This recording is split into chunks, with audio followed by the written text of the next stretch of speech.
Welcome to Ichiraku Ramen, and thank you for joining me for another journey into the world of shinobi.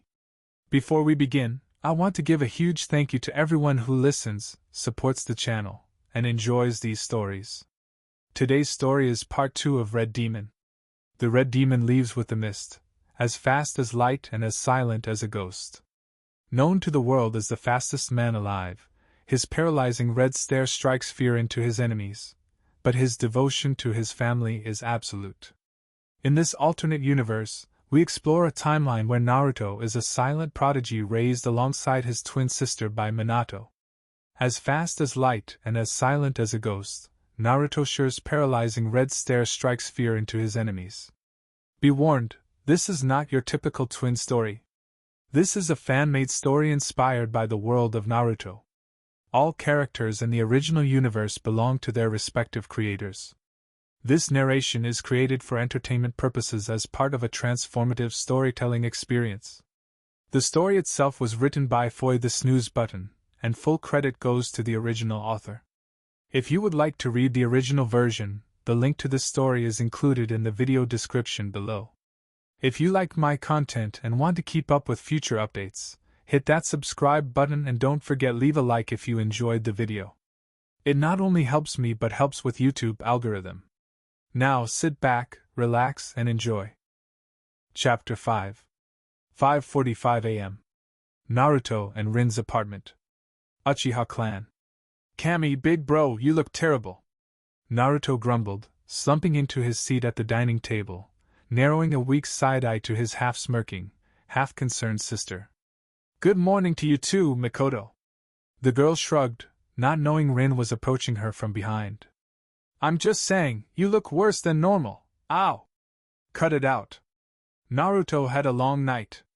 The older twin dropped her hand, finished slapping Mikoto upside the head, feeling like the girl had gotten the message. She served her sister a plate of scrambled eggs and toast. Since butter and strawberry jam were more or less permanent fixtures of their dining table, all Mikoto had to do was reach to the center of the table and grab the medium-sized jar of jam, grateful, yet pouting as she spread a layer on her toast with a knife with one hand. We both did, Rin continued.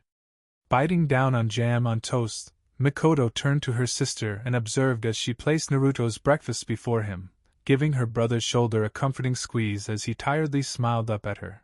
Her long, curly sun-colored hair was pulled back and tied in a loose ponytail, falling to reach her upper back.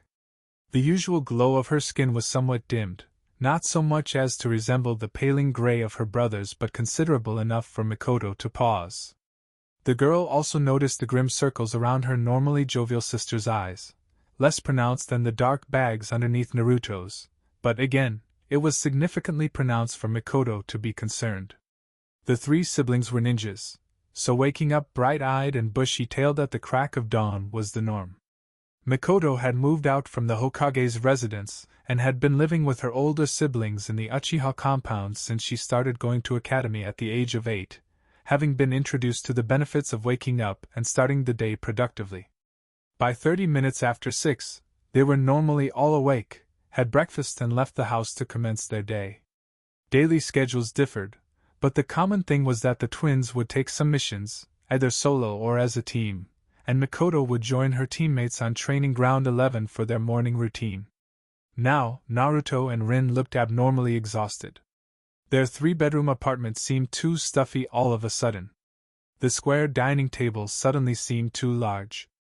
Rin took off her apron and sat down across from her brother, sighing into her toast. Mikoto looked between her brother's apologetic look and Rin's returned shrug of nonchalance. It was jarring how awkward it was amongst the twins. Couldn't sleep? Mikoto questioned whoever was willing to answer, speaking with her mouth full and breaking the brittle tension in the air. Yeah. It was Naruto's turn to sigh, exhaling as he sat back on his chair. He pointed to the right side of his stomach. The poison. I need to be awake to keep it out of my vital organs. He gestured to Rin. She helped when I got tired, some time before sunrise. That still didn't mean he could sleep. Getting targeted vibrations into his stomach region wasn't a sensation someone could sleep through. Naruto didn't miss the irony of his situation, since 1 month ago he had warned Sasuke about the dangers of sleep deprivation to a shinobi. Did you know that sleep deprivation is the #1 cause of death in a shinobi? He rubbed his face and groaned, making Rin stop eating and look at him with growing worry. Her twin gave her a look, and several messages were passed at once. They didn't think the Hokage would clear Naruto to receive missions if they saw how tired he was from just one sleepless night. Rin voiced her opposition, instead of wordlessly communicating it. I'm not going on any missions unless I'm sure you won't collapse when I'm gone. Naruto's brow lowered and his stare hardened, speaking to her without saying anything. Her twin jabbed her pointer finger on the table. Your problem is my problem, Naruto. That's how it's been. That's how it'll be. Mikoto's eyes jumped to Naruto, who was sending another voiceless message to his twin, frowning and clenching his right fist on the table. Rin didn't relent. We're done having this conversation. Their brother flattened his hand on the table, her lips pressed tightly together, and his teeth grinding. Rin slammed her apron on the dining table, standing up with a glare and leaving for the kitchen. I said we're done having this talk. Talk? Any other person would think the two were mad. Being their youngest sibling and used to Naruto and Rin's twin communication, Mikoto assumed that Rin's tiredness made her forget to keep her words from coming out of her mouth, instead of traveling in that odd wavelength her two older siblings shared. Naruto crumpled, leaning on his elbows and covering his face with his hands. Mikoto nervously chewed on her breakfast, doing her best not to audibly drink her glass of orange juice. I'm sorry you had to see that, sis, Naruto admitted, his muffled voice coming from behind his hands. He winced at the noise coming from the kitchen. This thing Orochimaru did to me is really wearing on our patience. The girl bobbed her head. It's fine. Dad wants me to find Granny Tsunade, right? It'll be over soon, even if I have to hog-tie her and drag her home. Naruto opened his hands, setting his cheeks on his palms and sending a faint smile to his quirky sister. Thanks, he said softly. Mikoto beamed, returning to her breakfast by swallowing 2 forkfuls of eggs. Naruto brought her attention back with a gentle tap of his foot against hers. This doesn't mean you can't tell us what's going on with you. The girl slowed a little, her cheeks puffy with eggs and an eyebrow raised for her brother to elaborate. You know, if there's something going on with you, you can always tell us. We won't make fun of you or anything like that. Mikoto swallowed her food, brow knitted suspiciously. Okay. Her brother shrugged. Just wanted you to know. He got up and walked around the dining table to the kitchen. Don't forget that. Mikoto hummed, her blue eyes following her brother to the kitchen. Okay. The clattering of dishes and the rush of water from the sink's tap stopped, followed by low mumbling as her siblings held a private meeting. Naruto might have inherited their mother's sensory abilities, and Rin might have inherited their father's clear-sightedness, but Mikoto inherited both Kushina and Minato's sharp hearing. Rin, I'm sorry. Look, I don't care if you don't appreciate what I'm doing. I really don't. I'd like it if you acknowledged I'm at least trying. There was a protracted silence and a short shuffle of feet. We had 4 close calls last night alone. 3 of them were my fault. Naruto interjected. Those weren't your fault. They were. Mikoto inelegantly chewed on her toast, trying not to look like she was hearing them. Rin started crying. Cammy, what if you died? Her tone was hushed. What if you died and it's because I couldn't stay awake? Naruto didn't answer. There was more shuffling. Rin's voice became muffled. I just want this to end already. I want that poison out of you, so we can get back to normal. Suspecting that they were hugging, and that her big sister was speaking into her brother's chest, Naruto whispered. Me too. Mikoto got up and called out. Heading out now! Rin came from the kitchen and stood at the frame, sniffing and dabbing the bottom of her apron at the corners of her red-rimmed eyes. Hold on, Mikoto, Naruto's packing your lunch. The girl strode to the living room and sat down on the couch, picking up and fumbling with attaching her kunai and shuriken holster around her hip, clicking the ends together, and shifting the pouch around to her lower back. Thanks, but don't worry about that. She cringed a little at the quick pain she felt in her casted arm, pausing her movement to make sure not to aggravate the broken arm anymore. When she was sure the pain was gone, she continued with her one-armed preparations, sliding on her already packed survival backpack and got up. Her left hand reached for her claymore, sliding the sheathed weapon down between her shoulder blades, under the backpack till the end of the large and long sword reached past her behind. She used to have her weapons sheathed on her hip, but drawing them from her back felt more convenient at the moment. Swiveling around to exit the house, she stopped when she bumped into Rin. Her big sister was blocking the entrance of the living room, holding Mikoto's forehead protector in one hand and a bento tin wrapped in a large handkerchief in her other. Rin scoffed, looking at her one-armed sister with a slight smile. "Turn around, Miko." Mikoto huffed at the pet name, and did as she was told. The younger girl grunted as her sister unzipped her backpack, doing a quick scan of the contents to make sure everything was there. Then she eased in the wrapped tin inside, zipping the bag when she was done. She gripped the handle of the claymore, giving it a quick shake to see that the sheath was secure and accessible. Satisfied, Rin ran a soft hand through Mikoto's straight hair, smiling wistfully. "Who'd have thought my Miko would be a ninja?" Mikoto scoffed. "Better believe it, sis." Rin set the forehead protector above her sister's brow, tying the headband under Mikoto's hair. She turned the girl around and got a good look at her. Mikoto didn't have bangs like hers or their mother. Her straight hair was all combed back and reaching her shoulders. Rin almost envied how smooth and untangled her baby sister's hair was, as her own curly hair was a nightmare and a half to manage on a good day. It didn't make her happy that Mikoto was going on missions so soon after the Chunin exams, especially in her injured state, but their father had assured her that Mikoto wouldn't be going alone. The twins were mentally preparing to hold on for a month. "Has Naruto told you anything about Granny T?" Rin asked. Mikoto shook her head, and Rin gripped her shoulders, maintaining eye contact. "Okay. Don't take anything she says to heart. She's a bitter old lady. Bitter, old, drunk hag," Naruto pointedly shouted from the dining room. He began grumbling to himself. Rin rolled her eyes. "Yeah. That." She became serious again, and the genin nodded. "I know how hard it is for you not to take everything seriously." Mikoto pouted. Rin snorted a small laugh. "Try to stay calm. You have a way with words, Miko. Use that instead." "Yeah. Don't stoop to her level," Naruto supplied. "All right, Cranky, that's enough." Rin chuckled, standing upright and removing her hands from her sister's shoulders. She stood out of the way. "Have a nice day. When you find that old drunkard, kick her in her fat ass," their brother called. "Tell her it's from me." "Bye!" Mikoto snickered as she jogged from the apartment. 6:01 a.m. Hokage's tower. Mikoto blinked at her father. The man raised an eyebrow, propping his elbows on his desk and leaning his head on his laced hands. "Will that be a problem? I mean..." Bewildered, Mikoto scratched the top of her head, catching the musical twinkle in her father's eye at her clearly uncomfortable gesture. "I kinda assumed I'd be going with Kakashi-sensei and the others." The Hokage scoffed.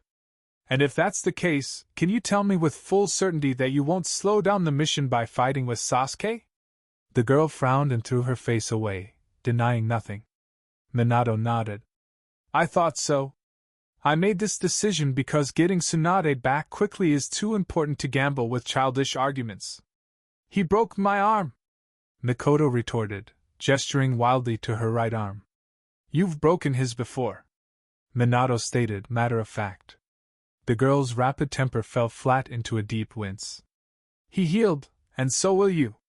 With time." He collected a scroll from his desk and held it to her, still sitting behind his desk. "Here." Sulking, Mikoto dragged her feet to the Hokage's desk. Taking the scroll and letting gravity unfurl it as she held the top up with her left hand. She scanned the mission specs. Mission specifications. Identity of the target, Tsunade Senju, henceforth on mission and until safe retrieval referred to as target. Purpose of the mission, find and retrieval, henceforth filed under retrieval. Target's last known location, Zayuki, hot water country. Current state of the target, unknown/alive, henceforth considered alive till proven otherwise. Manner of approach, at your own discretion.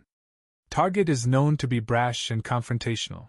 Shinobi on duty is to take note. There is a likeliness for a violent confrontation in response to the retrieval mission. Shinobi on duty is to refrain as much as possible to not respond in kind. Target is known to travel with Shizen Kato, whose current state is alive. Intention is for target to return peacefully. Mission priority A. Mission class A. Shinobi on duty, Sai Shimura, Genin, Mikoto Namikaze, Genin, Yugao Yuzuki, Jounin. Mikoto lowered the scroll, rolling it up with one hand. Sai Shimura. Did he graduate from my year? Councilman Danzo's relative. He wanted assurance that the mission would go smoothly, and Sai is that assurance, apparently. The Hokage explained with an encouraging nod. He's been a genin a year longer than you. From what I've seen, he's quite skilled. If he's so skilled, where is he now? Minato smirked, getting back to his work. You're the last one to get here. Mikoto balked, startled by the revelation. They've already been briefed and are waiting for you at the northern gate. Good luck, Mikoto. There was a good 20 minutes of quiet in the Hokage's office after she left to join her fellow shinobi on duty, where the man read through previous mission reports left on his desk from the night before. Only missions higher than AB class were personally read by him, as anything lower could be safely handled by his assistants, the two of whom were seated outside of his office. Any decisions that needed to be implemented due to the conclusion of C-class mission or lower were briefed to the Hokage and formally submitted for the Hokage's stamp. This wasn't necessarily a decentralization or deconcentration of power, as the Hokage was still widely seen as both the unquestioned head of state and head of government, a military dictator in every sense. Minato just designated some responsibilities to reduce his workload. And this initiative drastically reduced the weight of paperwork piled on his desk, though only slightly. Konoha was still a massive hidden village, in geographical size, population, and sphere of influence. Either there was some sort of international issue a shinobi on duty would purposely or accidentally commit on foreign soil, needing help to be bailed out, or the trade department of the village would say that the food and agriculture department were overstepping by providing fish farmers too much independence to sell their good, without the consent of the trade department. Or maybe, there was a short drought, an occasion that happened every 6 months in Konoha, and farmers, as usual, were panicking, inflating food prices and scrambling for water, when there was in fact more than enough for everyone. Or the clusterfuck of a situation where one of his own ninjas temporarily incapacitated the entire single/unfaithful kunoichi population of Suna, an event so notorious, the perpetrator had a cult following, and the weak still lived on in infamy. Or when an Iron Country samurai supposedly committed ritualistic suicide and was hung by his balls. Now those situations had been held to resolve. There were allied and neutral villages that requested loans from Konoha, either to pay their underpaid civilian population or to spend it on their militaries. Here Minato pinched his nose with a weary exhale. He, and the diplomats sent to those villages, would always do a moral service by advising the loan takers to put the money into something more sustainable, like agriculture or trade. The borrowers would just nod their heads eagerly, and hold out their hands for the money. At least those loan takers owed them, and Konoha always collected its debts. Then there were IWA scouts pushing and prodding at Konoha's border, doing their utmost to try his patience, and needing to be deterred every so often. Then there were the missing ninjas, Konoha's or otherwise. Although not many emergencies were overt enough to cause mass panic in the Hidden Leaf village, there was always something going on that concerned Konoha, and he was constantly kept busy. Minato was interrupted by a knock. "Yes?" he called. A Chunin assistant opened the door. They entered and stood at attention. "Lord Hokage, sir." "Yes, Daisuke." "What is it?" he mumbled, signing an official order for his ANBU and non-ANBU elite jounin to collaborate on dissolving Orochimaru's hidden sound network. Without looking, he held 2 scrolls over his shoulder, to his back. An ANBU operative tiger leaped down from somewhere, collected the scroll, and rushed to deliver it to Konoha's Black Operative Commander and Minato's head of shinobi affairs. The aforenamed Daisuke bowed.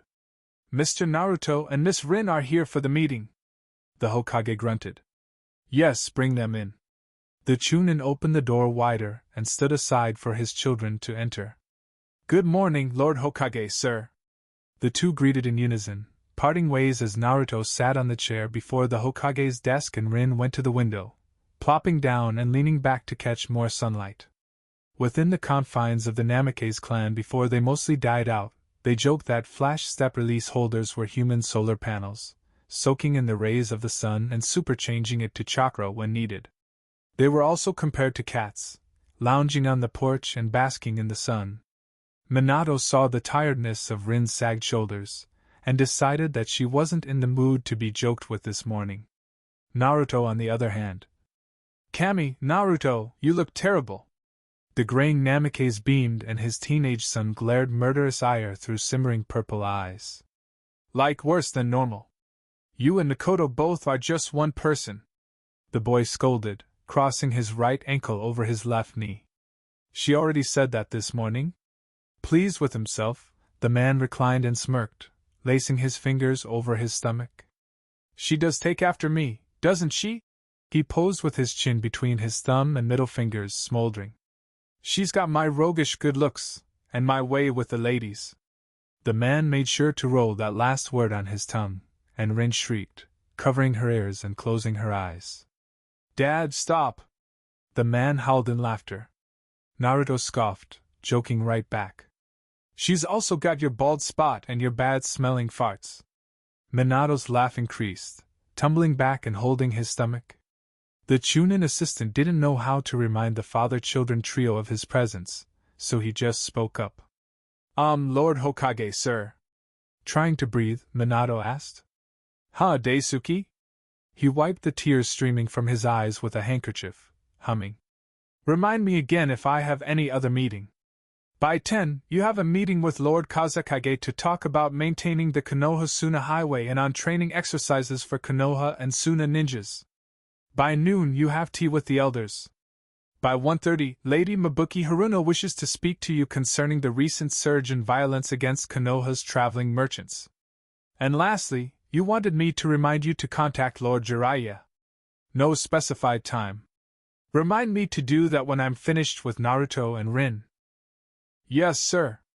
The Hokage waved him off, and the Chunin left with a bow. "Long day ahead," Rin remarked. "I feel sorry you have to have tea with those elders. You get used to how predictable it is. Some days. And besides, the elders aren't so bad if you get to understand where they're coming from. They're just—" Minato shrugged, looking for the right word. "Old-fashioned. Their time was harsh. Survive or die. Peacetime, and Konoha not having major fights with our neighbors, is something they're still not used to. There's some wisdom in them, though, if you look past the, you know." The twins winced at that last part. The elders could be a bit biased in their opinions, especially when it came to allies. Searching his desk for something, he glanced at his son. "Long night?" "Yeah." Naruto slouched further into his chair. "Isolating the poison from my organs while I sleep is difficult." While he was awake, on the other hand, it wasn't a big issue, if not bothersome. "Don't worry about me. You wanted to give us a mission?" The man finally found what he was looking for. It was a featureless brown binder, 2 inches thick with black and white pictures poking out from the corners. The binder was stuffed full with sheets of paper and those pictures. He passed the book to his son, looking to his daughter as she turned her gaze to them. "Take a look at this and tell me what you think." The girl hopped off the window and walked to her brother, leaning down with her right arm over Naruto's right shoulder and her head peering over her brother's left. A quarter of the way into the book, Rin wondered. "Kiri's civil war is over?" Naruto mumbled. "Supposedly." He looked at a clean, grayscale picture of the Mizukage and the rebel leader, Maetorum, shaking hands in front of the village gates. "The Mizukage and the rebels reached an agreement, and called for an end to the war. Maetorum's now the head of Bloodline Matters." Rin read the caption underneath another picture, one where the former rebel leader was shown at the back of a desk, busily ordering an eye patch wearing ninja, while at the same time answering a landline call. She called for rebels in all parts of Kiri to stop fighting, and for Kiri refugees to come back home. They all pursed their lips and grunted. It seemed the three of them were more alike than they thought. Their thoughts on the Kiri matter, for instance, were mostly the same. Kiri had been in a civil war since the very end of the Third Great Shinobi War, 20 or so years ago, when the fourth Mizukage had taken the position of Kage of Kiri. Before his rise and before the war, Yugura had been a strong driving force in favor of the destruction of Konoha due to several past experiences. The man was relatively unknown even by his Kiri peers until he spearheaded many political kidnappings, many of which were vastly successful in increasing the weight of his name. The first was the kidnap and ransoming of the Fire Lord's oldest son, then came the assassination of a dozen waterfall dignitaries on Kiri soil, and then followed the kidnapping he was most known for in Konoha. An event that was now known to be the flash that heralded the end of the Third War. A large squad of Kiri ninjas spirited Rin Noharu away from her teammates while they were on a mission, and then released her days later, close to Konoha's southeastern wall. She was guided by a number of following Kiri ninjas. The three tails had been sealed inside her and timed to release at a certain close proximity to Konoha, until the now only other member of Team Minato came to her rescue, only for her to reveal her current state and impale herself on Kakashi's Chidori. Till this day, the Leaf was still unable to recover Rin Nohara's body, stolen from where she was last seen alive by some unknown person. Yet rumors persisted that Yugura had sealed the three tails inside himself, and mastered its power. That could be true, or it could easily be a lie. Still, Yugura's ascension to Mizukage was strongly contested.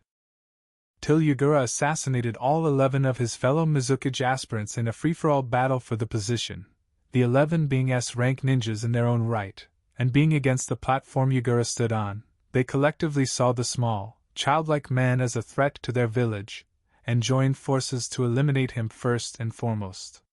They didn't succeed. This was before rumors of Yugura having the three tails began spreading. Konoha's hidden spectators that day reported the same thing. He became a monster.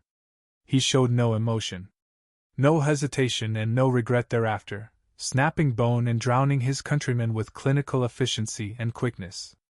When he had eliminated his last opponent, and covered head to toe in blood, he was no longer childlike in appearance. Naruto and Rin looked at a recovered photograph of the Mizukage, with his foot stepped through the shattered skull of his former opponent, blood and brain matter caking his foot. The image was made worse by the condescending, almost lifeless, look at the broken corpse. Immediately upon taking the position, Yugura purged his council of bloodline holders and bloodline sympathetic, executing them and their entire extended families publicly. The next photo was of a long row of hooded men, women and children, strung up on gallows. Their hands were tied at their backs and their ankles were restrained by ropes. Heads were driven into pikes.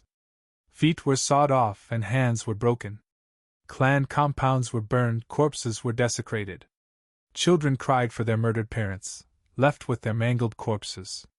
The twins glowered at the reminder of the Mizukage's emotionless brutality. They knew all too well of the Mizukage's hate. For Konoha. For their clan. For them. Yugura began nurturing generations of bloodline haters and destroyers. Bloodline holders and bloodline sympathetics banded together and fought back, beginning with some isolated skirmishes where bloodline bearers brawled with traitors for being spat on, or when a bomb was exploded on the floor level of the Mizukage's building, killing scores and injuring even more. This all culminated in the start of Kiri's bloody civil war. Minato quietly supported the rebel forces with food and medicine, helping Kiri refugees escape and housing them in the village. There was a thriving district in the Hidden Leaf populated by former Kiri residents, who had adopted Konoha as their home. They were mainly fishers and rice farmers, though more than a few assimilated themselves into Konoha's ninja force. Although sectioned off somewhat into what was called the Kiri district, the refugees were provided as much support as any other person, as long as they showed honesty in their intentions. Some 8 clans and hundreds of refugees lived and worked in Konoha, bettering their lives and Konoha's economy. Kiri was the only village that had a named district in Konoha, something their ally, Suna, didn't yet have. Konoha's support for the rebel forces was unstated in any public record. Minato recognized that allowing Yagura absolute power in such a vital hub as Kiri spelled disaster for Konoha and its allies. Kiri had a wealth of shinobi knowledge concerning hunter-ninja training, weapons making, aquatic agriculture, and the oil reserves located in their territory. And though disturbed by the reality of their intentions, the rebel leader didn't care why Konoha was sending them supplies. No village or country had any selfless intention when they chose a side in the civil war.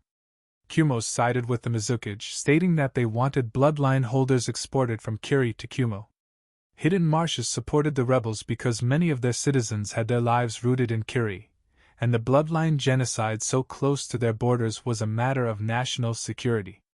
Suna, Iwa and Snow Country were decidedly neutral, offering asylum to those that wandered over their borders, doing so to boost the numbers of prospective shinobi and improve their economies with the injection of willing manpower. Selflessness in this world was always met with justified suspicion. The ANBU stationed in the corners of the office observed the three Namikes contemplate in silence, Rin taking the other seat before the Hokage's desk and gingerly accepting the plain brown binder when her brother offered it to her to read. Realistically, Naruto began with a murmur, the Mizuki's views can be negotiated with. Clan genocide? Rin whispered, appalled and shaking her head. Bloodline genocide. How can the Mizukage reach a truce with the rebels, right? Minato hummed, looking at his children with doubtful blue eyes. How can 20 years of war just end like that? All of a sudden. Without warning. Have there been any bloodline purges recently? Naruto posed the question. Minato shook his head. Not since last month. Then, after that, the truce was called.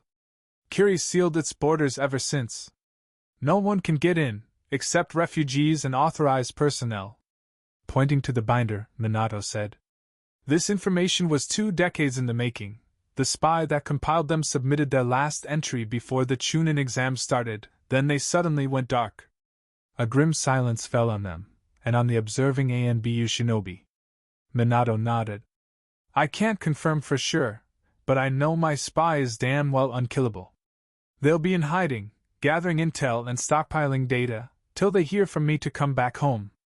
Rin closed the book, and shared looks with her father and brother. You're both thinking the same thing, right? They nodded. Although I can't, in good conscience, send you out on the field in your condition, Minato said to his son. I also can't send Rin to Kiri alone, given the risks. Alone, Naruto and Rin were a rank. Together, the Red Demon and the Angel of Konoha were high S rank. No other team in Konoha could boast this feat. Naruto smirked, realizing that his resolution to not being given a mission until Tsunade was returned was unfounded. So you're saying, I want both of you to find out what's really going on in Kiri. He sat forward, setting his forearms on the table and narrowing a look at the twins, who were growing increasingly unable to contain their excitement. Do not engage unless you absolutely cannot avoid it. This isn't a combat mission. It's purely reconnaissance. This mission would be off the books. S rank till I decide otherwise. An unspoken warning went to the spectating black operatives in the room, warning of pain and suffering if a word of this mission was breathed outside of the confines of the Hokage's office. Find what you can and get back to me immediately. Am I understood? The two shot to their feet, stoic and determined. Yes, Lord Hokage, sir. Gear up and get into Kiri undetected. He tossed Rin a scroll and she opened it. It was blank. Look for crow's feet and give them that scroll to confirm it's you. Listen to what they have to say and work off what they've already done. Since you can't go to Kiri directly, you'll have to find other ways inside. Use your discretion. The twins nodded. Understood, Lord Hokage, sir.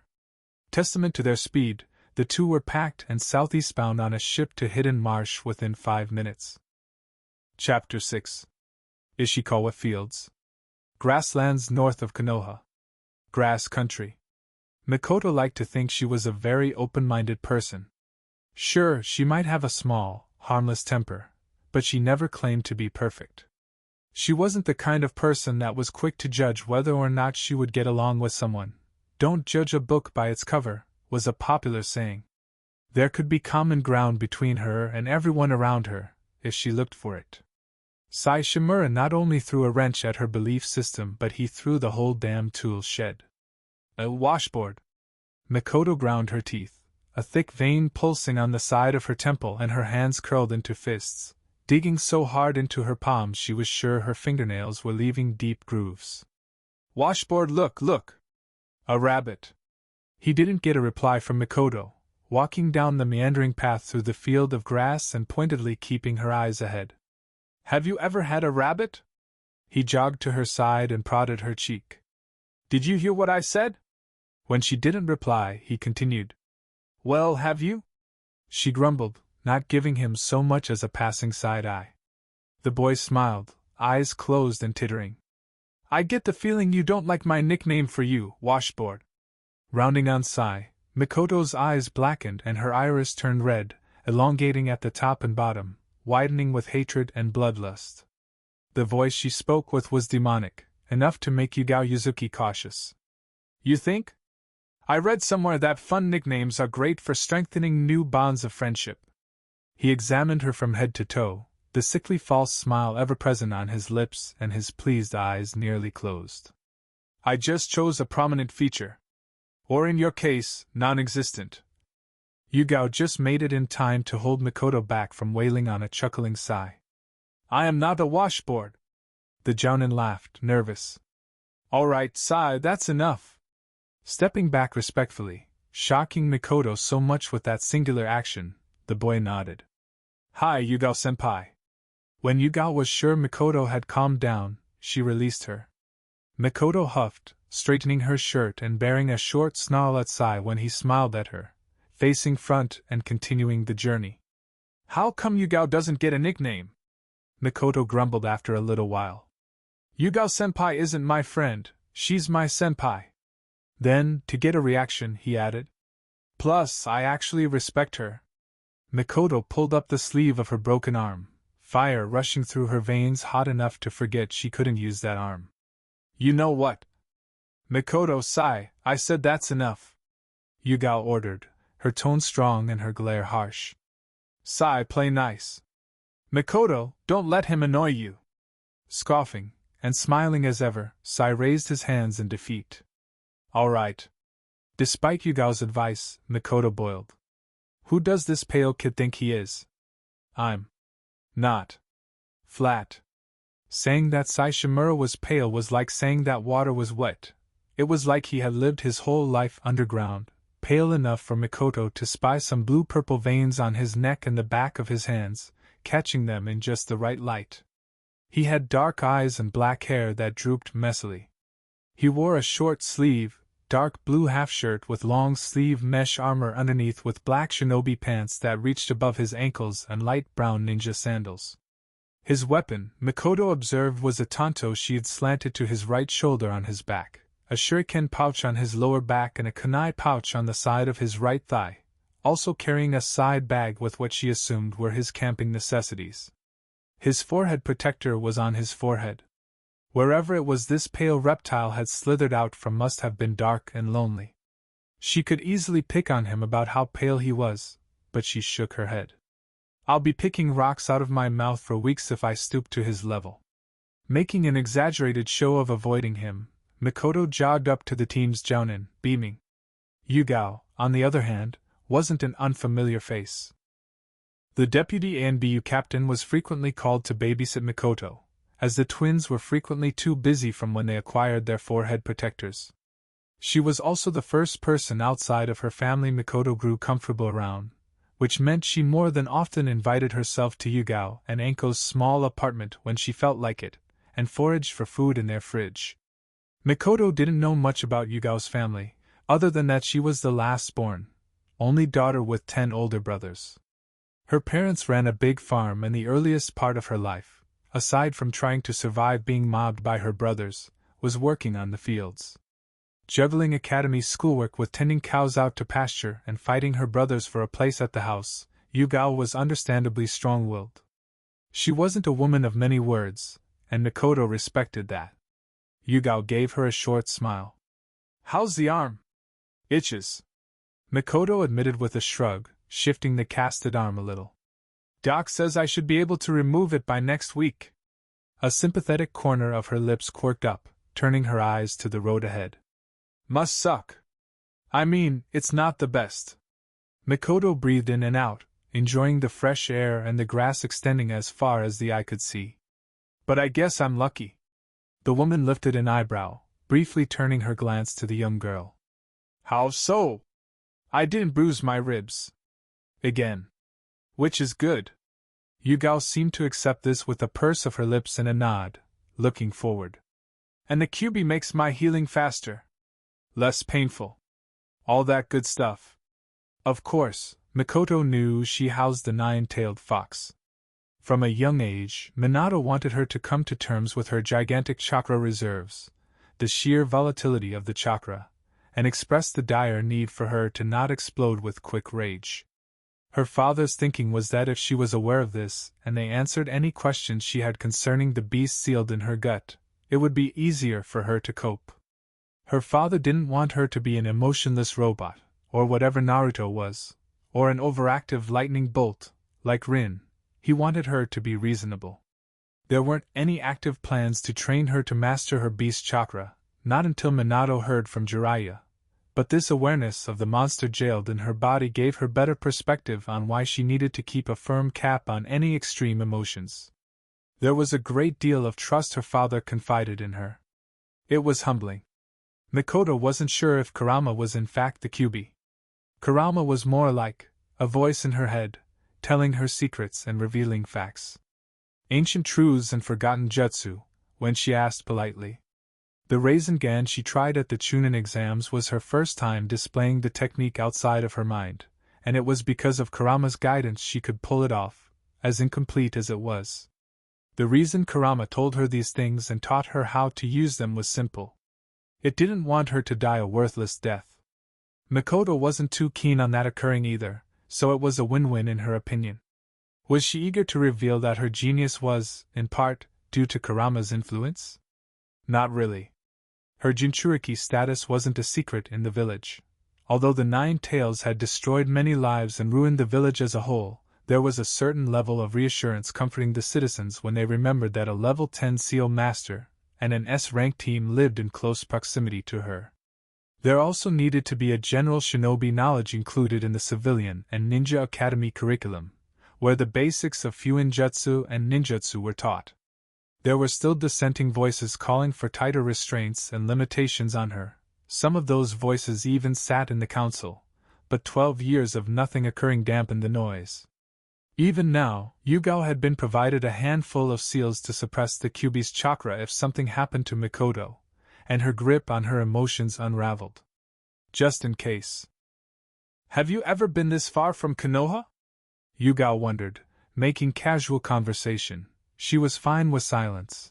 All of her friends knew her to be a quiet person, but she could feel the awkwardness from Mikoto. The girl was fumbling with her fingers and searching her mind for something to talk about. She brightened up at the question. "Waves as far as I've gone. This is my first time." Mikoto glanced over her shoulder to Sai, whose drooping smile turned back up when he saw her blue gaze. They began marching up a steep hill. "The place we're going to, Sayuki, what do you know about it?" Not really in the mood for a long-winded verbal instruction, that was more Kakashi's thing, Yugao made a flippant gesture over her shoulder. "Sai, what do you know about Sayuki?" The other genin was quick to jump on the question, his voice monotonous as he monologued. "Sayuki is a border city at the southwestern corner of Hot Water Country, strategically located in the general area where Fire Country and Grass Country met Hot Water Country. The intention was to make Sayuki into a trading hub for hot water, which had at that time been known across the continent for its hot springs alone. Although populated with hot springs and massage parlors, Sayuki is no longer a trading town, but in fact a gambling city. This is due to the massive importation of bootleg Grass Country wine by a small-time gang in Hot Water and a movement of cigarettes from Fire Country, encouraging less than friendly attention by delinquents and ne'er-do-wells. Sai rambled on, reciting, word for word, the textbook he had crammed hours ahead of this mission. The hot water government decided to scrap their hopes for a trading hub, replacing it with profiteering from the surge in alcohol and cigarettes. They did this by snatching control of the importation of wine and cigarettes from the Yakuza, making the price enticingly low and enacting special laws for Zayuki alone. The hot water government wasn't even trying to hide their greediness. They saw a chance to make profit, and they grabbed it with both hands and feet. The hot water government and Zayuki administration were principally a Yakuza of their own. Fortunately, the Zayuki experiment worked remarkably well. If certain precautions had not been taken, and certain prison sentences hadn't been distributed, Zayuki would have been a cesspool of depravity and illicit behavior. Now, it was a government-regulated cesspool of depravity and illicit behavior. Yugao scoffed. Violent crime was down to 5%, the presence of an organized gang was close to 0%, and hot water's fumbling economy skyrocketed. There were no residential houses for people to live long-term and hide inside as they drank their stores of wine, only hotels and such, where payment was made monthly and the bars were constantly flowing with wine. For those that thought they could live good, clean lives while in Zayuki, there were restaurants and roadside food vendors, where they could find something to eat and drink that wasn't going to make them high. Probably. The intention was so blatant Yugao scoffed again. Sai finished by saying, although there isn't a strict age limit for people entering the city, anyone below the age of 18 is prohibited from taking alcohol or narcotics of any kind, including tea and coffee. Alcohol and narcotics vendors are warned by punishment of death if any minor is caught intoxicated. It was strangely moral of them. They reached the top of the hill and bore witness to a mile-long line of carts and carriages, easing little by little through Zayuki's gate. Sai made a sweeping gesture to it all, at the adventure awaiting them inside the continent's most corrupt city, his fake grin reaching ear to ear. Welcome to Zayuki, washboard. The wave straight. Southeast of Konoha. Naruto honestly wanted to say that the boat ride was uneventful. It wasn't. First, they were hit with a storm. Then he was jarred into remembering that Rin wasn't a water person. Leaning listlessly at the side of the boat, Rin moaned terribly, her eyes swirling and her green face reflecting back to her on the murky blue water. Her cheeks puffed out. Wag! Naruto kept her hair away from her face, absent-mindedly patting her back. It's all right. It's okay. I'm sorry, Naruto. His sister wept, tears muddying her face. I'm so sorry. No. Don't apologize. He consoled her with a shout over the storm, wincing a little when she released another stream of sickness into the water. The fishermen on the small boat were distracted by the harsh lapping of water against the side of the fishing vessel, roaring to their comrades, throwing nets into the water and capitalizing on the disturbance of the sudden storm. The fishermen, with some use of chakra, stood at the front and end of the ship, bellowing in frequent wind from their lips to push away the storm from tearing their boat to bits, not so powerful as to calm the storm. We should have gone through wave. Taken a cruise to marsh. He cringed at the foul exhale of undigested breakfast from his sister. It's my fault. I forgot. No. At this point, Rin was dry heaving air. The twins were disguised as fishermen, wearing gray rain ponchos, boots and waterproof caps, shading their faces as best as they could until they docked in hidden marsh. The secrecy of their mission demanded they stay incognito, except for the captain of the ship, who ran over to them, carefully trying not to slip. Is this storm usual, Captain? We're in the middle of autumn. Naruto bellowed, collecting a canteen of fresh water from the large fisherman and helping his sister wash her face. The captain sent an odd look to his left, yelling in his coarse accent. 'Tis odd, Namikaze. We's not expectin' a storm for another month. I's thinkin' Sumathon's bringin' the storm. Naruto's eyebrows lifted. Sea monster? The captain nodded. Aye. Rin spat, eyes wide like dinner plates. They exist? Aye, miss. Overgrown seafood's what they are. A large wave punched into the boat, forcing the twins to connect to the ground with chakra. Naruto reached for the captain, securing him down when it seemed that the larger man was going to fall overboard. "Damned Kraken!" the captain bellowed, his booming voice carrying over the storm. He waved his fist angrily. "I paid good money fare this here ship." "Kraken?" Rin repeated, her voice cracking with hysteria. "Did you just say Kraken?" The captain didn't answer, rumbling to his quarters for his harpoons, cursing to the wind and the water. Their little boat couldn't handle any more of this storm, being held together by the efforts of the former ninjas exhaling wind to counter the powerful fists of the storm. A hurricane was gathering in the distance, far enough for them to see the funneling tip rise higher and higher into the sky, but close enough for the boat to get drawn toward it. "Kami, damn it!" Naruto shouted. He pushed his sister to stay where she was. "Look after the boat. I'll go kill this thing." She didn't put up a fight, partly relieved that she didn't need to accompany him on this blistering storm. "If you die," her brother beamed, a bright expression on his pallid face. "I can't die, sis." He leapt overboard and ran on the water into the storm, the red mist of his dash quickly lost to the wind. Naruto soon found out that it wasn't, in fact, a kraken causing the storm. Which was good? It was Samahata. Which was worse? Hokage's tower. Konoha.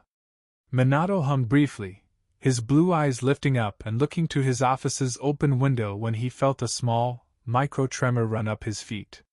It was a telltale sign that his son had tapped into his ghost speed release, surpassing normal jounin speeds with a crack of air. This sensation wasn't something people outside of the clan could easily pick up. Minato was inclined to worry. Naruto didn't often need to resort to using ghost speed outside of a properly timed ghost flicker technique, normally slowing down to flash step release speeds, which itself was miles faster than high jounin. The Hokage pushed down his worry. He had to believe that his son would come out of whatever scuffle he was in fine. He sighed and rolled his shoulders, bending back to work. An assistant had written for him a speech to commission a second hydroelectric dam in the village, an event to take place within the week.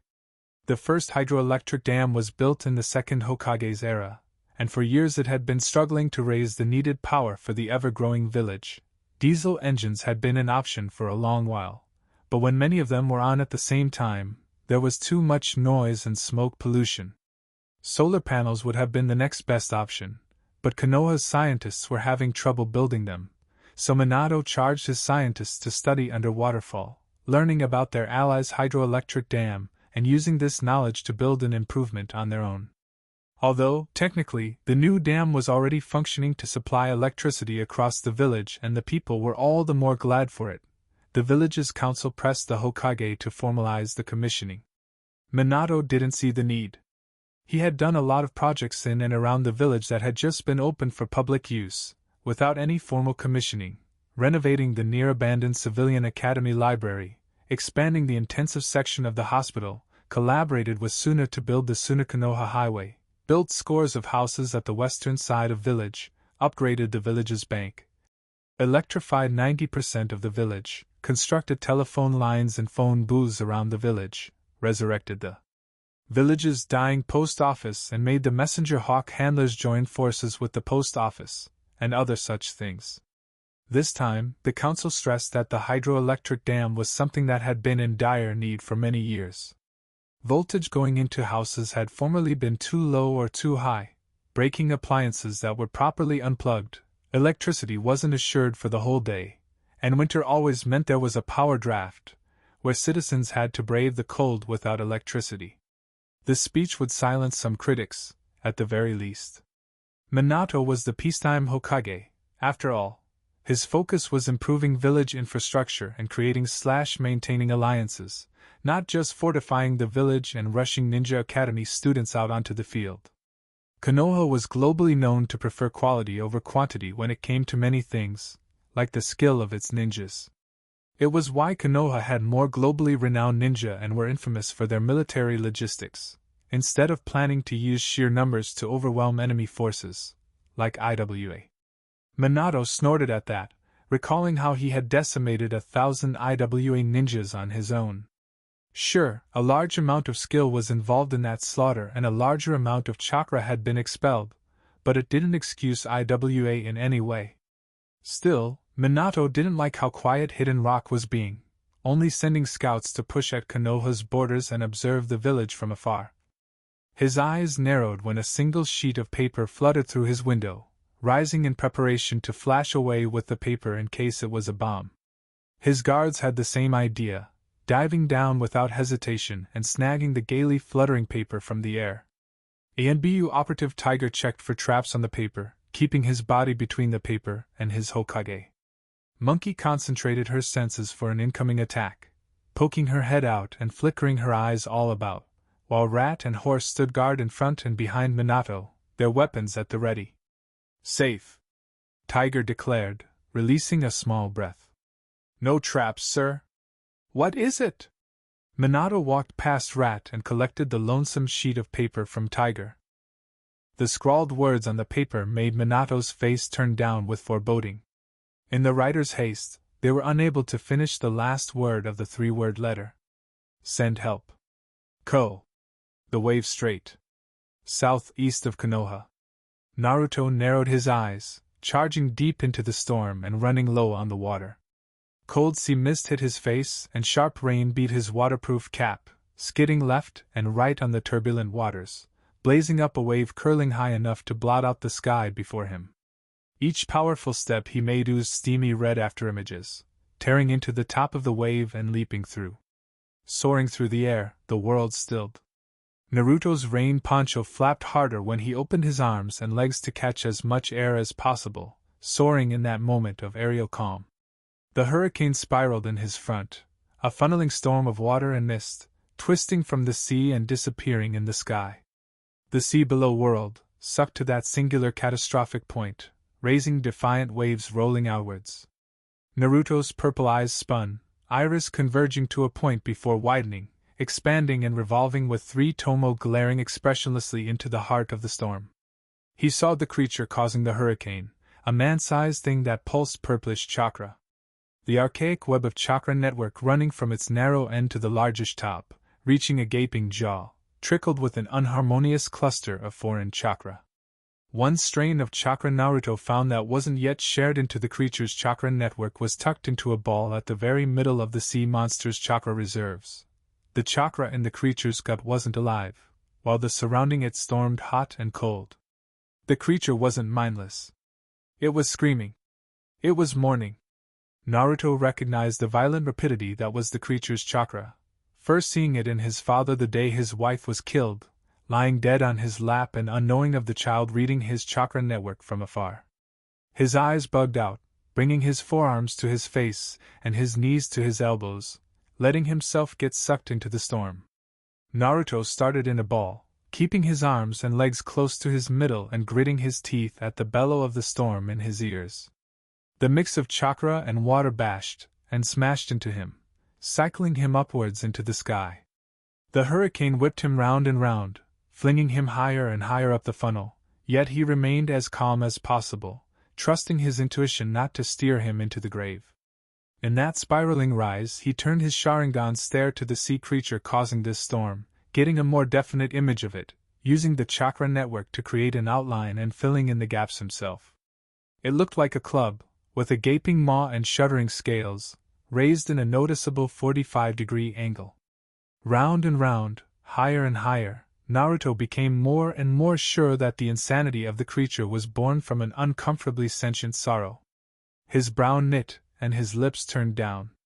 Naruto wasn't one for compassion, not for anyone that didn't share his last name, but even he was forced to feel something when he saw the stark similarity of the monster's mourning with that of his father's. Lashing out at everything. Thoughtless of others. Feral with rage. Nearing the top of the hurricane, Naruto shook the memory from his head with a hard clench of his teeth. He opened his arms and got his legs underneath him, building chakra up in his gut and holding his breath. Then he was thrown out of the top of the hurricane, tossed into the atmosphere. The air was thin, electric with the creature's chakra yet light of oxygen. Naruto gazed into the darkness of space, his Sharingan beginning an anti-clockwise grind. Then he started falling back into the mouth of the storm. He turned in the air and moved toward the rim of the hurricane, clapping his palms together, and a sharp crack of chakra briefly lit the sky in dark red, a premature sunset that spanned the wave strait. He called his jutsu, and the occupants of the wave strait, fishermen on his boat, and other boats caught in the storm, bore witness to a miracle. The start of a red demon folktale. Ghost speed release, water style, breathtaker. The red sky shone, choked with chakra and focusing down into the hurricane. Like a distorted drill, the red chakra traveled into the storm and wound through it, around it, turning blue water red and sucking in the turbulent noise of the hurricane. The mist of chakra expelling from Naruto's body, as he channeled his bloodline, colored the hurricane crimson. Mesmerized from the sight, Rin's jaw dropped, arms now drooped from pushing waves from the boat with exhaled gusts of wind. The captain of the boat stopped, the storm lulled in their favor, and the other boats on the strait found the water to be relatively calm. Though no one really noticed this. They just gazed at the red hurricane, awed and afraid. Reaching from the blue sea and merging into the crimson sky, the storm twisted with deafening noiselessness. The captain of the boat breathed, goosebumps rising on his arms. In all my years! A red hurricane. In the eye of the storm, Naruto wrapped the monster in a bubble of pressurized red water and examined it. There weren't any pictures of Samehada, but Naruto put together all the written descriptions in his mind. The vibration generated ringing in his fingertips. All 10 digits were dipped into the water prison of the thrashing sea beast, causing the water to tremble at a cellular level. The pressure increased, becoming similar to the depth pressure of thousands of miles under the sea. It squeezed the writhing Kiri's sword, holding it together firmer and harder, preventing not so much as a twitch of motion. "Calm down, big guy," Naruto whispered, using his chakra as a shell to encase the water, while the molecular vibrations of his fingers pressurized the water prison. He was smart enough to know that if he made the mistake of pushing chakra into the water prison, it would only strengthen the sorrowful sword. He did to Samehada what he wished he could have done for his father when he was younger. Comfort him. He was young, no one would blame him for reacting to his father's raised walls by raising his own, hating the world and shutting it out. Days, weeks, and months after his wife's passing, Minato blocked out his children, and his son lashed back, as if it was his responsibility to do so. Neither refused to understand that both were going through the exact same thing. Older now, he regretted not opening up to his father, limiting his humanity to his twin and blocking out Mikoto for the better part of her infancy. Minato had experienced loss on a greater scale than Naruto perceived, since he had watched his clan die out, leaving him behind. Their grieving threatened to tear their suffering apart. Konoha credited Naruto for being a genius, but he accepted that Rin was the smarter twin. She knew that her father's heart was still too large, even after years of being an infamous shinobi, and that losing someone he loved with his entire being impacted him terribly, more so than seeing his clan wither and die. Rin was their bridge, heartbroken as she was at the death of her mother. A tether linking the family together. She retaught the family the words that brought them back together. "It's all right," Naruto consoled, voice low and gentle. He wasn't known for his humanity, but he understood losing himself because of trauma and loss. Samehada's mindless thrashing reminded Naruto of his father, and of himself. Naruto's throat clogged with guilt and remembrance. "You're okay," he whispered. Ever so gradually, Samehada stopped battering against the pressure, quivering in the water prison. Naruto stopped the turning of the great, red hurricane, letting the mighty storm fall and gathering his chakra back to himself. Encased in the water prison, Samehada didn't resist when Naruto brought him back to the boat.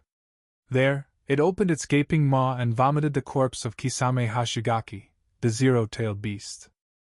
Chapter 7. Mikoto groaned, fidgeting in her place on the line. "Can't we just sneak in?" she asked, not so quietly. Yugao apologized to a hot water ninja passing by them, who had whipped a sharp look at them at the audaciously blatant question. "Kids," Yugao remarked, smiling. Staring for some more seconds, the ninja strolled down the line, sweeping his eyes on those on the line vying for entry into the village. Mikoto and Sai stood side by side, with Yugao at their back. Yugao palmed her face, shooting a glare down at the sheepish girl. "No, Mikoto, we can't just sneak in." In a rare show of camaraderie, Sai joined his impatience with Mikoto's. "Why not, senpai?" The three of them took a step forward. "This is a legal retrieval," she lectured shortly, fingering the letter stamped with the Hokage's seal inside one of her jounin vest pockets. "It's within our rights. Why sneak in and have to look over our shoulders when we can go in nice and easy?"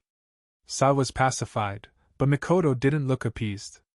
Yugao crossed her arms, looking up to the front of the line. "We're going in the normal way, Mikoto. That's that." They took 2 steps forward. Nearing the border security building, the rushing sounds of the city filtered outside. Concert-goers hooted and carriages trudged noisily on the cobbled roads, being beckoned by eager vendors at the side of the road and yelling, in turn, for them to back away from their carriages.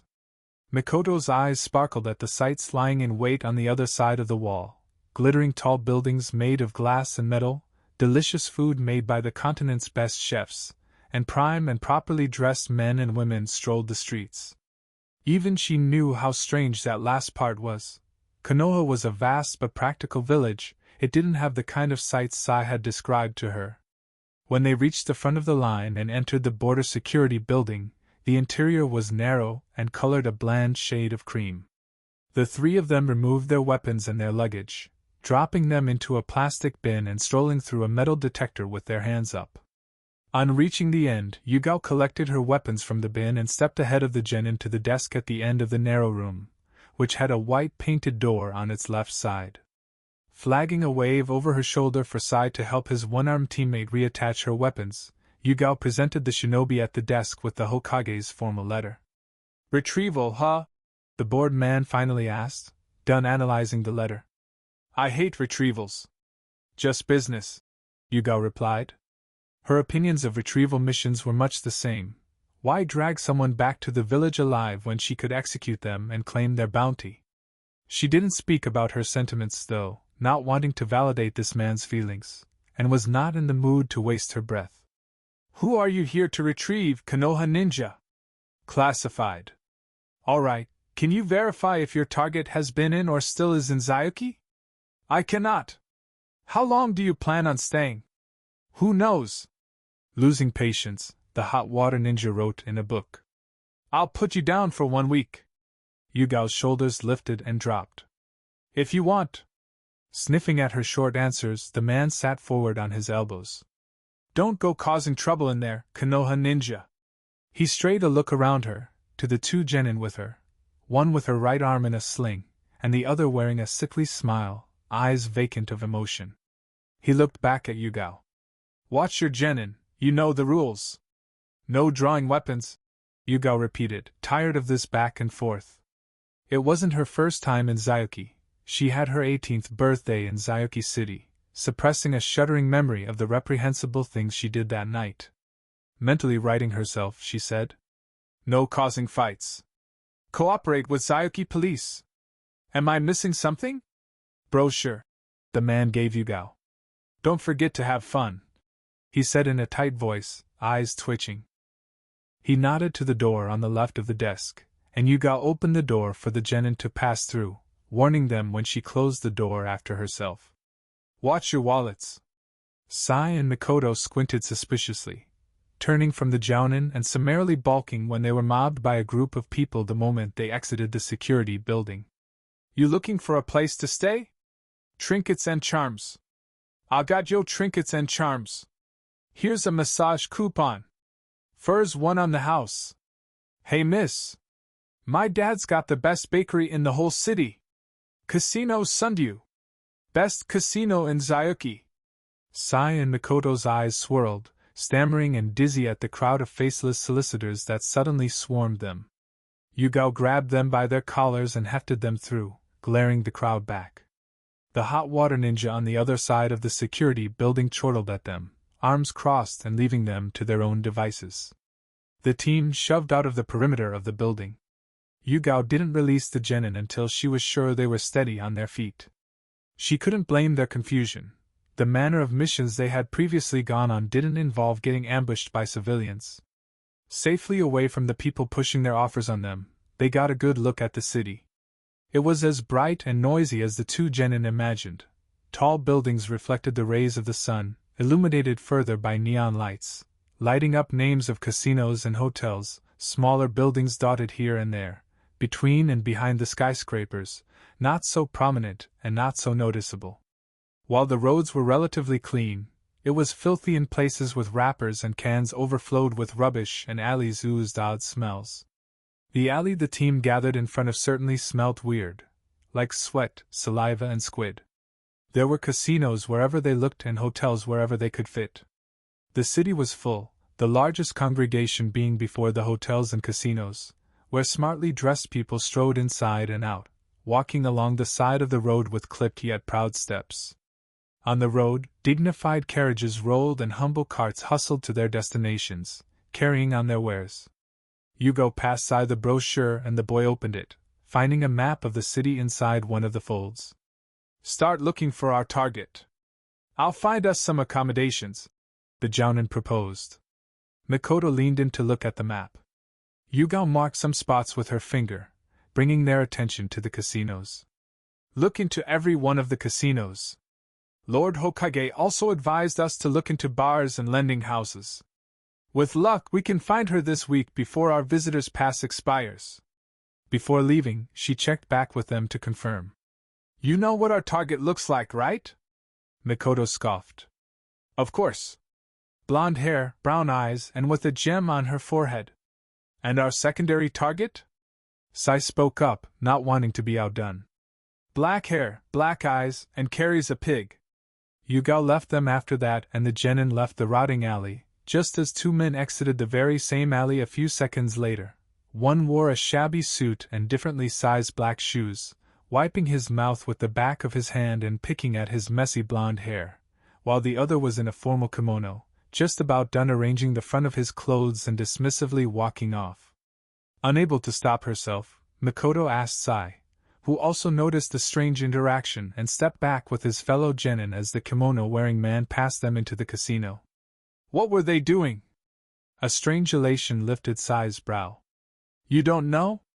Mikoto busily observed the suit-wearing man, who rubbed his hands together and smoothed down his unruly yellow hair, leaving in the other direction of the other man. The girl's temple was creased with confusion, and Sai gaped. "You seriously don't know?" Mikoto shrugged, wincing a little and gripping her right elbow. Sai chuckled, throwing an arm over Mikoto's shoulder and leading the confused girl to the first casino. Sweet, innocent washboard. Even he wasn't so heartless as to destroy his teammates' innocence. "I'll tell you when you're older." Sai tapped his forehead protector and the doorman pointedly looked the other way at their approach, opening the doors for them, doing so as if this was scripted ahead of time. Minors that were ninjas could be allowed into the casino if they proved that they were on an official mission, and apparently touching his forehead protector was more than enough for the doorman. The first thing to hit the two was tinkering sounds of machines singing and the warbling crows of groups surrounding tables. The two looked up at the cloud of smoke hovering above them, inhaling thin tendrils of smoke that wafted about the entirety of the casino. The red-carpeted floor was littered with cigarette butts and ash from accidentally toppled ashtrays.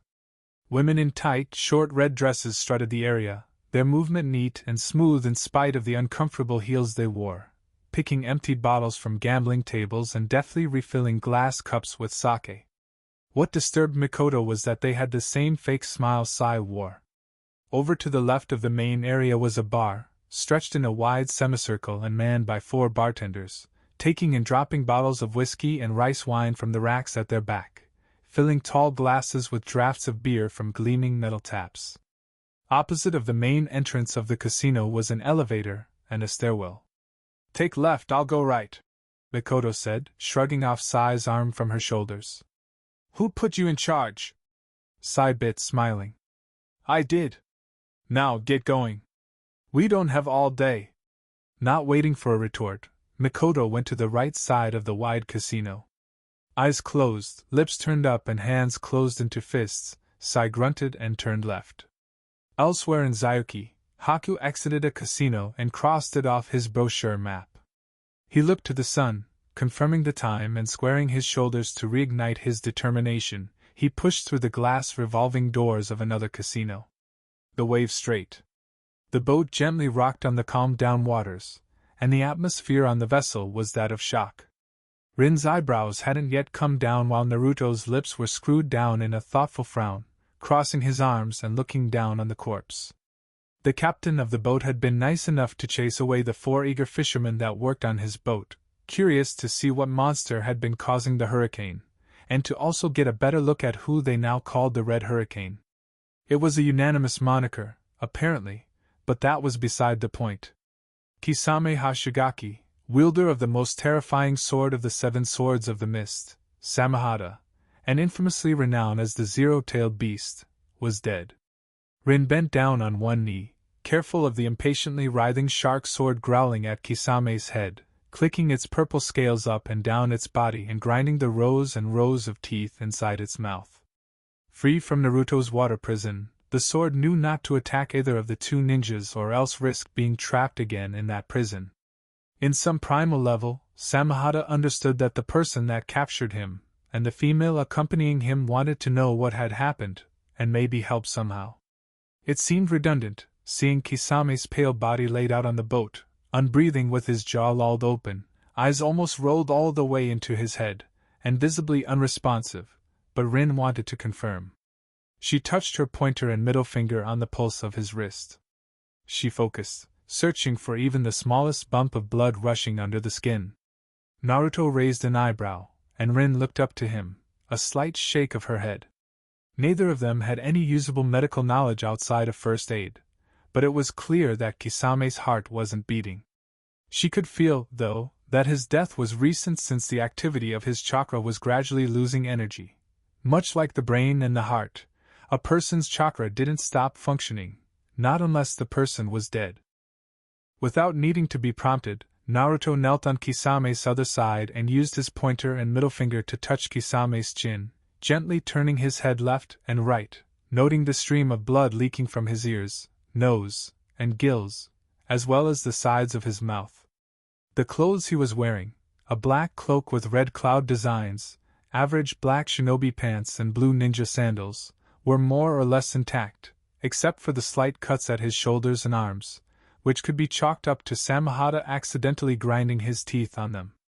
A quick look at the shape of the sword's bared teeth confirmed this guess. Samehada snarled, flopping restlessly on the ship, biting and snapping, the clicking of its scales becoming harder.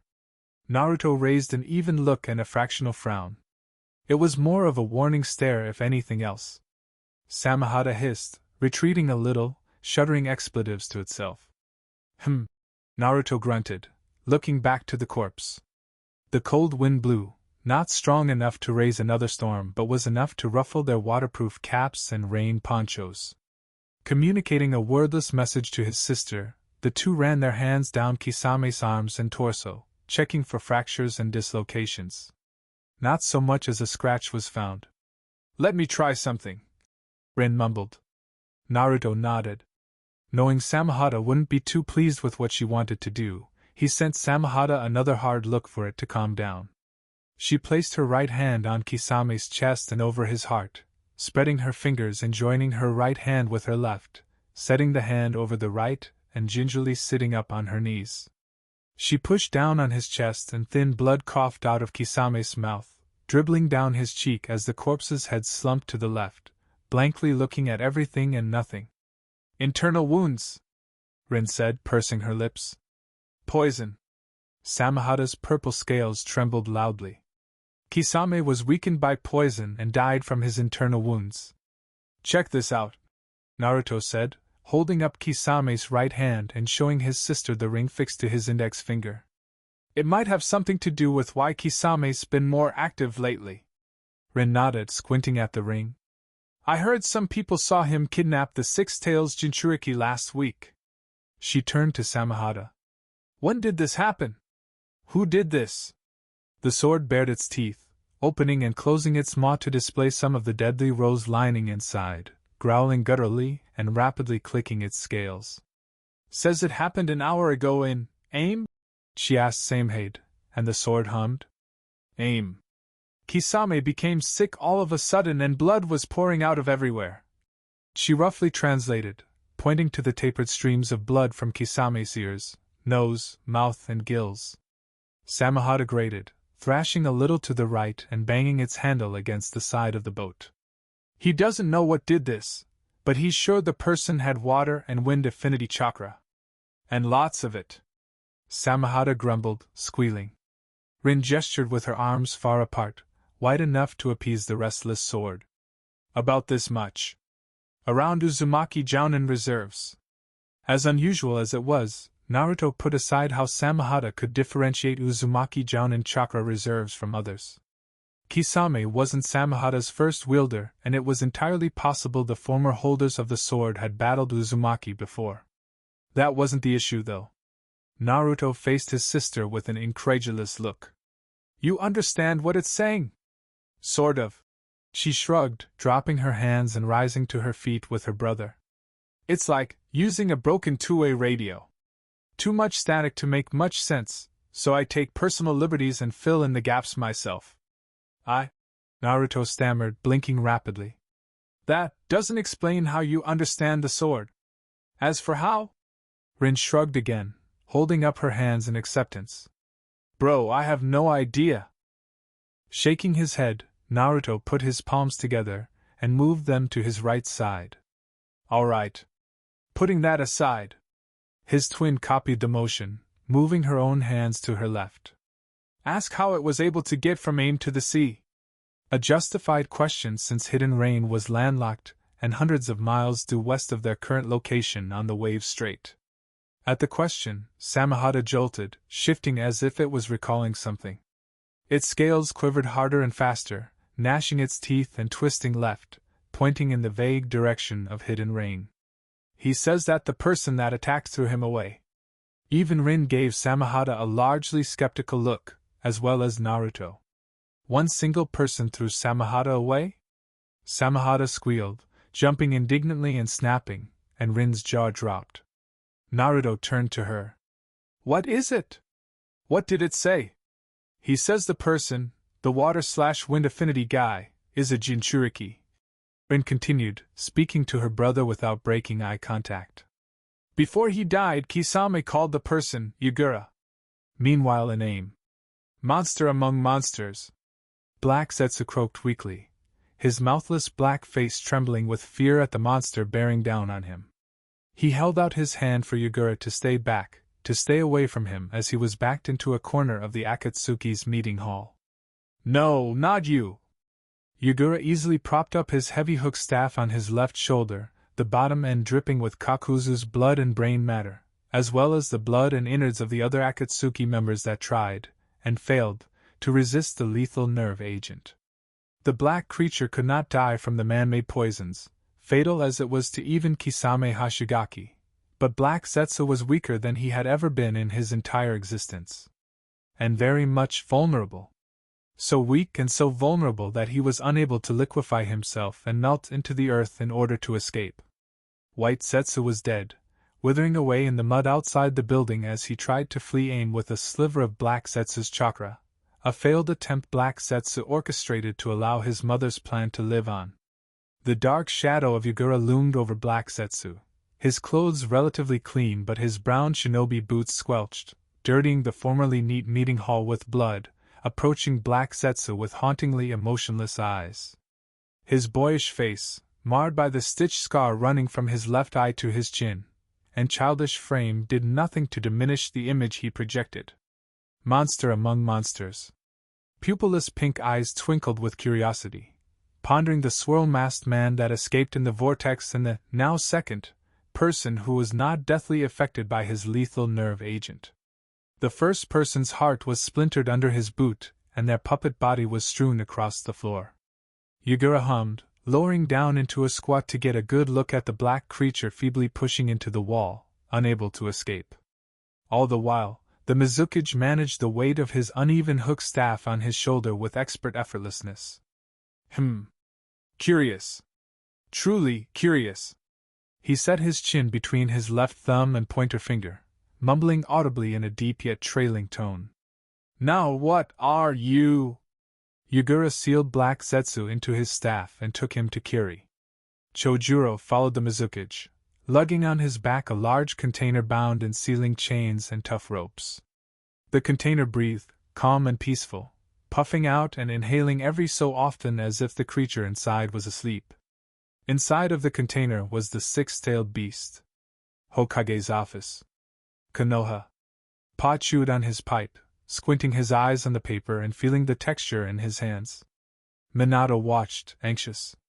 "Well? Is it Jiraiya?" The Toad Elder shook his head. "Certainly not." He tossed the paper to Minato.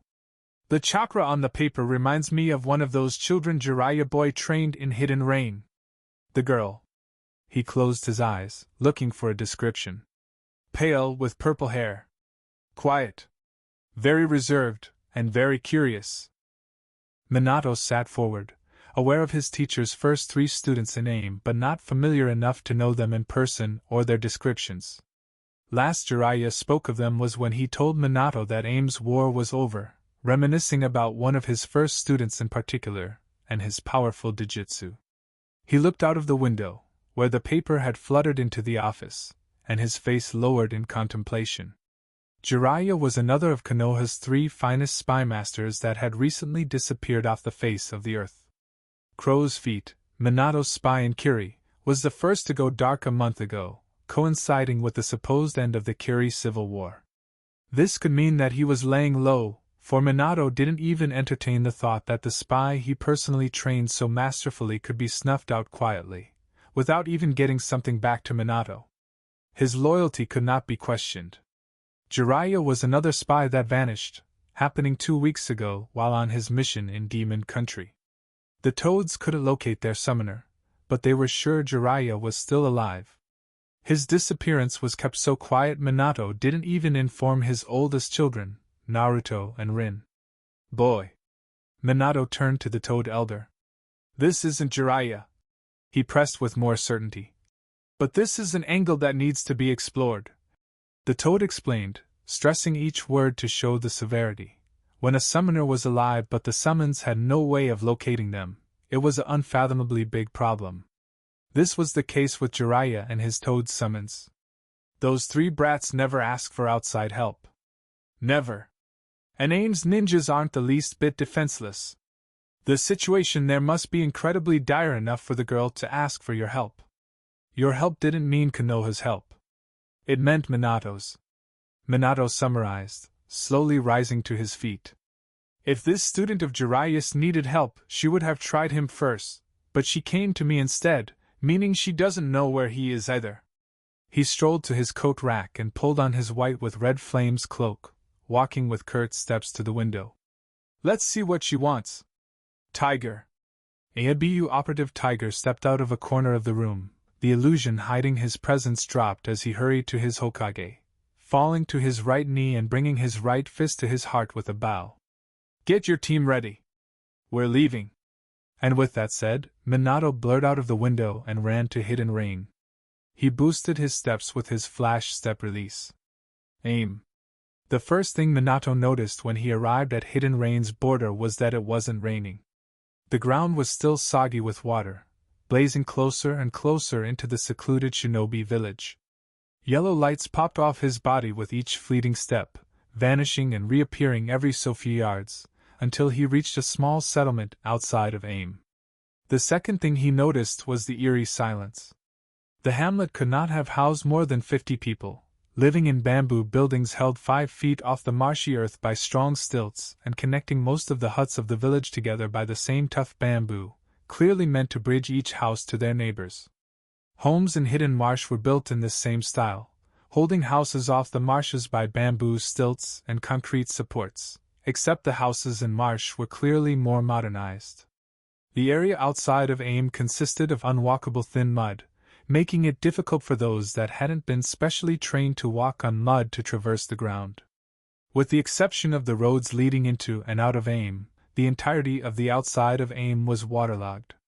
Minato hopped onto one of those bamboo bridges, his blue eyes cautiously flicking left and right. He walked with a careful dip in his posture, hands open and ready to defend himself, not making so much as a noise on that bamboo bridge. The silence was stifling. Minato came to the house at the end of the short bridge and frowned when he saw that it was slightly ajar, exhaling slowly and pushing his right pointer finger on the door, rolling his left hand and gripping the tri-pronged kunai that blurred into his palm. Blue eyes peeking into the house, he called. "Hello?" Minato found a man on the ground, gripping his chest with his fingers, convulsing with foam pouring out of his mouth and iris shrunk to pinpricks. His legs and arms were locked together, painfully stretched out and immobile. His teeth clenched and shuddered in the throes of wordless death. The man's neck popped audibly, and he forced his hazy eyes to the person at the door, finding a horrified blond man standing there. He tried to wrench his jaw open, his bared teeth glistening and his chin wet with foam. Minato's weapon hand dropped, and he stood upright, a small frown on his face. The dying man's eyes flicked to his feet, doing so twice, and Minato looked there, aware of when the man breathed his last. 2 children and a woman were strewn out on the floor of the small hut. Dead. "Well, damn," Minato remarked. Tiger sped to the door of the hut. Minato was inside, panting and trying to get his breathing back under control. Minato spoke as he turned around, making his way into aim. "Find out what happened. See if there are any survivors. Horse, you're with me." Horse dutifully obeyed, pacing quickly after him to aim. Along the road, they saw dead horses and unmoving carriages. A look inside a few told them that the people, coach and all, were dead, foaming saliva or blood through clenched teeth and locked jaws, iris tiny like pinpricks, and limbs locked in uncomfortable positions. Men, women, and children. Even animals, pets, and workhorses. There were more corpses, fleeing aim but falling to the muddy road, dying with wordless agony. Minato's eyes became darker and darker, turning a body on their back and seeing that it was a young woman in her early 30s carrying a newborn. Both were deceased. Out of respect, Minato closed their eyes, compassionate to their former suffering. Nearing Aim's gates, they found someone slumped against one side of the gate. It was a pale woman with purple hair. She wore a black robe with red cloud designs. Minato knelt on one knee in front of her, cautious of her painfully locked fingers curled into the muddy ground, sandaled feet arching in a grotesque semicircle. "Minato?" She coughed, speaking through grit teeth, shuddering blood from her nose. She breathed, sounding almost relieved in her anguish. A short convulsion hit her, beginning to fall but was kept upright against the wall by a grim-faced Minato. "Everyone's dead. What happened here?" he asked, going straight to the point, seeing blood leak into her eyes and her iris slowly shrinking to tiny dots. "Who did this?" "It was, in the water, in the rain."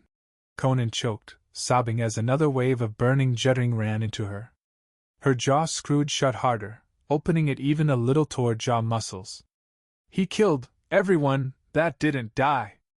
Minato grabbed her shoulders, speaking harder and looking into her reddened eyes with urgent cerulean eyes. "Who did this?" A panic set in and the woman cried openly, tears mixing with the foam dribbling down her chin, afraid to even call the man's name. As if the mere mention of him would cause him to reappear. She voiced his moniker, and her heart stopped beating. "Monster among monsters!" And Conan's eyes rolled to the top of her head, and her taut limbs froze. Inside Aim, the carnage was of a different kind.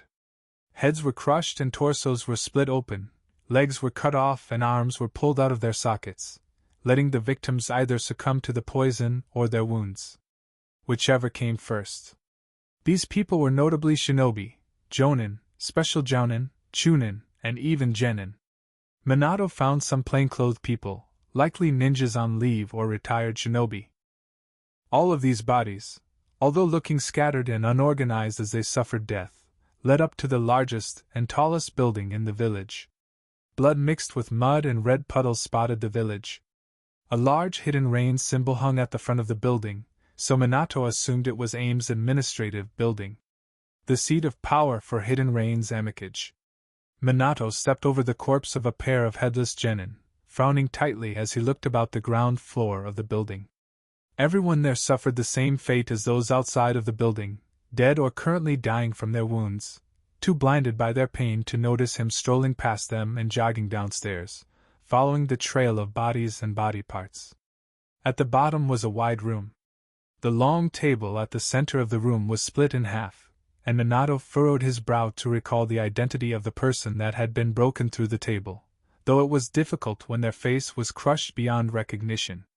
Shaking his head when he couldn't find clues on the person's identity, Minato noted, among others, that the 5 bodies inside this room wore the same black robe designed with red clouds as Conan. He could identify them. Sasori of the Red Sands, whose puppet frame was split open and cast about the room. The Mad Bomber, Deidara, was nailed to the wall by a tri-bladed scythe. A tapering drip of blood leaked from his boots, limp and dead.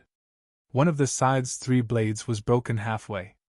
Rai, the lightning holder, was just about to expire when Minato noticed her. Her right hand fell to her lap and her intestines spilled out from her stomach. Her legs were mangled, bending in odd and clearly excruciating angles. The immortal Jashin priest, Haiden, had his right leg lopped off and his foot was pushed deep into his mouth till the shin, strung up to the vaulted ceiling of the room by his black robe. He was still alive, in spite of his current situation, and cursing up a blistering storm despite the foot in his mouth. Minato looked at the person smashed through the table, spying some lifeless black threads shivering from the mashed remains of the person's mouth. Another thing his attention was drawn to was a horrendous statue looming at the end of the room, seated with its legs and arms crossed, spiked, gnarly protrusions jutting out of his back and connecting with the throne placed at its front. There was a white blindfold over its eyes. He walked to it, keeping his guard up and his eyes sharp, nearing the still person seated on the throne. The missing half of Haiden's scythe was discarded close by, bloodied. The person on the throne had his hands broken, slumped on either armrest of the throne, and his throat had been cut open, presumably by the broken blade on the ground. Some black rods littered the ground around the man on the throne, making Minato aware of the largish holes on the dead person's torso and neck. His eyes were gone. Minato's thoughtful frown deepened at the sight, his blue stare looking down on the eyeless gaze of the red-haired corpse. "Well, damn," he repeated. The Rinnegan was gone. The wave straight. "This is a bad idea." Naruto shook his head, motioning to Samehada. "Letting that thing swallow us is a bad idea." Finish sealing Kisame's body inside a scroll and giving it to Samehada to swallow, Rin held up her hands for her brother to calm down. "Okay, hear me out. You have to be insane to trust this thing." He spoke in hushed tones, turning himself and his sister away from the eerily silent sword and the ever-curious glances of the fishermen on the boat. "I don't care why Kisame's dead. Yagura might be killing Kiri missing ninjas, for all we know. Something big is going on in Kiri and Yagura is at the head of it all. You feel it too. Don't deny it." Naruto pursed his lips, unable to contradict her point. Rin whispered her point, more and more determined. "I'm not saying we get sidetracked from the mission. I'm saying that we use this path to sneak into Kiri and meet up with Crow's Feet. It has to be easier than going to Hidden Marsh and sneaking in from there. I'm just saying that it's the height of insanity for us to willingly walk into that sword's mouth." "I totally agree. But chances of us being discovered are slim." Rin pushed harder. "Samehada knows an underwater cave in Kiri Kisame used to hide in. It's as hidden can possibly get."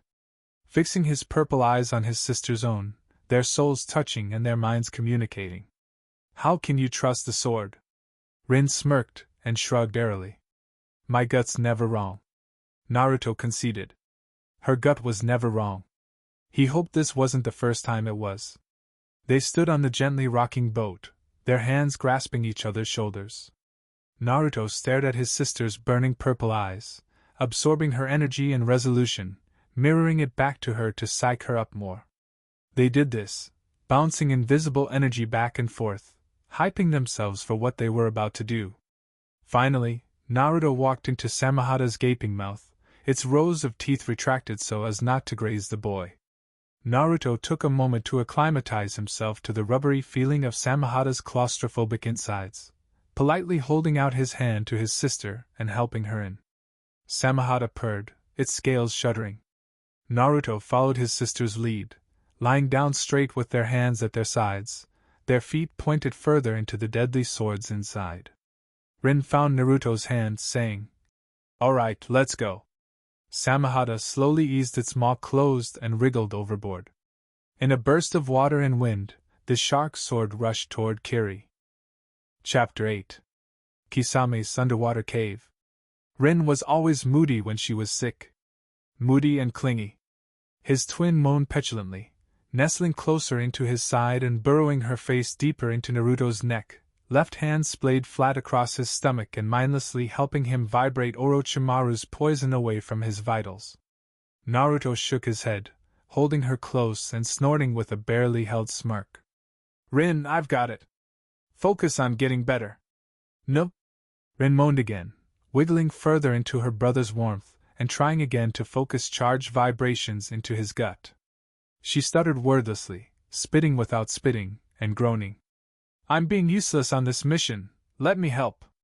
If you keep pouting, I'll leave." Naruto breathed, eyes closed and sitting back on the hard stone wall of the cave. The campfire before them crackled, and a small pot of water boiled over it. He joked, "You're being unbearable." "I'm sorry, Naruto, I'm sorry," she murmured, breathless and queasy. Apparently, traveling at high speeds inside the stomach of a shark sword gave Rin even worse seasickness, and now that it was close to midnight, Naruto was trying to put her to sleep so he could go out and do some light reconnaissance on their current location. Samahata was good on its word, infiltrating Water Country's tight border patrols and locating Kisame's underwater cave hideout. It took some doing, pushing under and through the patrol boats, bypassing the occasional sensory sweeps from the ninjas on board, and timing each burst onward as those ninjas shine their spotlights the other way. It could be that this meandering and turning disorientated Rin, more so than any boat could. The cave itself was fairly sized for the twins, being 15 feet wide and 10 feet high. The campfire was just small enough to not be too close to either of them, and stocked with dry enough wood to not pollute the cave with smoke. The twins could sleep on either side of the fire, but knowing them, they won't be able to keep their hands off each other. The entrance of the cave looked like a wide puddle on the ground. Samahata swam outside, pacing around the cave and snacking off fish wandered in its path. Naruto worried if the giant patrolling sea beast would clue onlookers on the shore of their presence. But when Rin moaned again, needling close to him and curling her legs into him, he tried to put that worry aside for another time. The cave was cold, so the fire helped somewhat. Rin, though, was more focused on soaking in the bonfire of heat and chakra, wrapped in her brother's embrace and yearning for more. Naruto was always patient when it came to his twin, and his baby sister too. When she had wriggled into the right spot and pushed deep enough into his side, she would slowly slump asleep, whereupon his next issue would be stealthily untying her limbs from his body so he could escape the cave. He chuckled at the thought and pulled Rin closer. He had given her ginger ale tea and some pills to help with the seasickness, though whether those would help her sleep was up for debate. Her groaning subsided. He thought she had fallen asleep, until Rin exhaled the question. "Whatever happened to Yum?" She was now a ball, arms tied around his midsection, and her face was wedged between his neck and shoulder. Her voice was dull, sleepy, and her hot breath drove chills down Naruto's back. She asked, "Do you still, talk to her?" "Since after that party."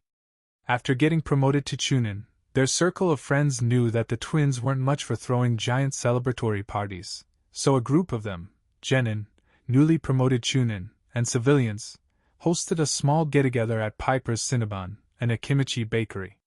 The group then walked to Iam's place and started playing a harmless party game.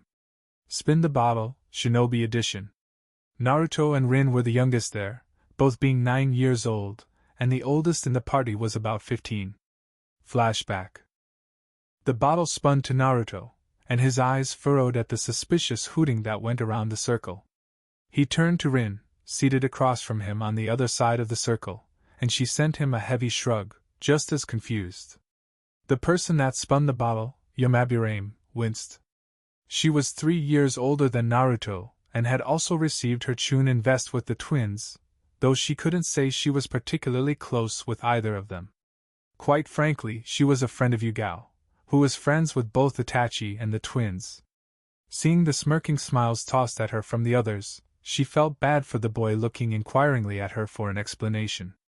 "I don't think this is a good idea, guys," she said, preparing to pay the fee for disagreeing to play the game, 1,000 ryu, only to get stopped by a giggling Kakashi, 15 years old and very much enjoying where this was going. "Shinobi rules, remember? You can't pay to get out of this." He chastised her playfully. Anko joined her perverted friend, grinning ear to ear. "Now get going, you crazy kids! What the hell is going on?"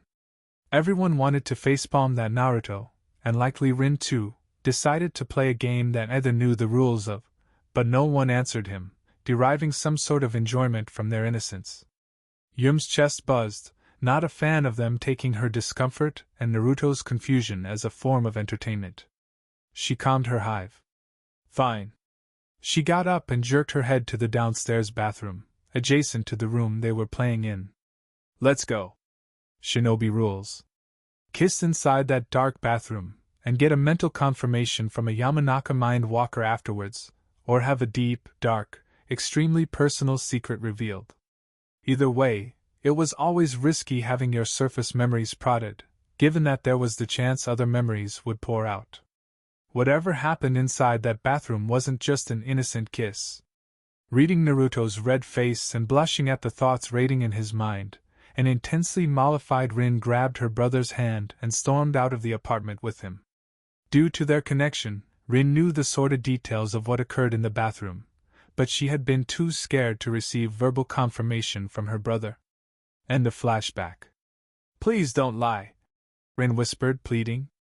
"I promise I won't get mad." It could be the sleep delirium dragging up the emotions she had been bottling up ever since, a question that had stayed at the tip of her tongue for the better part of 8 years. Naruto didn't want to lie, and he didn't. "We still talk," he admitted in a breathy murmur, leaning into Rin as her body tensed at the validation of her worries. She was well aware Naruto and Yum still talked, albeit when she wasn't present. 20% of the time she wasn't with her twin, so that was a given. "But we haven't done anything." The sincerity of his next words lulled her heckles down. "Then?" she wondered quietly, beckoning him with a shy look up at her brother to answer the unfinished question. "We just talk." He shrugged with one shoulder, not wanting to jostle his sister's sleeping place. "She has a girlfriend now, so I've been showing her good spots in the village she could take her out on a date." He quickly pacified Rin, saying, "Nothing happens. I show her a good cafe, a good lookout spot, or whatever. Her girlfriend's part Kurama, part Inuzuka, so art shows, dog shows, museum tours, and pet salons. That's the way to go, I think. And I know Yum isn't lying too. She's really, really doing her best to make it work with Hana." The Inuzuka clan head's daughter, Rin remembered. Hana Inuzuka was at the party that night, she also recalled. "What else do you two do?" Rin pressed, not sensing any dishonesty from Naruto. One thing, among others, the twins excelled in was telling lies and falsifying the truth. The same was the stark opposite when it came to analyzing each other. For Naruto, Rin was like an open book, and for Rin, she knew Naruto better than she knew her chakra. He wasn't lying to her, and the relief she felt at the realization relaxed her shoulders. "Well, since Hana doesn't like bugs and insects, and Yum talking about them with her clanmates is dull, she and I talk about them all the time.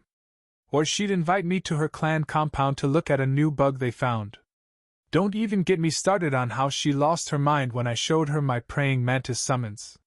She was the one that convinced me and Shibi to start an Aburame branch praying mantis nest." Rin got the feeling that Naruto was Yum's closest friend. Aburame friendships were a preciously tight knot.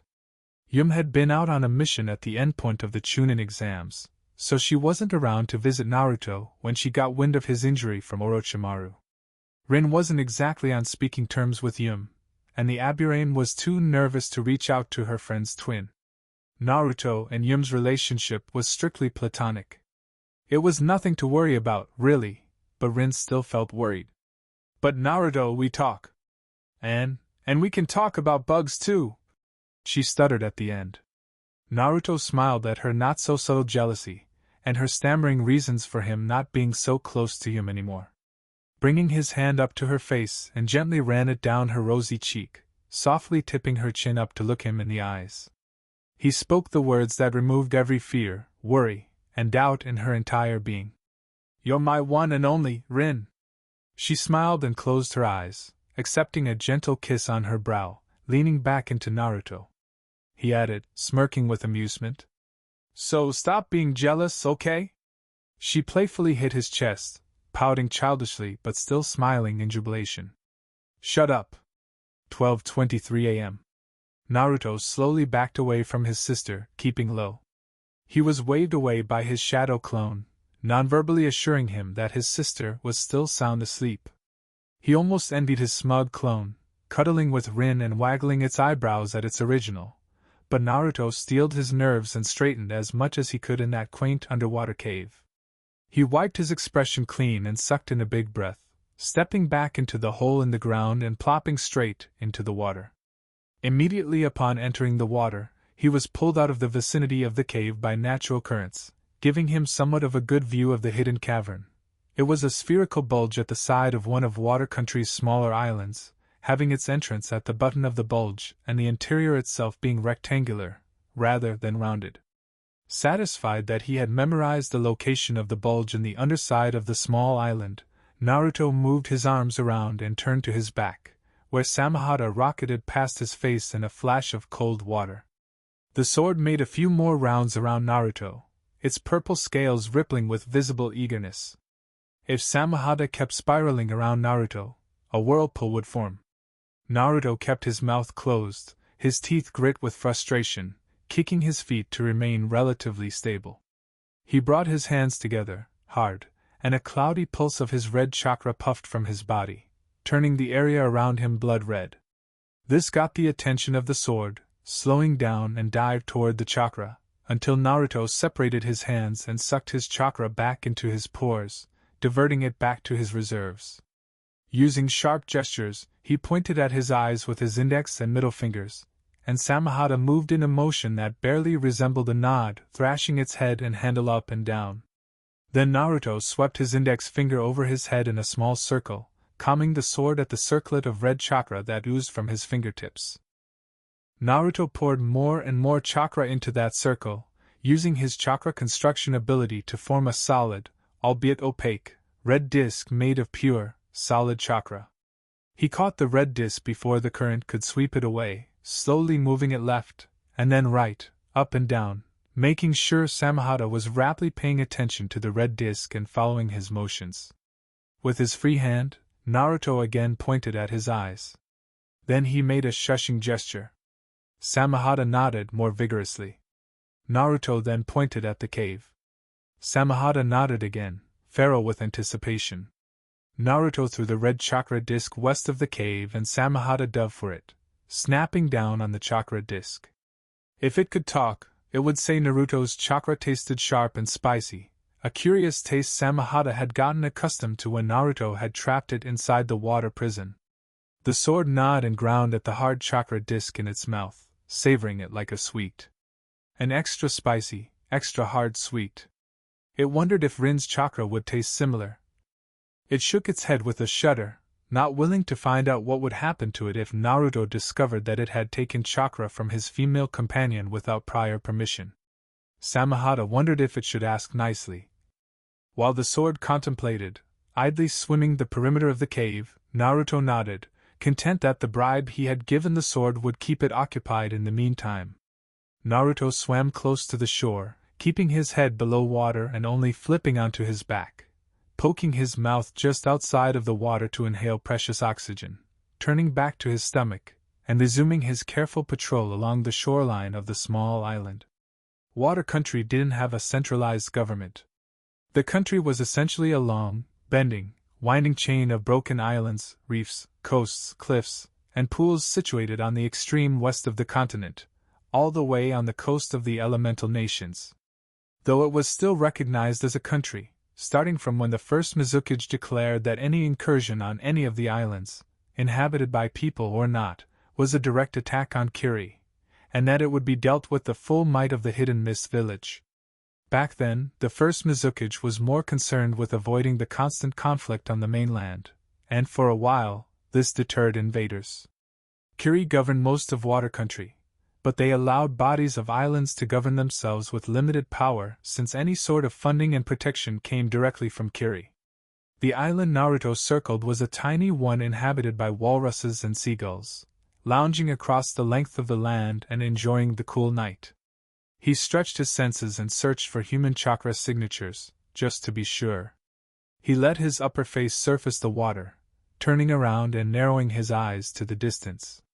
His purple eyes hardened and swirled inwards, shifting red as his Sharingan activated, spinning sluggishly when he saw a black bird soar by toward an island, unaware of the shinobi swimming beneath him. Now, all living creatures had chakra. Humans and animals had chakra. Human chakra networks were developed, webbing from the heart and brain to the furthest reaches of their extremities, while animal chakra networks only encompassed their brain, heart, and bones. Evolution in animals and their relative disuse of chakra devolved their chakra networks to its basic function of keeping them alive and developing their nerves, muscles, bones, and tissue to adapt to the rigors of the natural world. On the other side of the spectrum, human interest in chakra developed and evolved their chakra networks. It was believed that human chakra networks were still developing and evolving. This was also taking into consideration the difference between shinobi and civilian chakra networks. The only known exception to the assumption on animal chakra networks, about them being primitive and almost needless, were animal summons. Animal summons, just like humans, possess developed chakra networks. So when Naruto's Sharingan saw the chakra network of the black bird, he knew it was a summon. Naruto ensured to keep his chakra signature small, keenly observing the direction the bird was flying in. When the bird was gone, Naruto sank back beneath the waves and swam in the direction of the island the bird flew to. He did so without chakra, not wanting to risk alerting any shinobi on the island nearby of his approach. 1:11 a.m. Naruto pulled himself up onto a pier and blurred onto the beach. He knew what he was looking for. His distant uncle, and the Uchiha clan head, Fugaku Uchiha, had shown him the way lost Uchiha clan members could leave clues only fellow Sharingan bearers could locate. They called it a bonfire. Bonfires were chakra diffused thinly into a drop of blood. A fire only a true Uchiha could see. Naruto briskly walked on the beach, maintaining his stealthy crouch and stepping over the crabs burrowed under the sand. His Sharingan twisted anti-clockwise, scanning left and right. He didn't think there would be a bonfire located in the open. Crow's feet was smarter than that. Then Naruto found it. On the back of a dead crab, burrowed under the sand and utterly ignorable to the rest of the world.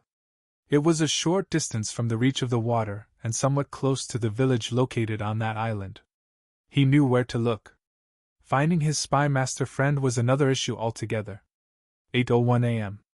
The sun hasn't shone on water country in 20 years. It sounded redundant, thinking about it. But it was no less true. A soft yellow light skimmed above the thick gray clouds, its rays too weak to push through the gloom, settling for rolling in the sky from east to west as a vaguely visible yellow spot in the dark clouds. The people became gray, reassured of their safety but soulless in their day-to-day lives. Even children on their small island, and across the broken chain of islands that comprised the entirety of the land of water, found their shoulders heavy. When once they found some reason to smile, their heads sank with the gloom they found themselves under since the end of the Civil War just a month ago. The village orphanage, a poor shack run on pennies, had been devoid of laughter since the end of the Civil War. Ami held her side bag close to herself, smiling tightly at a pair of Kiri ninjas patrolling the village stationed on the island some days ago. The two ninjas faltered for half a second, narrowing their eyes at her for a short moment before recognizing her as one of the nurses of the island's only clinic. A good indicator of her profession was the light green nurse's gown and her white strip cap. She also wore a seasonal sweater, a pair of white pants, and an ordinary pair of white shoes. The island was small, so everyone knew everyone. Ami sighed, relieved they didn't ask for identity, trying not to look like she was hurrying away from them. She didn't like bringing out that identity and showing it to people that asked for it. It made her feel like she shared the same belief as those cruelly misguided people. Yet that was the new world land of water had found itself in. Keeping her eyes down and her steps marching forward, the sounds of a radio announcer from Kiri filtered into the air from the kitchen of a small house to her right. These people are all born innocent, but they are lawless and violent by nature. It is our responsibility as fair-thinking people to locate them and register them so that we can properly monitor them, hold them accountable for their mistakes, and teach them the right way to live and serve this great nation of ours. Ami pursed her lips, hot bile roiling in her stomach. There is a reason for the considerable decline in violent crime since Lady Terumi joined forces with our great and wise Mizukage. She finally saw reason, as violent as she used to be. This clear-sightedness on her behalf can only be credited to the patience and wisdom of our great Mizukage, teaching her the right way her people need to be held accountable. Very true, a second person vocally agreed. The voices from the radio receded in the background as Ami quickened her pace home. Hearing this manipulation on the airwaves every single day was tasking on her resolve. Ami didn't have a bloodline and she wasn't from a clan, but she was certain that what the Mizukage was doing, and what he wanted to do, was utterly evil. Her neck of the village was quiet, aside from the murmurs of children in the orphanage, attending morning classes.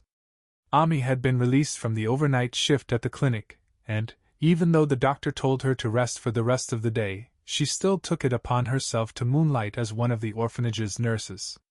Her house, like all of the houses on the island, was old and constructed from wood. 1 bedroom, 1 living space, 1 kitchen, and 1 bathroom. Similar houses were planted in rows on both sides of the street, mostly empty now because the occupants made the mistake of having bloodlines. Some bloodline holders had returned from Kiri, and Ami smiled at them, sending a friendly wave. They stopped what they were doing, cleaning out their houses from dust and rot, and waved back. Ami's smile dulled and her fingers drooped with her hand. The falseness of those smiles made her sick. Their smiles didn't reach their glassy eyes, holding in unwept tears, and the very corners of their lips trembled as if fearing that Ami would discover their sorrow and report them to the authorities. For what crime? Ami thought, turning to her door and fumbling in her bag for her keys. The drone of children saying the alphabet added another weight to her conscience. She found her keys and jangled them into the lock, twisting to the right twice and turning the door handle down for her to push into her apartment. The inside was small, having only a threadbare couch facing a stool, where a radio sat. The door on the left side of the room led to the tiny kitchen, and the door directly opposite the front door was the bedroom. The windows were closed, and the curtains were drawn. Same as everyone on the island, she couldn't afford electricity. The house was understandably dark. Pulling out her key from the front of the door and closing it, she poked at the lock of the door with her keys, searching for the keyhole with jittery hands and a barely hidden nervousness, until she found the keyhole and snapped the door locked. She doubted that it would hold from a well-placed kick from a genin, but it at least helped provide the illusion that she was safe. Standing at the door, inside that dark house, Ami riffled through her bag and pulled out a fluorescent lamp, flicking it on and setting it on the stool. The clinic was receiving funding from Kiri, so they were one of the only places on the island that had a working generator, which the doctor turned on every night, or whenever they desperately needed to use their computer. Ami always used the chance to work on her shift in the clinic to charge her torchlights and her old radio. She was a fairly unassuming woman, tying her straight back hair into a tight ponytail and pushing her thick glasses back up her nose when they nudged down slightly. She was in her mid-30s, widowed, and childless. She wasn't fat or thin, tall or short, pale or tan. Growing up on the island, she hated how utterly average she looked, but now she was glad for her meek features. In every sense, she was unassuming and ignorable. She dropped her bag on the couch and used her lamp to better see what was inside. She took out a palm-sized container of burn lotion, and that was when her heart began beating rapidly. Beads of sweat pricked her brow. She pushed her glasses up again, sliding down her thin nose. Okay. She squared her shoulders. Holding the ointment in her left hand, Ami gulped, carefully approaching her bedroom door and holding up her right fist. She knocked twice, rapping her first against the wood twice again. Shifting closer, she set her ear against the door, listening closely for a reply. She didn't hear one, and not wanting to impolitely push inside the room without getting one, she cleared her dry throat. Mr. Feet. It's me. Ami. She scrunched up her face, trying her hardest to listen for something. She saw the plate of food she left in front of the door the night before was gone, and he hadn't been able to move much since she found him. He couldn't have gone. She frowned when she heard weak, tittering laughter on the other side of the door. Can I come in? She asked, not feeling too pleased that he was taking amusement from her anxiety. I brought more lotion. She had picked the herbs, crushed them, and mixed them herself. Thankfully, it was working on him, from what she could see. Come in, the man inside called back, his voice grating with stifled pain. Ami straightened herself and opened the door. The room was dark too, so Ami had to step aside as she entered so that the light from the fluorescent lamp could flood inside. She couldn't see much of her guest. He was dressed in several layers of dark cloaks, tattered at the ends of his ankle to show a pair of dark shinobi boots, and had sleeves reaching his wrists, showing his black gloves. The last thing her guest wore was a plain, eggshell white mask. It had a single eye, the right, and there were 3 black markings on the outer corner of the eyes, extending from the sole eye to the ear. His hair was black and short, spiked up. The bottom corner on the right side of the mask was scorched black. She would have been scared of the floating white mask in that dark room, if not for the eye glittering pleasantly at her. Ami tooted, scolding him. Mr. Feet, I thought I told you to not wear that. It could aggravate your burns. He was relaxing on the bed, wedging into a corner of the room. He grunted and wheezed, sitting up and shuffling so that his back leaned against the wooden wall. He smiled. Thanks to your lotion, my skin isn't peeling off anymore. 3rd-degree burns were no joke.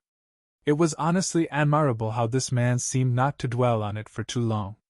When she found him a month ago on the beach during a class excursion for the orphanage, he had been so badly burned on his right side.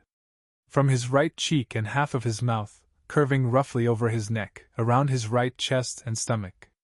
The burns had been whitish red, swollen yet flaky. Somehow, only the extreme tips of his right hand were spared from the worst of the burns. Now he looked better, though still long overdue for major restorative plastic surgery. Yet she suspected that even before his burn wounds, Mr. Feet wasn't too inclined on revealing his face to anyone. She had seen his face, though, and despite everything and despite the 3rd-degree burns on half of his face, he was still a dashing young man. I can't tell you how grateful I am to you, Ami. I owe you a life debt that can never be repaid, the man said, appreciatively collecting the burn medicine. The stark difference between the man's kind voice and his dark demeanor still jarred Ami. I'll be out of your hair in a few days. It's fine, she answered quickly, used to his gratitude at this point, and just glad he was doing better. She wished she could have gotten him some more pain medication, but the doctor and one other nurse in the clinic were beginning to notice a small shortage. Again, Ami had to trust her medical knowledge and hope that the burn cream helped mend what tissue it could. You still haven't told me who did this to you, Ami pressed, standing awkwardly. Or who he was and where he was from. Ami's fatal flaw, and she knew this, was that she was too sympathetic. She would sooner risk having her head chopped off for harboring a stranger on the off chance that this person was indeed a wanted criminal. Presently, she was housing him in her bedroom, readily and willingly relinquishing the room to him and treating his wounds. The man sniffed, his coal black eye darkening. He readily answered her inquiry. A good friend. She set me on fire. Oh. Ami weakly nodded. It was the most information he had told her. Well, I'm sorry to hear that, Mr. Feet. He chortled again, light and tired, trying his best not to move too much. Her cheeks flared up at his laughter. Her hands clenched at her sides and she scolded him in a low, hissing tone. I don't know why you keep laughing, you're the one that told me to call you that. Why don't you tell me more? Never mind that. He waved off her irritation. If I tell you any more, I'll be putting you in danger. Coming down from his enjoyment of her embarrassment, his eye became serious and he swore. I can't have that. The atmosphere was shattered by a soft pecking on the window. Ami quickly covered her mouth, stopping the scream that surged up her throat. With shuddering effort, Mr. Feet shifted to the edge of the bed and planted his feet on the ground, standing up and grating his teeth at a sharp pinch on his neck. It's fine, he reassured her when she made to help him to his feet. Holding up his left hand and gesturing slightly for her not to worry, he faced the window and turned his back to her.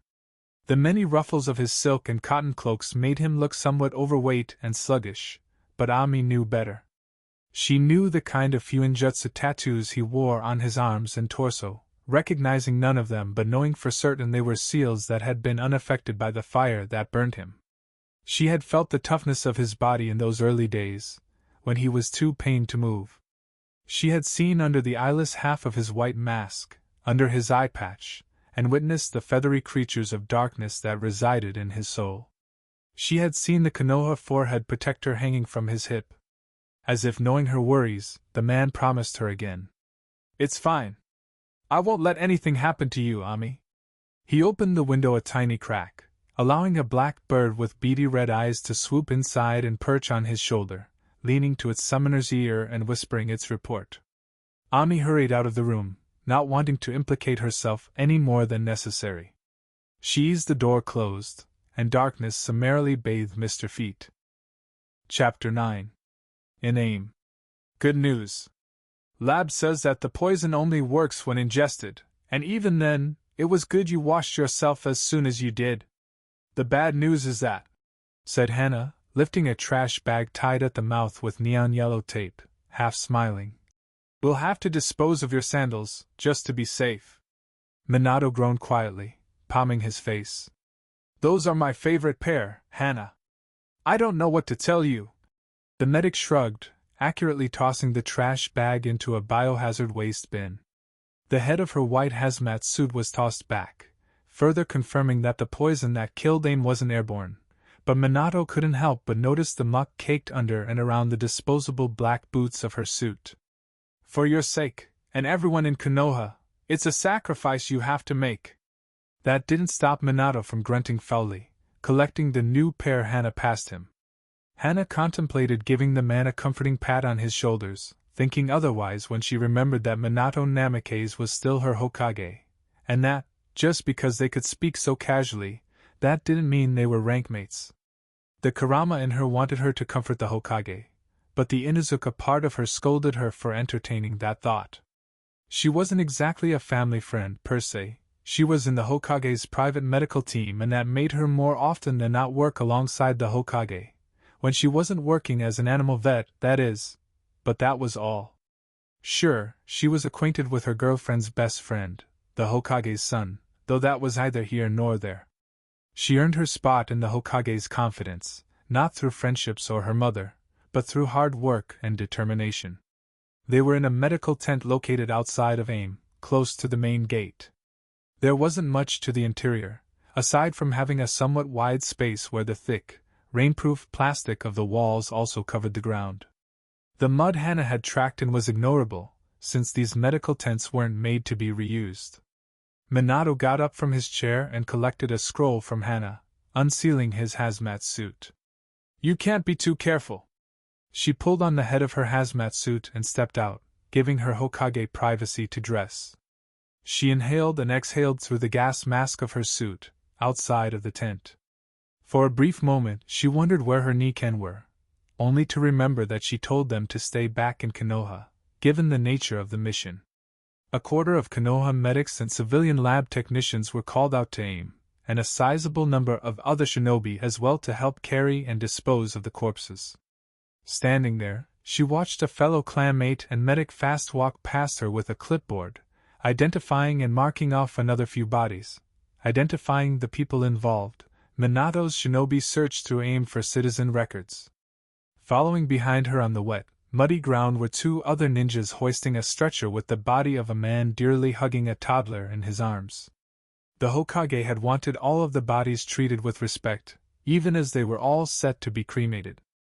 Each body was assigned a grave marker in a newly marked hectare of land that was to serve as Hidden Rain's graveyard. The corpses had to be positively identified inside one of the 6 other medical tents spotted around the entirety of Rain Country, noted down to be sent to the rotation of ninjas in charge of carving names on gravestones. By Hana's count, they had already burned over 150 bodies, and more were on their way. It was a tragic sight. In all of the 20 years she had been alive, the 9 years she had been a medic, and the 2 years she had been a jounin, she hadn't ever seen this many dead bodies. Minato called out to her, and Hana re-entered the tent. The Hokage was now wearing his hazmat suit, his first ever time wearing one, so, understandably, he wanted one of his best medics to check that he had worn it properly. Hana did so, pulling down the chin of his gas mask, noting that there weren't any gaps underneath, patting the wrists and going behind Minato, patting the back of his neck for any gaps, and doing the same for his boots. She came back around, her deep brown eyes seeing the dark look in her Hokage's blue eyes. "Looks okay, sir." She stepped aside and Minato walked past her, pushing open the tent and walking outside. She went after him, carefully walking on the mud as the Hokage entered Aim's gates. He didn't ask for the official count of the dead, not yet, and since Hana was the Hokage's most trusted field medic, it fell on her to tell him when he requested it. She did, saying, "Lab says that the poison has never been seen before. Colorless, odorless, tasteless, and chakraless. Fatal for humans and animals." Minato slowed down to hear the report, giving her his ear as his medic jogged to his side. Since Konoha's alliance with Suna, the Leaf's medical system and laboratories had become more effective. In just 24 hours they had been able to break down and study the nerve agent that had eliminated an entire country. It was infused into the water. Kakashi found a dead snake in a water treatment center in Aim and another snake in a village 2 miles due south of Hidden Rain. Kakashi's with a team looking for more. The two of them reached the same assumption, and Minato voiced it. Orochimaru was involved in this carnage. Even as the crippled Sannin was imprisoned underneath Konoha, losing his sanity in the darkness and being eaten alive by rats, the man was still wearing on Minato's nerves. As they spoke, ANBU operative Crow and some of the other black operatives were partnering with Konoha's non-ANBU and the former Sound 4 to dismantle Hidden Sound. It was painstaking and couldn't be rushed, since the Sannin's network ran too deep into the core of the continent. Back to the matter at hand, Hana nodded to the Hokage's assumption. "I think so too. My theory is that the snakes introduced the poison into the water system, and people across the country drank from this water, cooked with it, and bathed with it. Part of the water was recycled to maintain the rain, and more people inadvertently ingested the poison." Minato nodded to Hana's deduction.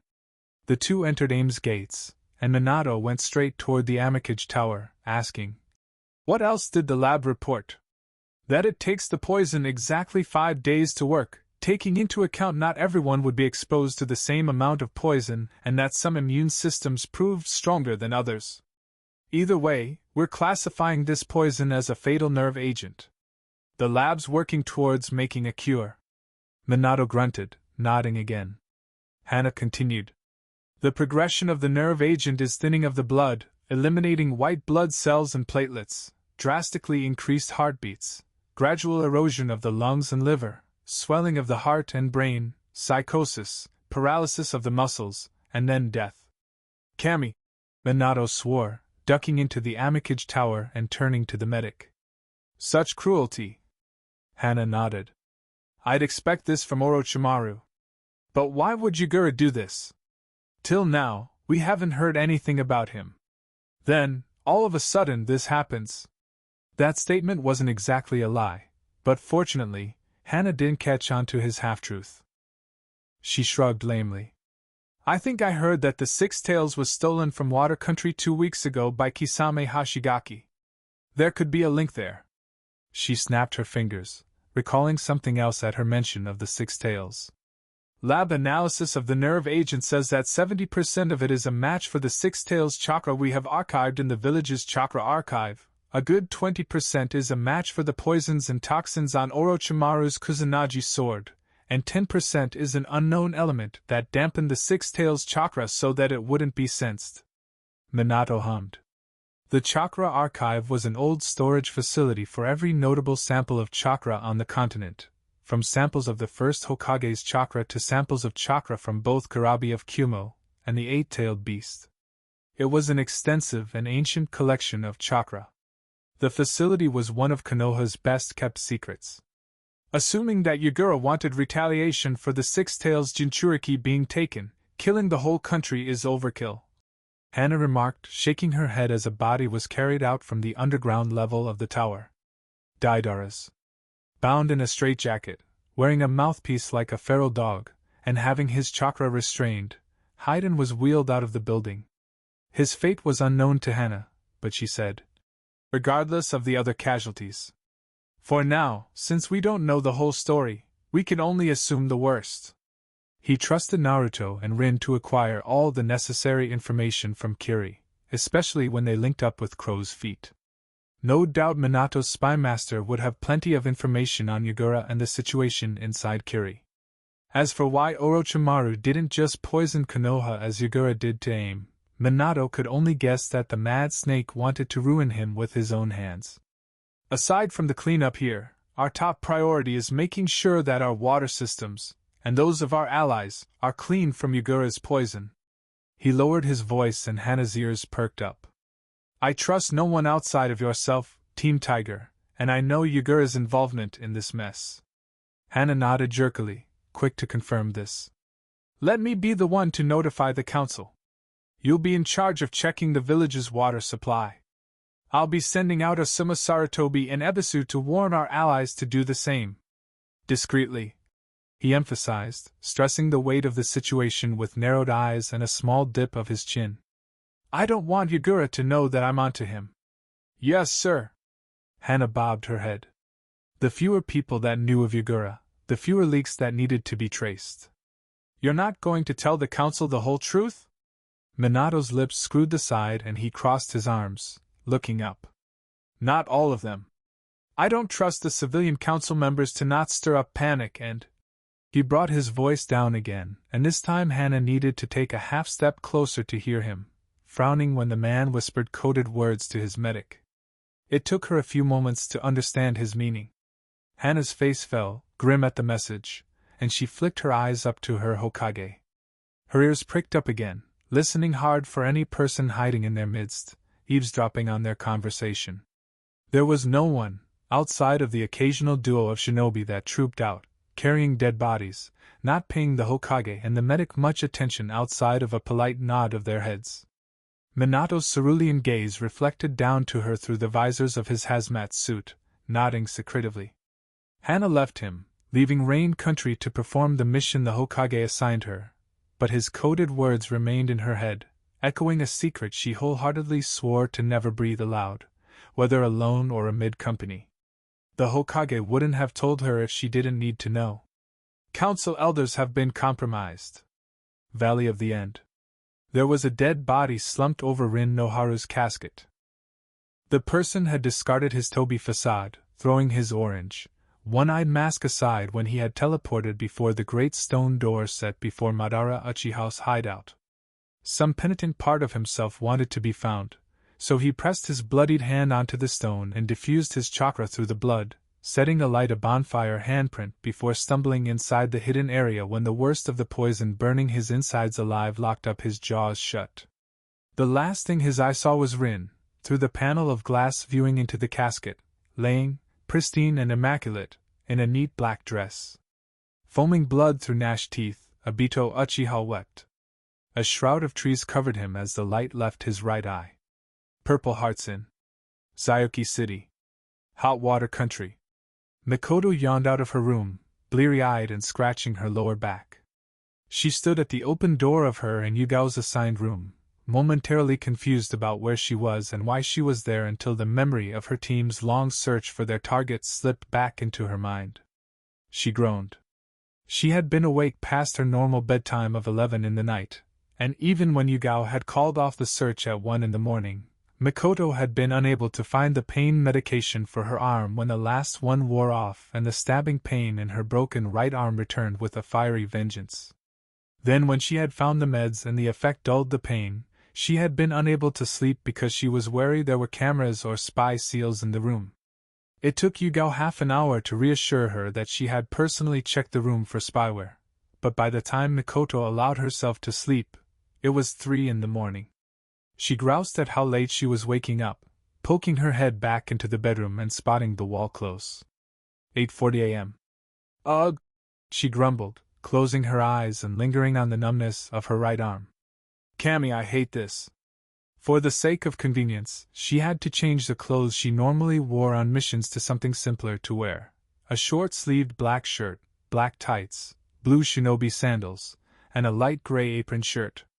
It took some effort combing and dressing her long hair into a ponytail, and the result was still somewhat slanted to the left side of her head. Her backpack and weapon were with Yugao. Her stubbornness didn't permit Yugao to help her more than that, bathing and dressing with only one hand. Mikoto groaned again, tired of her predicament. Damn you, Sasuke! She breathed, meaning but not meaning her curse.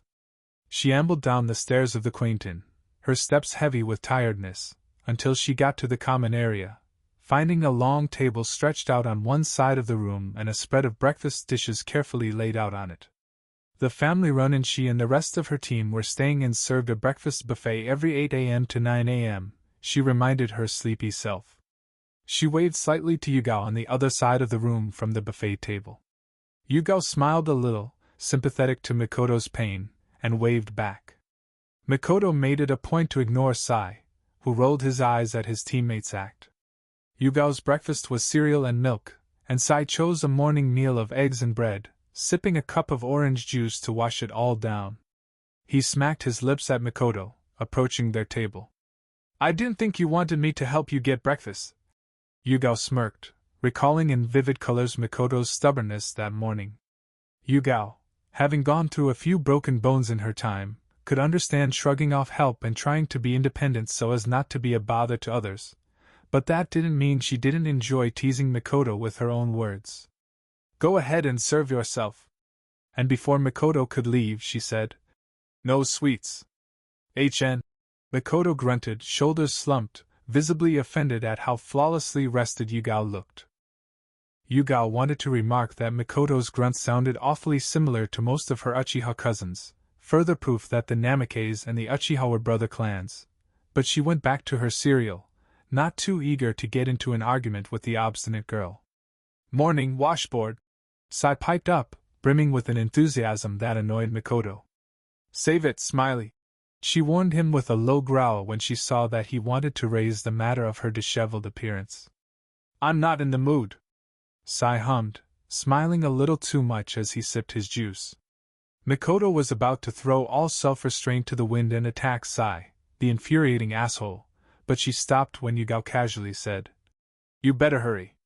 The food's running out. Growling, Mikoto missed Sai as he sent her a finger-wiggling wave, turning to the table to get herself some breakfast. Over the buffet table was a sign. We ask our dear guests to please respect the table. Thank you. Some part of her wondered if the family that ran the inn were in any distant way related to the Akimichi clan. On the left side of the table, she picked up a bowl and spoon in her left hand, sliding straight to the bowl of oatmeal at the middle section of the buffet and scooping herself the very last 2 ladles of thick, creamy oatmeal. Oddly for a girl that had endless energy, Mikoto wasn't one for sugar in the morning, so she stepped away from the diminishing dish of sugar close to the oatmeal. About to leave the buffet table, Mikoto spotted the tray containing 2 strips of bacon. Her stomach grumbled, and she shrugged. She placed her bowl on the table and reached for the bacon with her left hand, intending to chew on them on the way to their table, until she and someone else's hands met. She looked up the length of the arm and met a pair of black eyes, heavy with lack of sleep. The woman, flicking those eyes to Mikoto's sling, became apologetic. It's fine.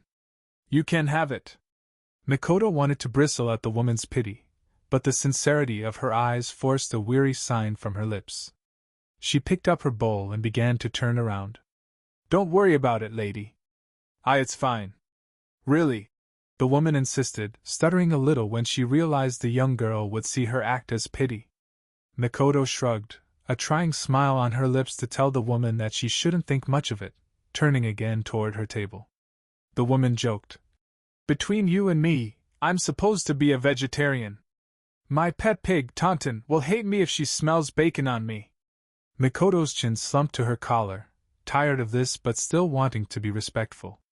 She looked at the woman, blue eyes scanning the woman up and down, then back up again. She pulled her lips back into a smile, exaggerating the expression. Really?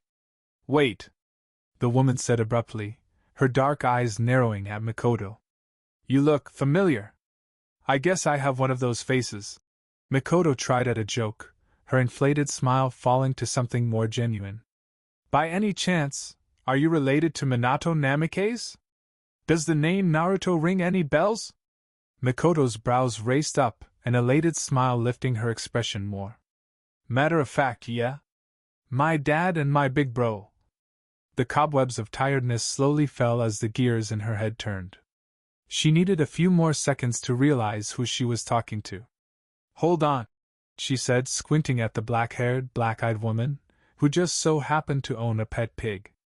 I think I know you too. Are you Shizen Kato? Mikoto. The bags under Shizen's eyes lifted and she gushed, holding back from drawing the girl into a hug, or else risk pouring the oatmeal on both of them. Last time I saw you, you were this little speck of a baby. She swiftly collected Mikoto's oatmeal and began pulling her to another table. Come on, Shisho's going to love to meet you. Yugao pulled Sai back down onto his seat, observing Shizen as she guided Mikoto to their target, Tsunade Senju.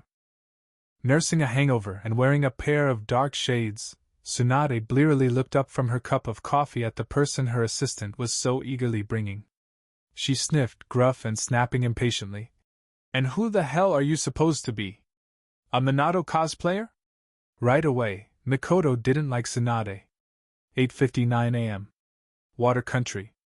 A well-executed bonfire could be considered invisible to outsiders, but when enough of them were grouped close together at a time, there was a visible blip of chakra that sensors could locate. This was why Uchiha that wanted to be found widely spaced out their bonfires. There was a small buzz at the back of a butcher's shop and some merrily burst of misty red chakra, followed by a trailing pop of yellow lights. The two ninjas dropped into a crouch and expertly slid to the other side of the open back door, ears twitching for a change in the tempo of the conversation going on inside the butcher's shop. There was none. The hammering of cleavers down on meat and bone continued, and the noise of casual conversation concerning the recent dip in tourism on the island continued. The angel of Konoha bound over the door, and soundlessly landed on the other side, keeping her eyes peeled and her ears open for any patrolling ninja, all the while carefully taking into account the weight of the bandaged bundle strapped to her back. Samahata bubbled in anticipation of action, and the girl carrying him just barely contained those same emotions inside herself, squatting low for the fingers of her right hand to graze the floor, stretching her senses around. The back area of the butcher's shop was painfully small, being shared with the back of a carpenter's shack that was mostly inactive since the end of the war. The dumpster was closed, though the twins endured the putrid smells of rancid waste from carved-up meat. The back of the shop was somewhat hidden from open view, since the only way to access it was by entering an alley and turning the left corner into the small space. Rin perched at the corner of the alley, shaded by shadows and fingers touching the floor. Naruto, using his Sharingan, searched the back of the shop, eyes flicking to each brick on the wall, focusing on his task while his sister watched their back. He found something, a faint line of bluish fire underneath the dumpster, drawn with blood from right to left, where the invisible fire gradually increased in brightness from right to left. Lying almost prone on the floor, Naruto turned his eyes in the direction of the brighter side of the bonfire, meeting the shut door of the carpenter's workshop. He got off the floor, rubbed the dirt off his hands, and flicked his head to his sister, sending a wordless call for her attention. He replaced her position, having to weightlessly bound over the open door of the butcher's shop and remain low at the corner of the alley. Naruto didn't touch the floor, not a touch sensor like his sister, though his natural senses roved the surroundings. Their light steps didn't leave footprints on the ground. Rin leaped over the door and knelt by the locked door of the inactive carpenter's workshop. It took some self-awareness to adjust her position while having Samahata on her back, but she was able to do it, reaching into the kunai pouch on her right thigh and drawing out 2 senbon. Her tongue poked out from the corner of her mouth, working on the lock of the door. She had a lock-picking set sealed in a storage seal inside her kunai pouch, but she thought better of it. The quick blip of chakra that would burst from unsealing the lock-picking set could alert nearby sensors. For all they knew, the butchers inside were retired ninjas. Rin hissed a mute curse, twisting instead of pushing, having to start again. She gave her brother a wordless eye roll when he glanced at her, a twinkle in his eyes. Then the twins cursed and vanished. 2 seconds later, a young girl wearing a bloodied apron lugged a trash bag out of the shop, her freckled cheeks puffed with effort. Her face mask was pulled down to her chin, and she immediately regretted not covering her nose when she recalled the ghastly smells awaiting her inside the dumpster. Facing away, she inhaled and exhaled twice, dragging a large gulp of air into her lungs and throwing open the large bin. She wasn't a small girl, being in her mid-teens and having experienced a growth spurt in height some months ago, so opening the bin wasn't an issue. The smell got to her and she gasped, throwing her face away and covering her nose with the crook of her right elbow. She wheezed. Oof. A cluster of angry flies buzzed free from the bin. She was a lanky girl, tall but thin, so it was understandable for her hesitation in lifting the bag of waste with her into the bin.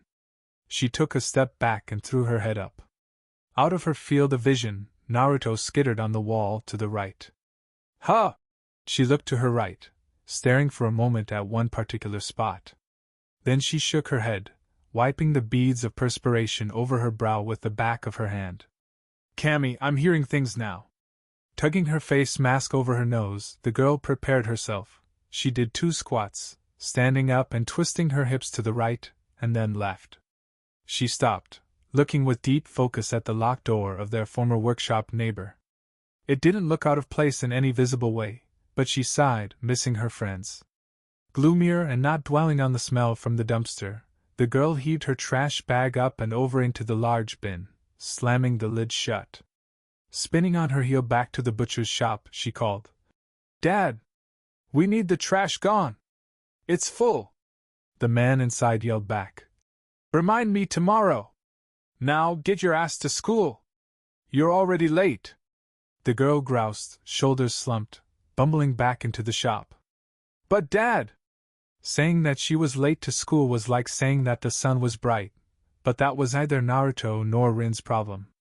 Naruto slid back to the alley and Rin eased the chameleon wallpaper off her face. If the girl had been a chunin, she would have noticed that the back door of the carpenter's workshop had a barely noticeable bulge. Chameleon wallpaper could hide people, trusting the user to suppress their chakra, but there was always still a human-shaped protrusion if a skilled enough person squinted hard at the area. Rin sighed, peeling the rest of the wallpaper off her body and skirting to the back door of the butcher's shop, scrunching her face to listen for any suspicious break in the conversation going inside. Nothing like that. The teenager yelled to her father that she was going upstairs to bathe, and the man screamed for her to hurry up. Rin sighed again, sliding back to the workshop's back door and hastening up. The lock of the door popped, and Rin caught it before it could creak open. On cue, Naruto landed beside her and his Sharingan spun clockwise, checking the building for human life and nodding his head when he sensed someone. The person they were looking for. Crow's feet. The man was sitting on a wooden crate, near the long and used work table and surrounded by wooden chips, not swept away in the last 3 weeks. Rin quietly closed the door after she and Naruto proceeded inside. The workshop had a front room and a back room. The former was where the carpenters displayed their wooden crafts, and up till today the wooden rowboats and wooden horses were still there, a haunting reminder of the mass roundup of bloodline holders that had taken place on their small island 3 weeks ago. The back room was a private space for the carpenters, containing 2 work tables, a tool rack that encompassed half of the wall adjacent to the back door, sharp but dusty from disuse, And last were the unfinished wooden items the carpenters had been working on. Toy soldiers and boat oars and disassembled parts of a bed frame, and an assorted backlog of other things. If the three of them listened hard enough, they could still hear the ghosts of the carpenters working hard on their next project. Naruto frowned, picking up a crate and setting it on the floor, gruffly sitting down. Rin decided not to sit. Instead, she leaned on the closed back door. Naruto and Crow's Feet deactivated their Sharingan. There was silence among the three. Naruto and Rin studied Shursui, and Shursui studied them, his lone right eye examining the twins. He was sitting heavily on his crate, wearing a black and brown heap of tattered cloaks, masking his face behind a one-eyed white mask with 3 markings at the corner of the sole right eye. His left foot tapped the floor, and he chortled, smiling at the same time as Naruto. "It's good to see you too, Crow's Feet." Shursui chuckled. "Please, Crow's Feet was my father's name, call me Mr. Feet." He looked around his friend, sending an eye smile through his mask to his friend's sister. "Hey you." Rin smirked widely, nodding back. "Hey, Mr. Feet." When their eyes lingered for 5 seconds too long, Naruto snapped his fingers in front of Shursui's face. "Hey! Eyes on me!"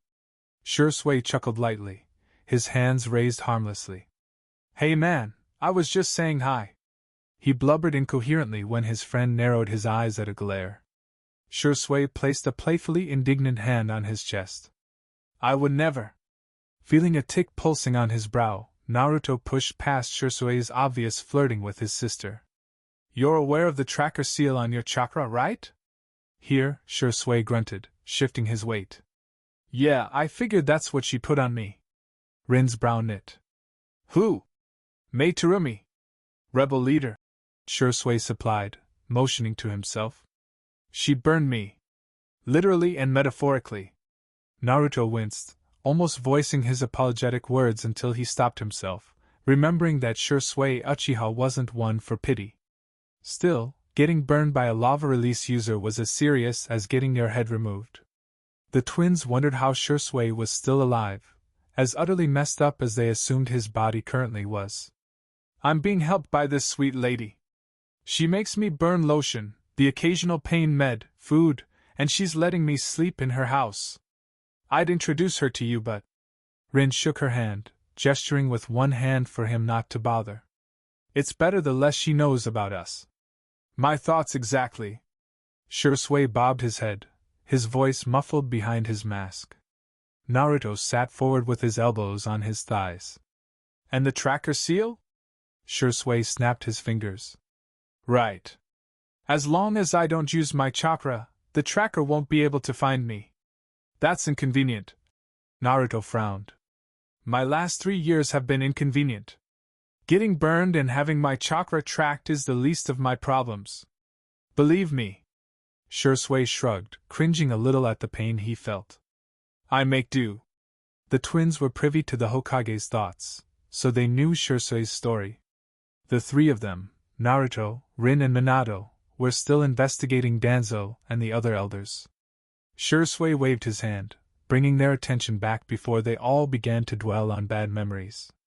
"I trust Lord Hokage with my life. He'll nail that old man to the fucking wall." Shursui pulled back into himself, tightening hold of his emotions when he realized he allowed a sliver of his pent-up rage to slip past his guard. He was going to trust the process, the twins and their father digging behind the elders' backs and compiling proof until they had enough to make an arrest. Admittedly, they were getting more and more on Koharu and Hamura, but Danzo was a blank slate. They were all even inclined to think that the old man had fallen from the sky, if not for the clear record of his birth and his parentage, hidden within the Shimura clan's dusty archives.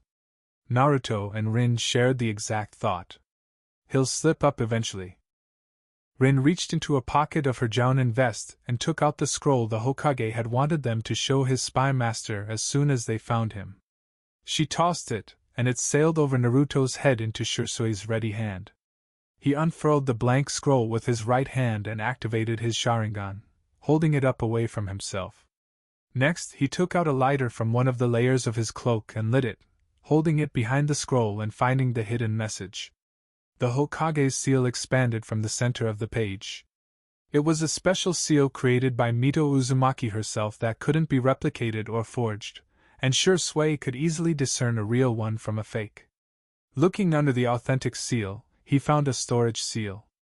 As a spy, he was used to living off the land and surviving on his own in a foreign country without aid from his home, but he could still appreciate the 3 months' worth of food, clean water, medical supplies, and money the Hokage sent him through the twins. And, knowing the Hokage, Minato would have sealed some books too. Shui smiled, the expression unintentionally tight and aching. He could start paying back Ami for her kindness. He rolled up the scroll and stored it inside the ruffles of his robe, smirking. Lord Hokage sure knows how to spoil a guy, huh? All right, Naruto said, lacing his hands together, wholly attentive to the spymaster. Give us your reports so far on Kiri. You should probably sit down too, Rin. Shui exhaled, shaking his head with a grim dip of his eye. This whole situation is messed up. At his prompting, Rin found herself a block of wood and, after checking for potential splinters, sat down, forming a rough triangle with the two boys. Well, Shui began, deciding not to fold his arms or else he'd aggravate the burns on his right arm. He breathed out. For starters, the first crow's feet, my old man, didn't know about Yagura's ties to Orochimaru. To their credit, I only found out about it all in the last month, but I guess by that point it was already too late. Shui frowned at his and his late father's mistake. For the past 3 years of the Civil War, Yagura's been using chemical hypnosis and chakra restraining seals on the rebels. No one knew. My old man didn't suspect anything. I didn't suspect anything, until Yagura got to Mei. He gave a sweeping motion to his masked face and his cloaked form, detailing to Naruto a comprehensive report on the last 20 years of the war. It was an updated combination of his and his father's report on Kiri, after Shui uncovered Orochimaru's involvement with Yagura, and found more information on Yagura's hatred for bloodlines. The results speak for themselves, Shui said, too ashamed to show his gnarly face. Konoha's going to burn. Chapter 10. Yagura wanted world peace. He wanted an end to violence and death. He wanted to bring everyone together, safe and content. Those were his lifelong goals. It was the why and how of his execution of these goals that were truly malicious. Yagura beamed, enthralling his crowd with a dramatic lean forward. And that, kids, he brushed his left index finger down the length of the stitched-up scar running from under his left eye to his chin, is how I got this scar. The children gushed, mouth dropped, and eyes alight with delight. Yagura hummed with a smile, pleased that his audience was impressed by his story. He sat back on his stool and set his hands on his knees, sweeping his eyes over the class of young children, then up to the teachers, guardians and members of the press crowded at the back of the class. Photographers snapped photos of their Mizukage, regaling children with tales of his past adventures and exploits, and the journalists with them began writing shining, and likely inflated, entries for tomorrow's newspapers. Parents pulled their lips back into slight smiles, while some pursed theirs. Mr. Yagura, Mr. Yagura! One of the children, a boy with sparkling lime green eyes and dark green hair, shot his hand up, shouting before Yagura could nod for him to speak. He pointed to a girl to his right, making her eyes widen, not unlike a deer in headlights. Akiko told me you fought a kraken. Is that how you got that scar? Red hot from embarrassment and outrage, the girl named Akiko shouted. Did not. Did too. The girl whirled around to her back, eyes prickling with tears and hand pointing at the boy. Miss Kureha! Shinji's lying! Rubbing his nose and hiding his low chuckle, Yagura waved his hands with a wide smile. Now, kids, it's all right. He reached down to his right ankle and pulled up the end of his pants to his calf, pointing a finger at a circular splotch of green and purple on his inner calf. This is from a kraken. Once again, the class stood in astonishment. The cameras of the photographers snapped rapidly. Some of the parents frowned, turning their eyes away from the scar. Yagura smoothed his pant leg, hiding the scar. I'll have to tell you that story some other day. He spotted Chojuro lean to the class teacher, Miss Kureha, and whisper to her, prompting her to step out from in front of the teachers and journalists, having to carefully step around them to the side of the room and approach the front, smiling broadly and clapping her hands. "All right, class, Lord Mizukage is just coming back from a very long journey, and he needs to be somewhere else. He's a very busy man." She got to the front of the class, motioning for the children to rise to their feet. "What do you say?" "Thank you, Mr. Yagura," the class chirped sweetly, leaping off the floor and bouncing on their feet. Yagura clasped his hands together in appreciation and dipped his head with a smile. "It was nice meeting you all." He chuckled, eyes closed in amusement as he spotted some of the children at the back, jumping and flapping their hands over their heads at him. He waved to the class, walking out. "Goodbye." He sauntered out of the classroom and Chojuro jogged up to him, walking with simpering steps behind him. He was a shy 19-year-old boy that walked with weak shoulders and a furrowed brow, as if constantly wondering why he was the way he was. He had tufty blue hair and black glasses, of which the ends were connected to a pair of ear guards. He wore a long-sleeved blue shirt with thin, black vertical lines with a pair of gray and black camouflage pants, folded up to his mid-calf to reveal black tights underneath, running into black shinobi sandals. Hiramikarii, the great twin blades, was attached to his back using a black holster harness he wore, displaying Kiri's forehead at the front of the holster, on his chest. Two hilts jutted out from the end of the same bandaged weapon. He smiled sheepishly, a small glimmer of his sharp teeth. With each crisp step through the empty corridors of the newly restored civilian school, Yagura's smile dimmed, till the previous light in his eyes died and the corners of his lips were neutral.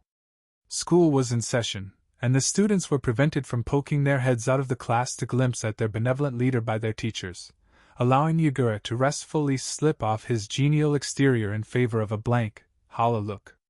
The journalists and photographers stayed a good 20 feet from the Mizukage, kept at bay by Yagura's other guards, coming out of the woodworks to give him his privacy, or at least until his next publicity event. Chojuro ran ahead and held one of the double doors of the school open, lowering his eyes as Yagura walked past him. Yagura had been campaigning around Water Country in an effort to reaffirm public opinion on his reign, because, even though he was undisputedly the strongest person in the country, and therefore people still bent to his will, it would be detrimental to his ambitions if a disgruntled non-bloodline holder found a way to leak Kiri's secrets out of Water Country. His shinobi across the length and breadth of Water Country's chain of islands were wholly subservient to him, but it was the civilians that he needed to reinvigorate. Civilians made up most of his labor force, and there was only so much he could get from them if he forced them to work, as opposed to them working at their own free will and toward the prosperity of the country. He wasn't worried about the bloodline holders and bloodline holding clans, though. "Anything from Haku?" Yagura asked. The two of them were passing the school grounds, stopping when they were some yards from the civilian academy. A perimeter of ninjas quickly formed around them, stopping a flash mob of people from rushing towards him. He was widely popular. After all, his 20-year crusades had eventually united all of Water Country. They cheered and chanted, begging to be graced with a look from their kage, as if the Civil War had never happened and the atrocities committed by him, and the people that eagerly followed him, was a thing of the distant past. Chojuro fumbled for a proper reply, hesitantly saying, "Well?"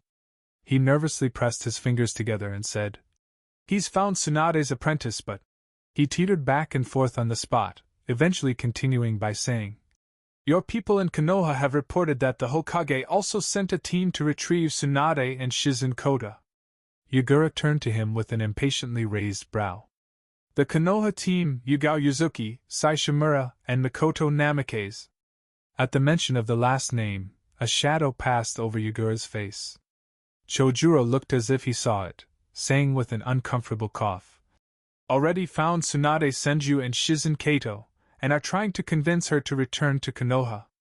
Yagura turned from him, arms crossed and a pleasant smirk lifted at the corner of his lips, merely for the sake of maintaining the guise of a normal human being in front of his people.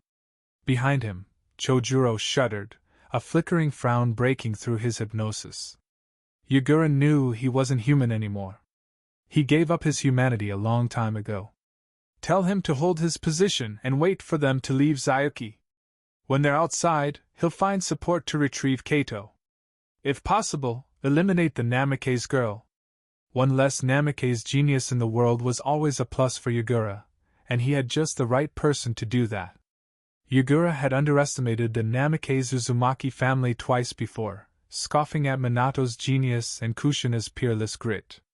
And after hearing the manner of high-praising intelligence he had gathered on Minato's last-born, speaking greatly of her genius and her skill, he wasn't going to risk underestimating Mikoto Namikaze, like he did to Minato and Kushina. Not again. Not anymore. Stay on that spy May marked. The Konoha spy with one eye, Yagura added as an afterthought. He's still in the country. Find him, and whoever he's with, and bring them to me. He left, heading toward the village's retirement home for a scheduled visit. Chojuro was left by himself, his head looking down. His subconscious self, the real Chojuro, made a futile attempt to escape the hypnosis he was under. Inside Chojuro's mind and peering out of his eyes, the real Chojuro pulled his knees to his chest and curled into himself, trapped in an excruciating small mental prison made of blood, seals, and chemicals. Hopeless. The corners of Naruto's lips turned down.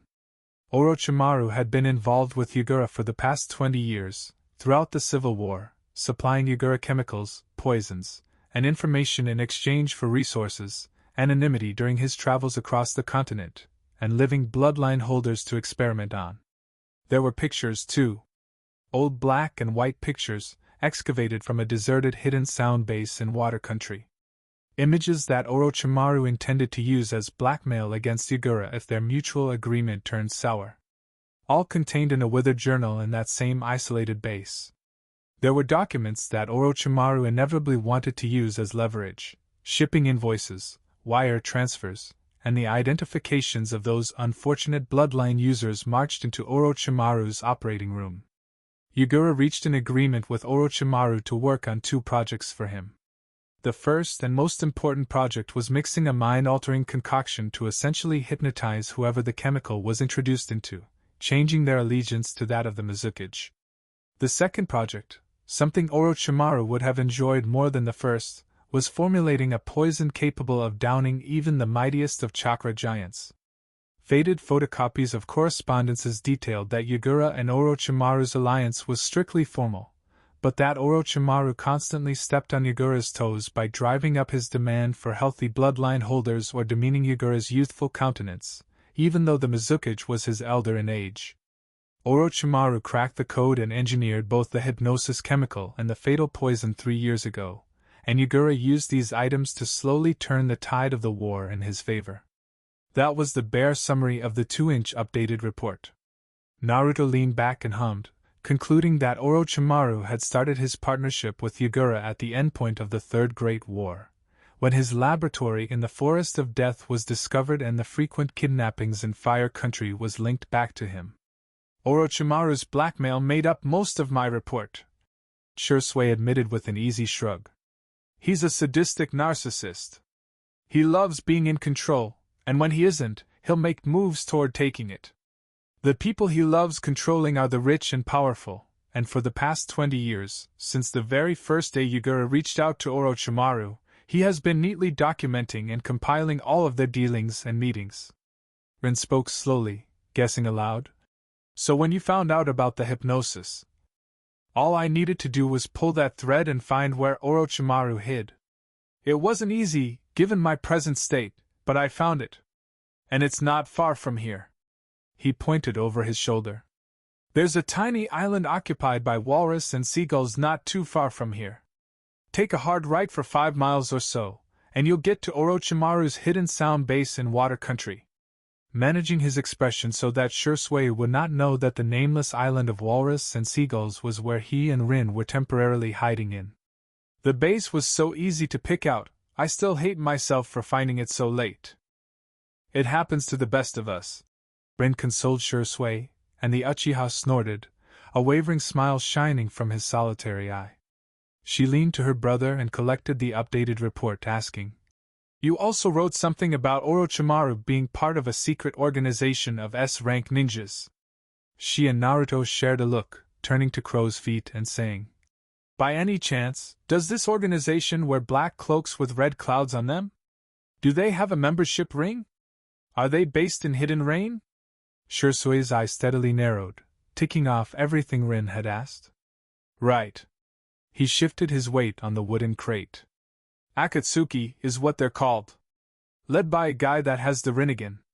You know, those eyes we used to hear about from Jiraiya.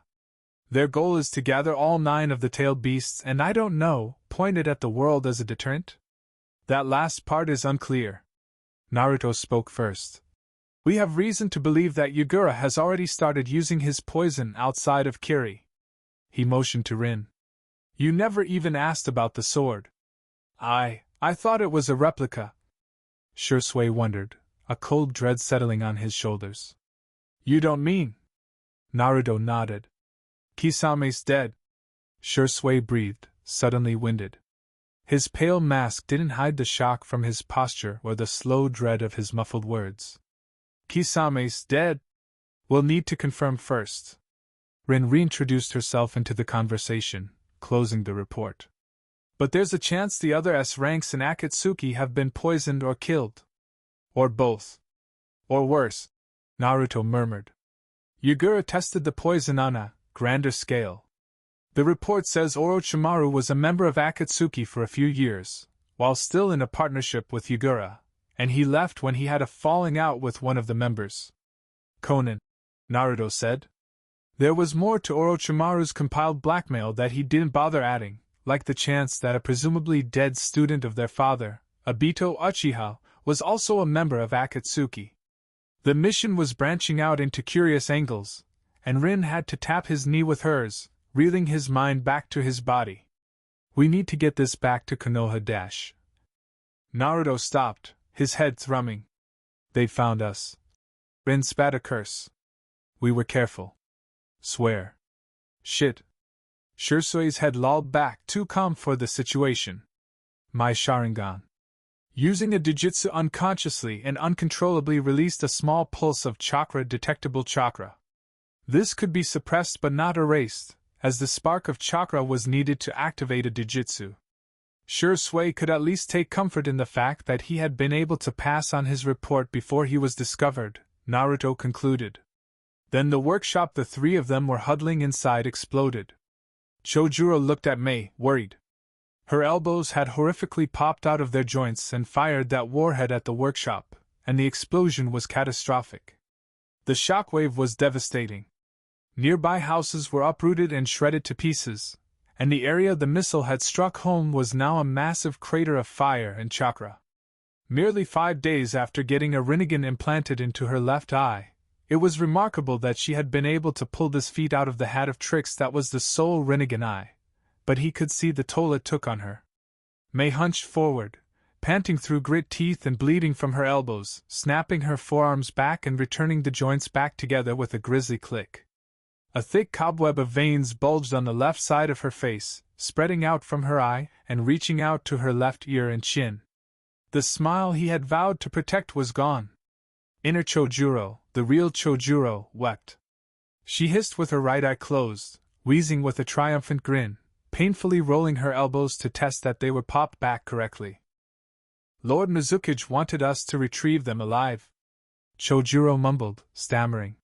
He peered down the roof of the shop he and Mei was balanced on, fixing their feet on the corrugated roof and wincing at the confused and dismayed state of the people, fleeing for their lives or hurriedly disregarding their safety to dig into the collapsed butcher's shop. Limbs laid motionless from underneath rubble, and weak calls for help sounded from the destroyed shops and the surrounding areas. Chojuro, both him and his inner self, felt their mood fall at the devastation. Was this really necessary? "They'll recover." Mei smirked, talking about the scattering of humanity below her.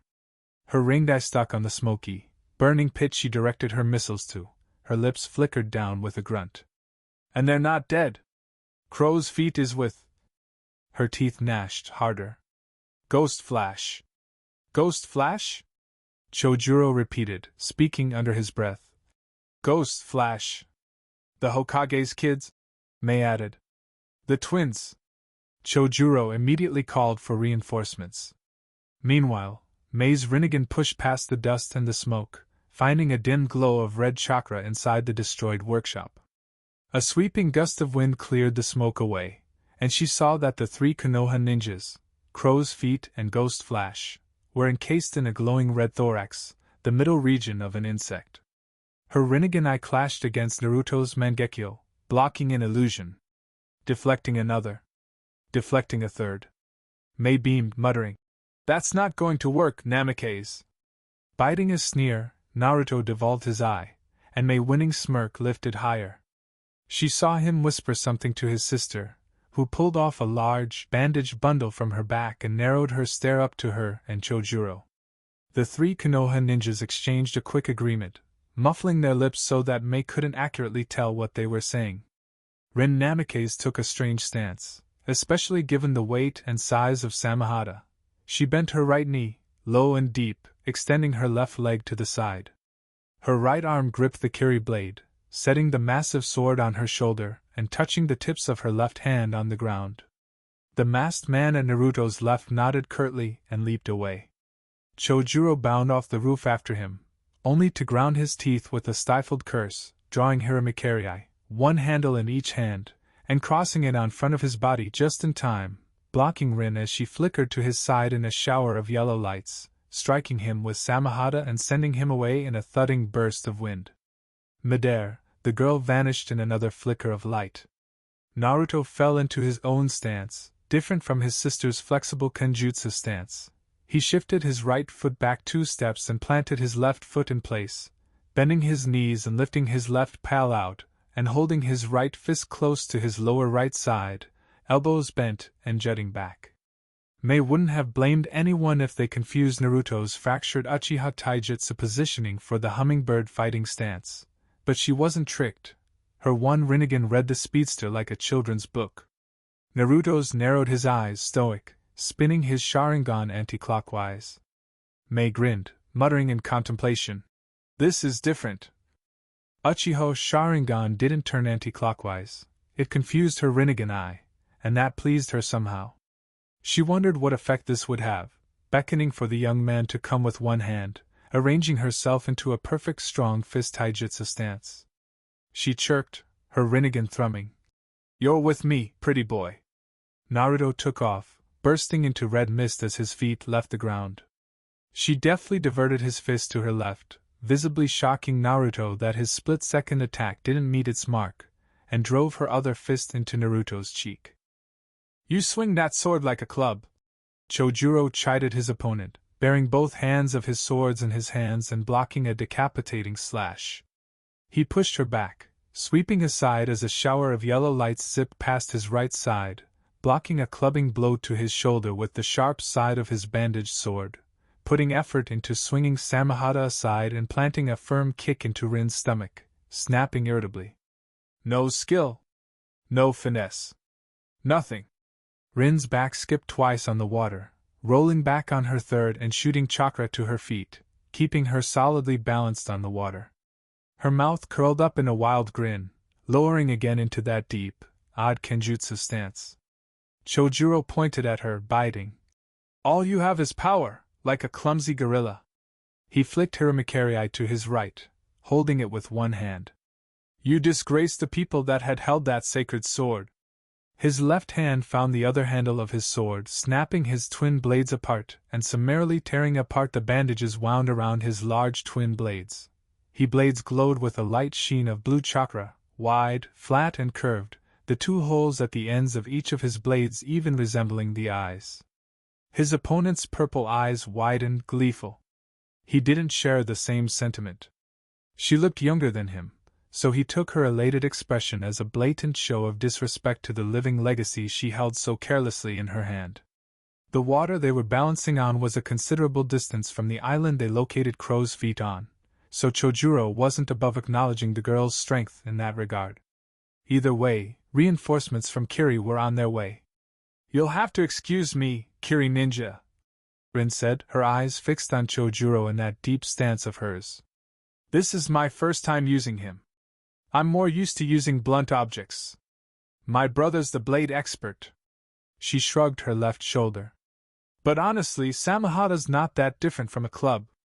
Samahada, in its flattened, bandaged form, shuddered.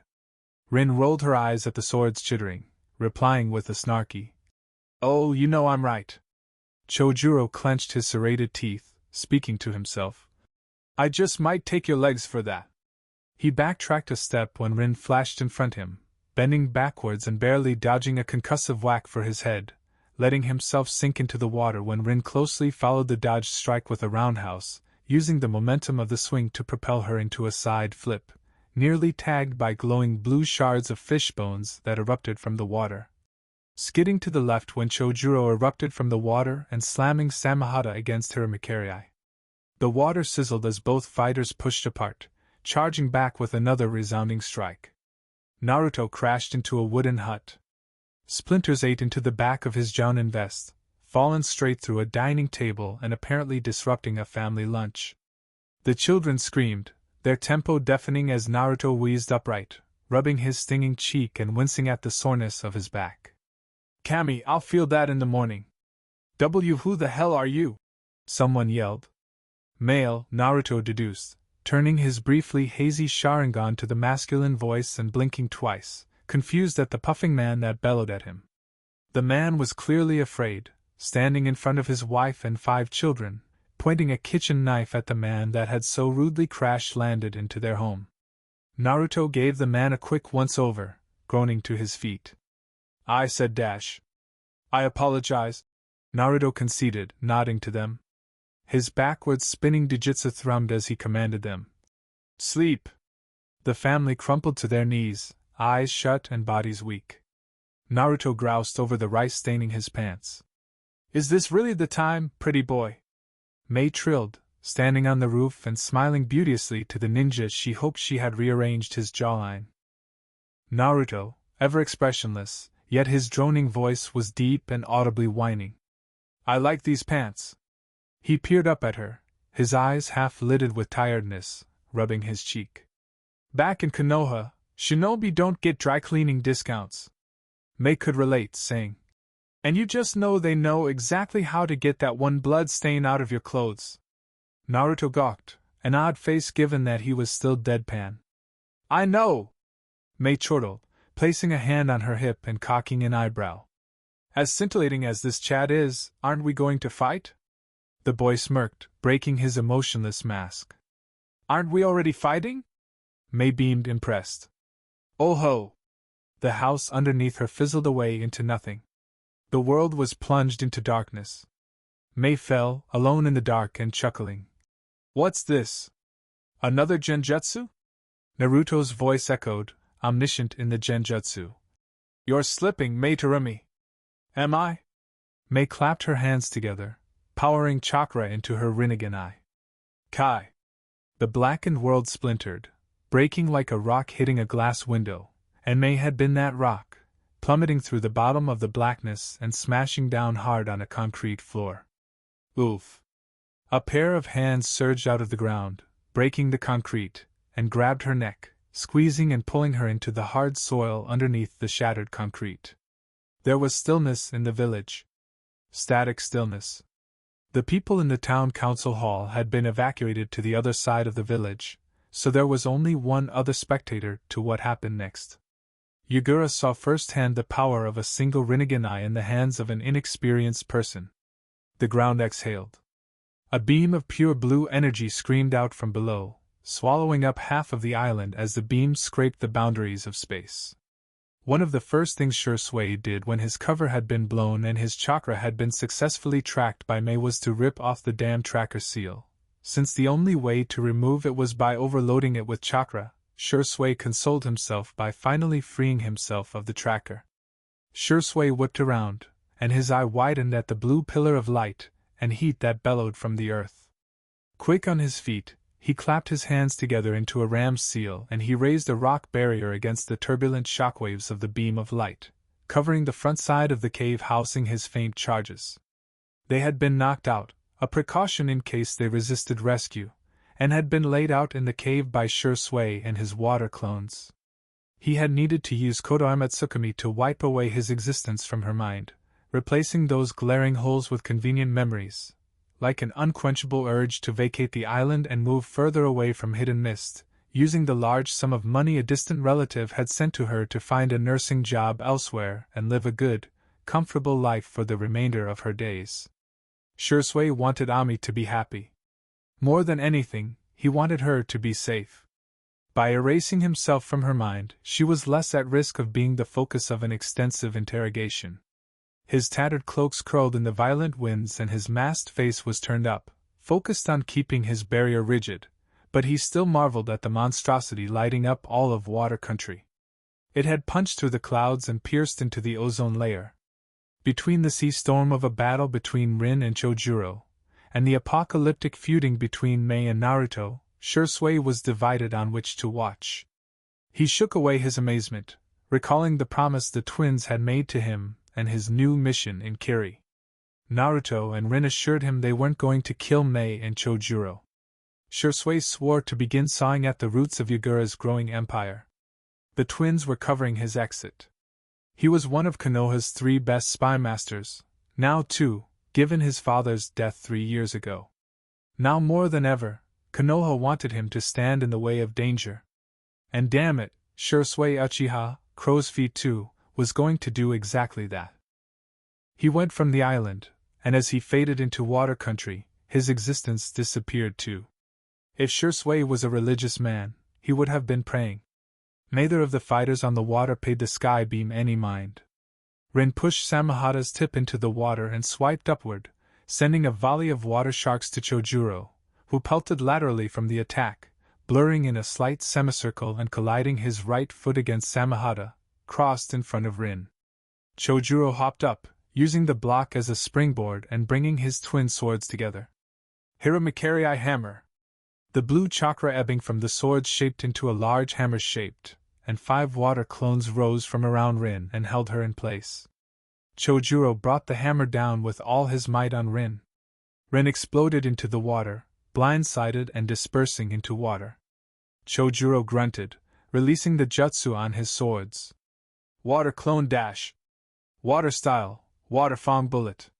Chojuro batted the large, blistering bullet upward, and he realized his mistake when he did that, wide open with his right arm flung up and his left was held away from his body. Rin blindsided him, running his right leg through with Samahada. How's that for a club?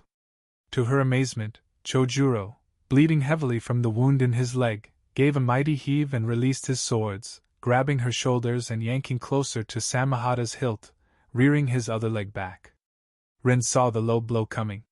She couldn't move though, and his left foot connected against her crotch with a blood-curdling crunch. Huh! Rin's whimper was broken by a hard headbutt to the bridge of her nose. Blood leaked from her broken nose and Chojuro cackled, teeth painted with his blood and pleased with his retaliation. Seeing red and aching badly, Rin tore Samahada sideways, ripping Chojuro's muscle and flesh on the way in a spray of sinewy chunks. He only laughed, grunting a hard exhale when Rin planted her foot deep into his chest.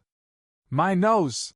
She screamed, nearly decapitating Chojuro with a clothesline. Chojuro ducked under the attack, winding around and delivering a haymaker to the back of Rin's head, angering the girl all the more. She wound around, capillaries thudding in her purple eyes. You broke my fucking nose! She buried her left fist into Chojuro's gut, gritting her teeth when he used the closeness to smack his right elbow across her jaw, spinning once on his good leg and delivering a second elbow to the side of her temple, wincing when she used the momentum to whirl around and crack a heel against his own temple. He held her leg. She released concentration of her water treading and the two of them sank under the waves. Thudding blows were traded underwater. Meanwhile, when the sky beam cleared and the screech of the laser had ceased, Naruto and Mei locked horns inside the charred, molten pit. Chapter 11. Stamina versus Stamina. Chakra versus Chakra. Naruto's wind bullets impacted Mei's missiles, spraying them in each direction his Sharingan directed him to, smashing and imploding the warheads as they honed toward him, screaming murder and burning the air. The rocky platform Naruto stood on was the only thing separating him from the molten lava of the floor of the pit, though he wasn't spared the heat and fumes. The pit encompassed half of the village, yet Naruto and Mei somehow made the large space smaller through their ceaseless fighting. He cancelled his jutsu at the same time Mei stopped her onslaught, copying her hand seals as she blurred her fingers into another jutsu. The two called them out at the same time. Fire style, great fireball jutsu. The two bellowed columns of fire from their lungs, fingers laced together in a ram's seal and pouring sweat, pushing to outlast the other in this battle. The opposing fires, one a blistering shade of blue and the other a blazing red color, collided in a roar of gas and rose up, shooting out of the pit and into the open air. Even as the two ninjas fastened their feet to the ground with chakra, the force of each of their jutsus served to shuffle their planted feet back. This breathless burning continued for 5 more seconds before that too was cancelled and Mei withdrew, guarding her face against a fist with her forearms, snapping her arms apart, and sliding away from a right hook and racing back with a kick for Naruto's jaw, heaving as she pulled her foot back when the boy dodged, avoiding him breaking her ankle with the base of his palm. Naruto dragged his arm back and whipped a low kick to her leg, the only one still planted on the ground, and Mei fell back with a thud, landing on the heated rock she and Naruto had been balancing on. He capitalized on her fall by lifting his right foot vertically, though Mei got both of her hands flat on the ground on either side of her head, flipping back to her feet in time to avoid a fatal axe kick. The dodged blow shattered the rock they were on, splintering it violently, and sending Mei smashing into the wall of the pit.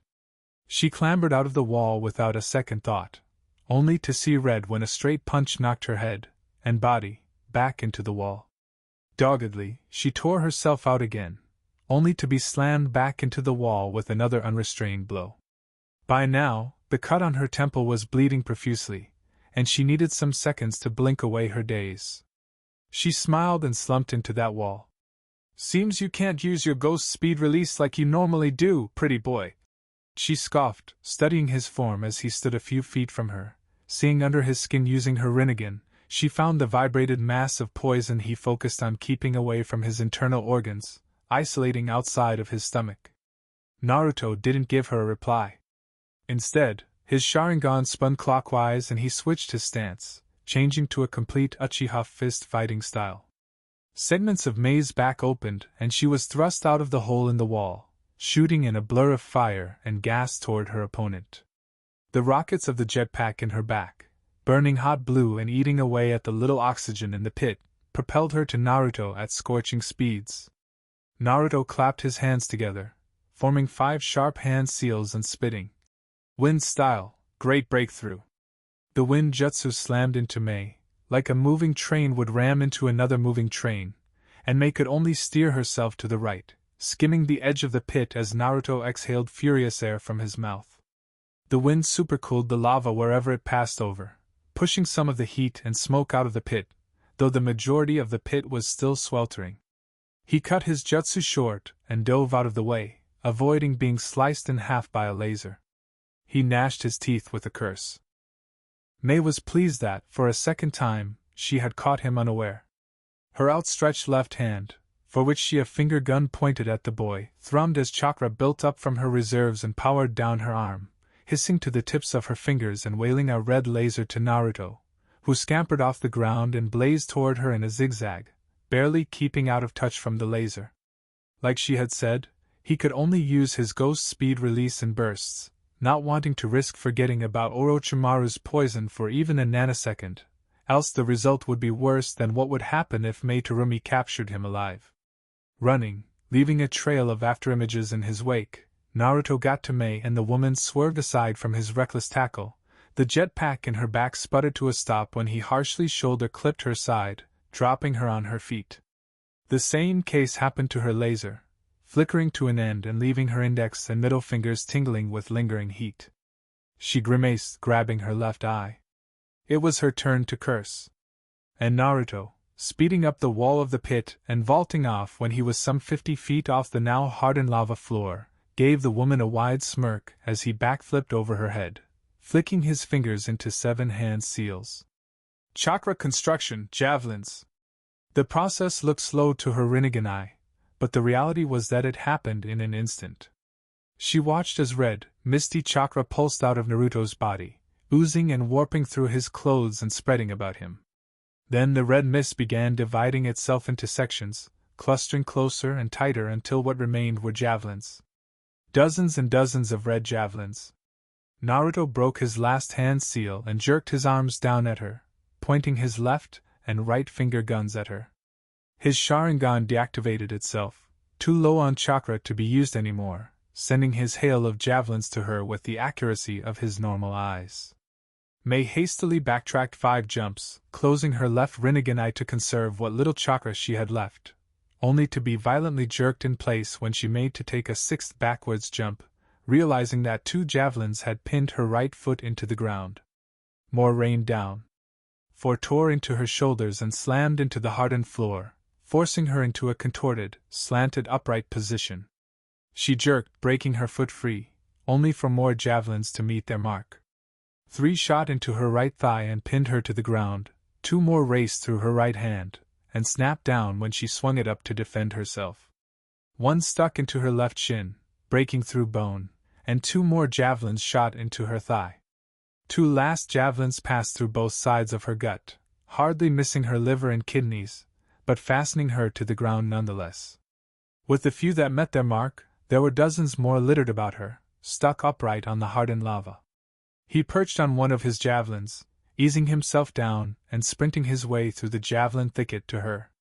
Mei panted, wheezing for her weary chakra reserves to give her something to use against him. Her reserves weren't anything to scoff at. She could go as far as saying that her reserves could rival the 3rd Hokage's if he were alive.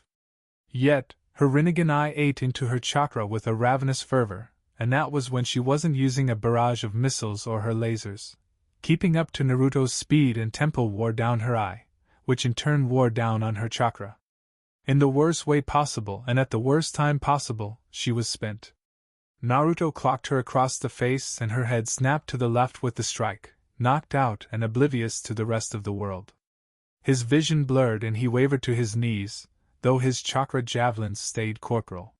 He grated his teeth and hissed, "Come on! Not now!"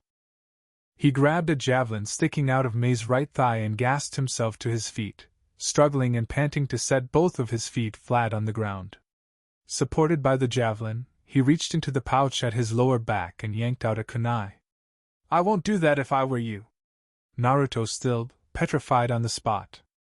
Tendrils of killer intent poured on him, wrapping around his airways and dimming his sight at the loss of precious oxygen. The kunai, primed to stab Mei in her left eye, faltered, harmlessly released from Naruto's hold for it to clatter noisily on the ground. The silence that followed inside the pit raised Naruto's hackles. He gasped, clutching at his heart. The invisible pressure pressed down on him as if gravity itself had doubled. "Damn it!" He exhaled shakily, frozen. He coughed up blood, feeling his grasp on Orochimaru's poison loosen. He scraped his reserves for chakra, finding barely anything of note. "Kami, not now. Please, not now." A pair of bright pink eyes peeked out from around Naruto's back. The rest of the person's visage was bathed in blackness. Yagura chuckled at Naruto's struggle. "Poor child," he cooed, shadowed lips pouting with a mocking lilt in his dark voice. "You've fought so hard, only to still die in the end. Jigo's speed release." Yagura raised an eyebrow, cocking his head to the side. "Oh? Great escape." Yagura's clawed right hand stabbed into Naruto's lower back, grunting when the person he had injured turned out to be an afterimage. Although still, the tips of the Mizuki's claws were red with Naruto's blood. His gnarly hand steadily shifted back to normal, claws receding and fingers shortening to their usual length. Turning to his failure of a slave, unconscious and bent upright by Naruto's red javelins, and regarding her with his hands behind his back, Yagura muttered, "Next time." Chojuro erupted from the water, gritting his teeth after receiving an uppercut to the nose. Rin flickered above him, blinding him momentarily with a shower of yellow lights, and whacked him back to the water with a descending axe kick to the top of his head. Chojuro slapped onto the water, finding a Rin water clone inside, that wrestled her arms behind his head in a choke hold, rising out of the water and standing on it. Ack! Chojuro choked, winding his arms around in a mad, senseless struggle. Ka! Rin surfed on Samahata, fixing her feet onto the sword with chakra and thrashing against the turbulent waves. She closed in on her opponent, right arm outstretched and eyes narrowed into thin slits. Her clothesline jostled Chojuro's brain, concussing him and flattening her water clone. She watched him sink, the blood dripping from her broken nose tapering. Standing on Samahata, she reached both of her hands up to her nose, gripping her nostrils with her right, and using the left to support her right hand. She closed her eyes and braced herself, snapping her nose to the right with a grisly crack. Tears fell from her eyes after doing that, blurring her vision. In its flattened, bandaged form, Samahata shuddered. "I'm okay," she replied, hollow, watching the Kiri ninja descend unconsciously deeper into the water. "He's lucky I don't want him dead," Samahata chattered, shivering. "You're right. He won't even be fighting me if not for the hypnosis." The sword puffed a little, shrieking a quiet sound. "And I told you before, we can't just decide on our own to kill Yagura. If we do that, our dad would get into trouble with the other Kages for something we did on our own." She took a lecturing tone, shaking her finger at the sword. "Just because Kisame bulldozed his way through life doesn't mean that's how things are normally done." The sword shrieked, this time louder, chittering its flattened scales. Rin sternly perched her hands on her hips, glaring at Samahata. "Don't you take that tone with me, Dash." She stopped herself short and turned to her right, bracing again and lowering her center of gravity by bending her knees and holding her arms back. Naruto blurred into her, slamming into her enough for Samahata, under Rin's feet, to scream and exhale chakra to stabilize itself. One moment there was no one but Rin, the next Naruto was slumped onto her back. Rin found it hard to process this image, of her brother fleeing for his life, but her senses jerked back to her when Naruto coughed blood onto her shoulder, eyes shut. Her connection to him warned her that his chakra was dangerously low and his consciousness was fading. Though her brother found the strength to snap her again out of her delirious shock, wheezing. "Go, go, go!" She didn't need more convincing. Rin wound her forearms under the back of her brother's knees, heaving him into a better piggyback position, and then leaned forward on Samahata. The sword propelled ahead on the water, taking them as far away from the destroyed island as possible. Sayuki City. Hot water country. On any other day, Haku would have found the show he was watching amusing if he wasn't feeling so much pressure to complete his mission. "Granny Tsunade, come on!" Mikoto whined, stumbling after Tsunade into a casino. Sticking so close to the woman's side, Haku could see the tick pulsing on her brow.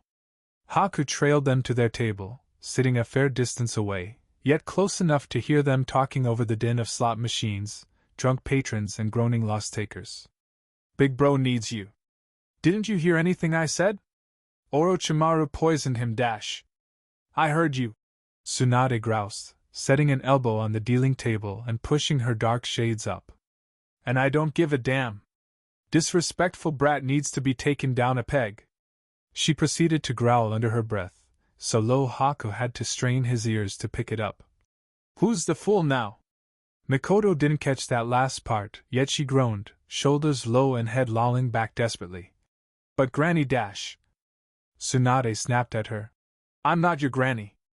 I'm not a granny, so stop calling me that." Lifting a hand, a waiter shuffled hurriedly to her. "Sake." She poked her chin at Mikoto, who was clearly underage, and Haku swelled with irritation when Tsunade shamelessly grunted. "Put it on her tab." Eyeing the senju, the waiter hummed, visibly unsure of what to do, until he nodded curtly. "Yes, ma'am." The man hurried away and Tsunade snapped at his retreat. "And make it snappy. We don't have all day." Mikoto patted her pocket, exhaling a relieved breath when Haku saw her feel a slight bulge on the right side. She sighed. "Fine. All right. I'll pay for your drink." It was the girl's turn to grumble. "I mean, Dad stopped giving me my allowance when I became a ninja, but that's fine. Whatever. Let's use my hard-earned cash to fund your bar hopping." "Good," Tsunade scoffed, slumping heavier onto the table and waiting for the dealer to decide whether or not to add the senju to the round of cards. Does that mean dash? Doesn't mean anything.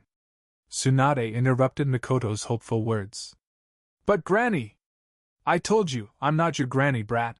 Tsunade growled, a tired grating sound from her throat, as if her hangover refused to leave her.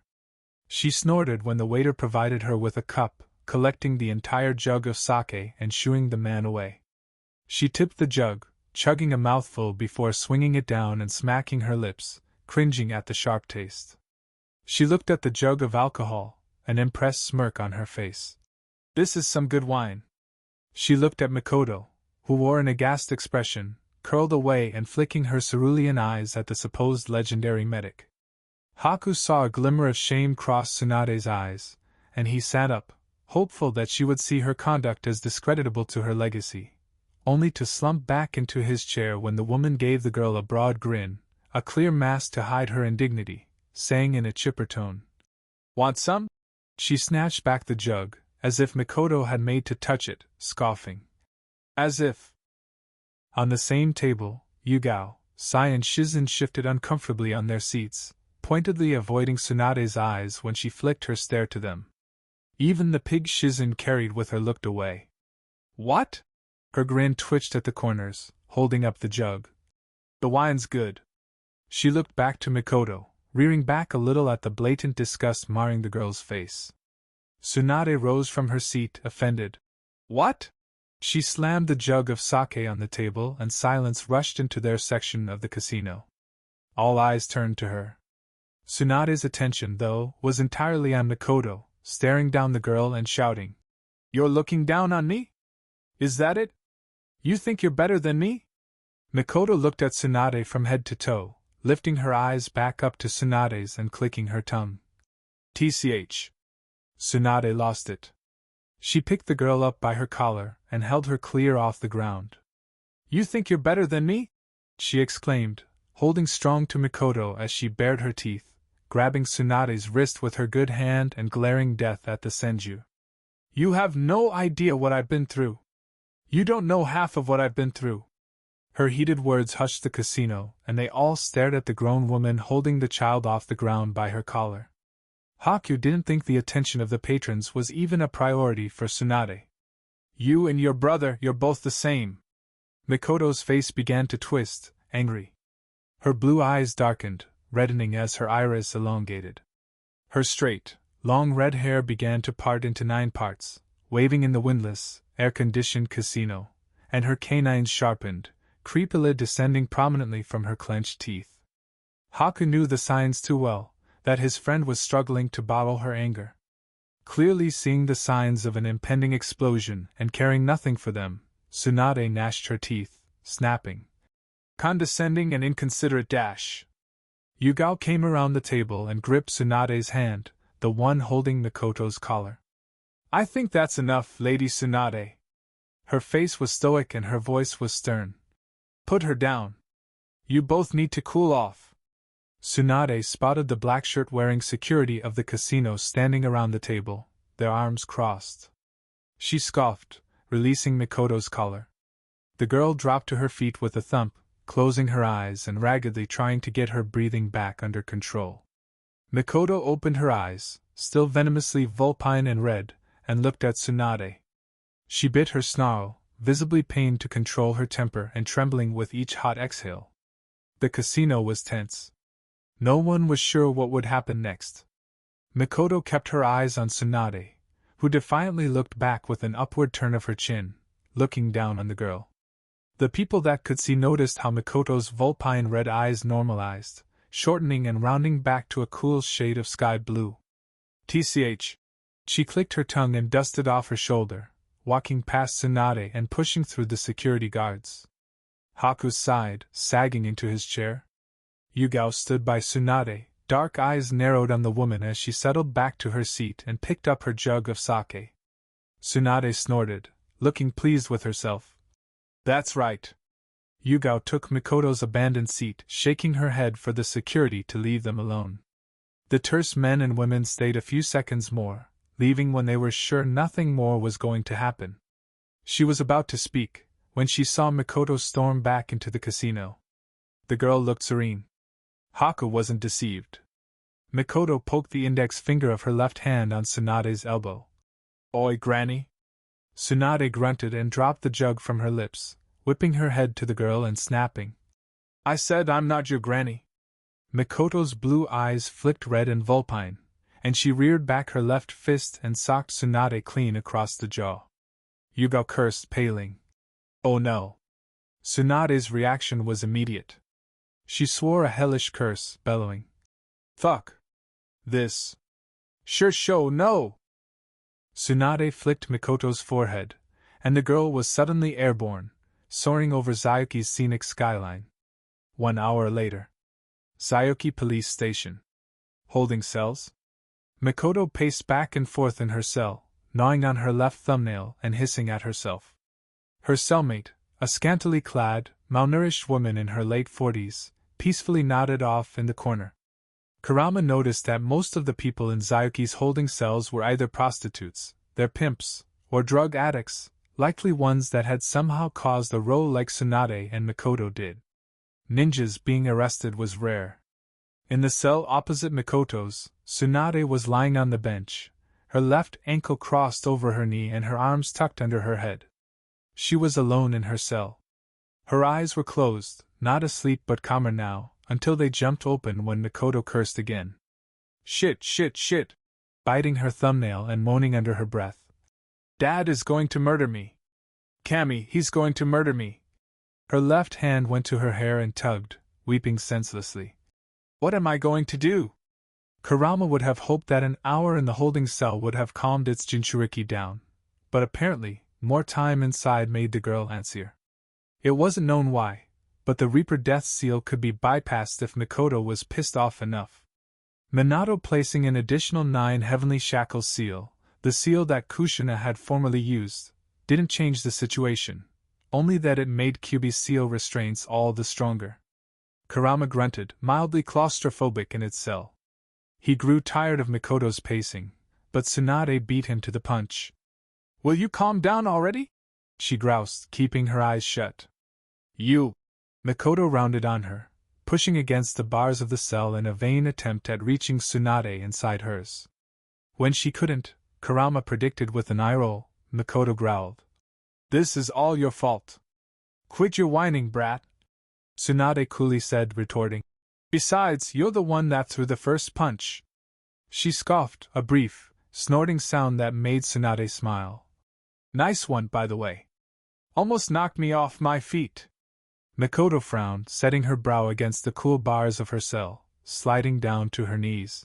"I wanted to dislocate your jaw." "Ha!" Tsunade exclaimed with a short laugh, her eyes opening but still lying down. "And I was aiming for Konoha. I guess either of us got what we wanted." "Yeah." Mikoto wilted, her blue eyes looking down. After a pause, Tsunade called, "Oh, brat." Was that the Kyuubi?" Mikoto didn't move from her place. "Yeah." "Is the—" Tsunade pushed, letting the question linger in the air. "Seal weakening?" Mikoto finished, flicking her eyes up, but her posture was still depressed. "The seal's fine, as far as I know. Dad checked before we left." "Then what the hell was that back there?" The woman smirked, sweeping her feet to the ground and sitting up. She wore a strange expression, like a mix between active interest and visible boredom. "All me." Mikoto sighed. "It happens when I get really mad. Dad says the same thing happened with Mom, but I think he's just trying to make me feel better." Tsunade snorted. "If you knew your mom, you'd know your dad wasn't lying." She looked up with a slight smile, a broad look of remembrance. "Cammy, damn it, Kushina was a firecracker. Hyperactive as hell. Like she wanted to do 10 things at once, but there weren't enough hours in the day for her to do them. She could be extremely gentle too, all of a sudden. She had the biggest heart on this planet, and she wore that damn thing on her sleeve." Mikoto perked up a little, sitting back on her knees and casting her eyes to the other holding cell, her left hand curled around a bar of her cell. Tsunade brought her eyes down, her face dim with mourning. "You should have met her, kid," She leaned forward on her knees, perching an elbow on her knee and setting her chin on her palm, whispering conspiratorially. Between you and me, I think she liked you most. Mikoto's mood lifted and Tsunade winked, sitting back on the bench so that her back rested on the wall. Kurama found a wiggling smile tingle at the corners of its mouth. Yes, it agreed, Kushina was a wild one. Have you seen her pictures? Tsunade asked. All of them. Mikoto jumped into her answer. She sniggered. Even that awkward one with her and Dad going on their first date. Dad doesn't want to talk about that one. The one where a young Minato and Kushina are dressed in their finest dining clothes. Their hands were laced together, and their bodies faced each other but their faces and grins faced the camera. A long, harrowing, embarrassing story lingered behind that photo. Tsunade laughed. Yeah, I remember that one. She leaned forward again. Kushina was living with me back then, so when Minato came to pick her up, he was sweating buckets. She snickered, Mikoto too.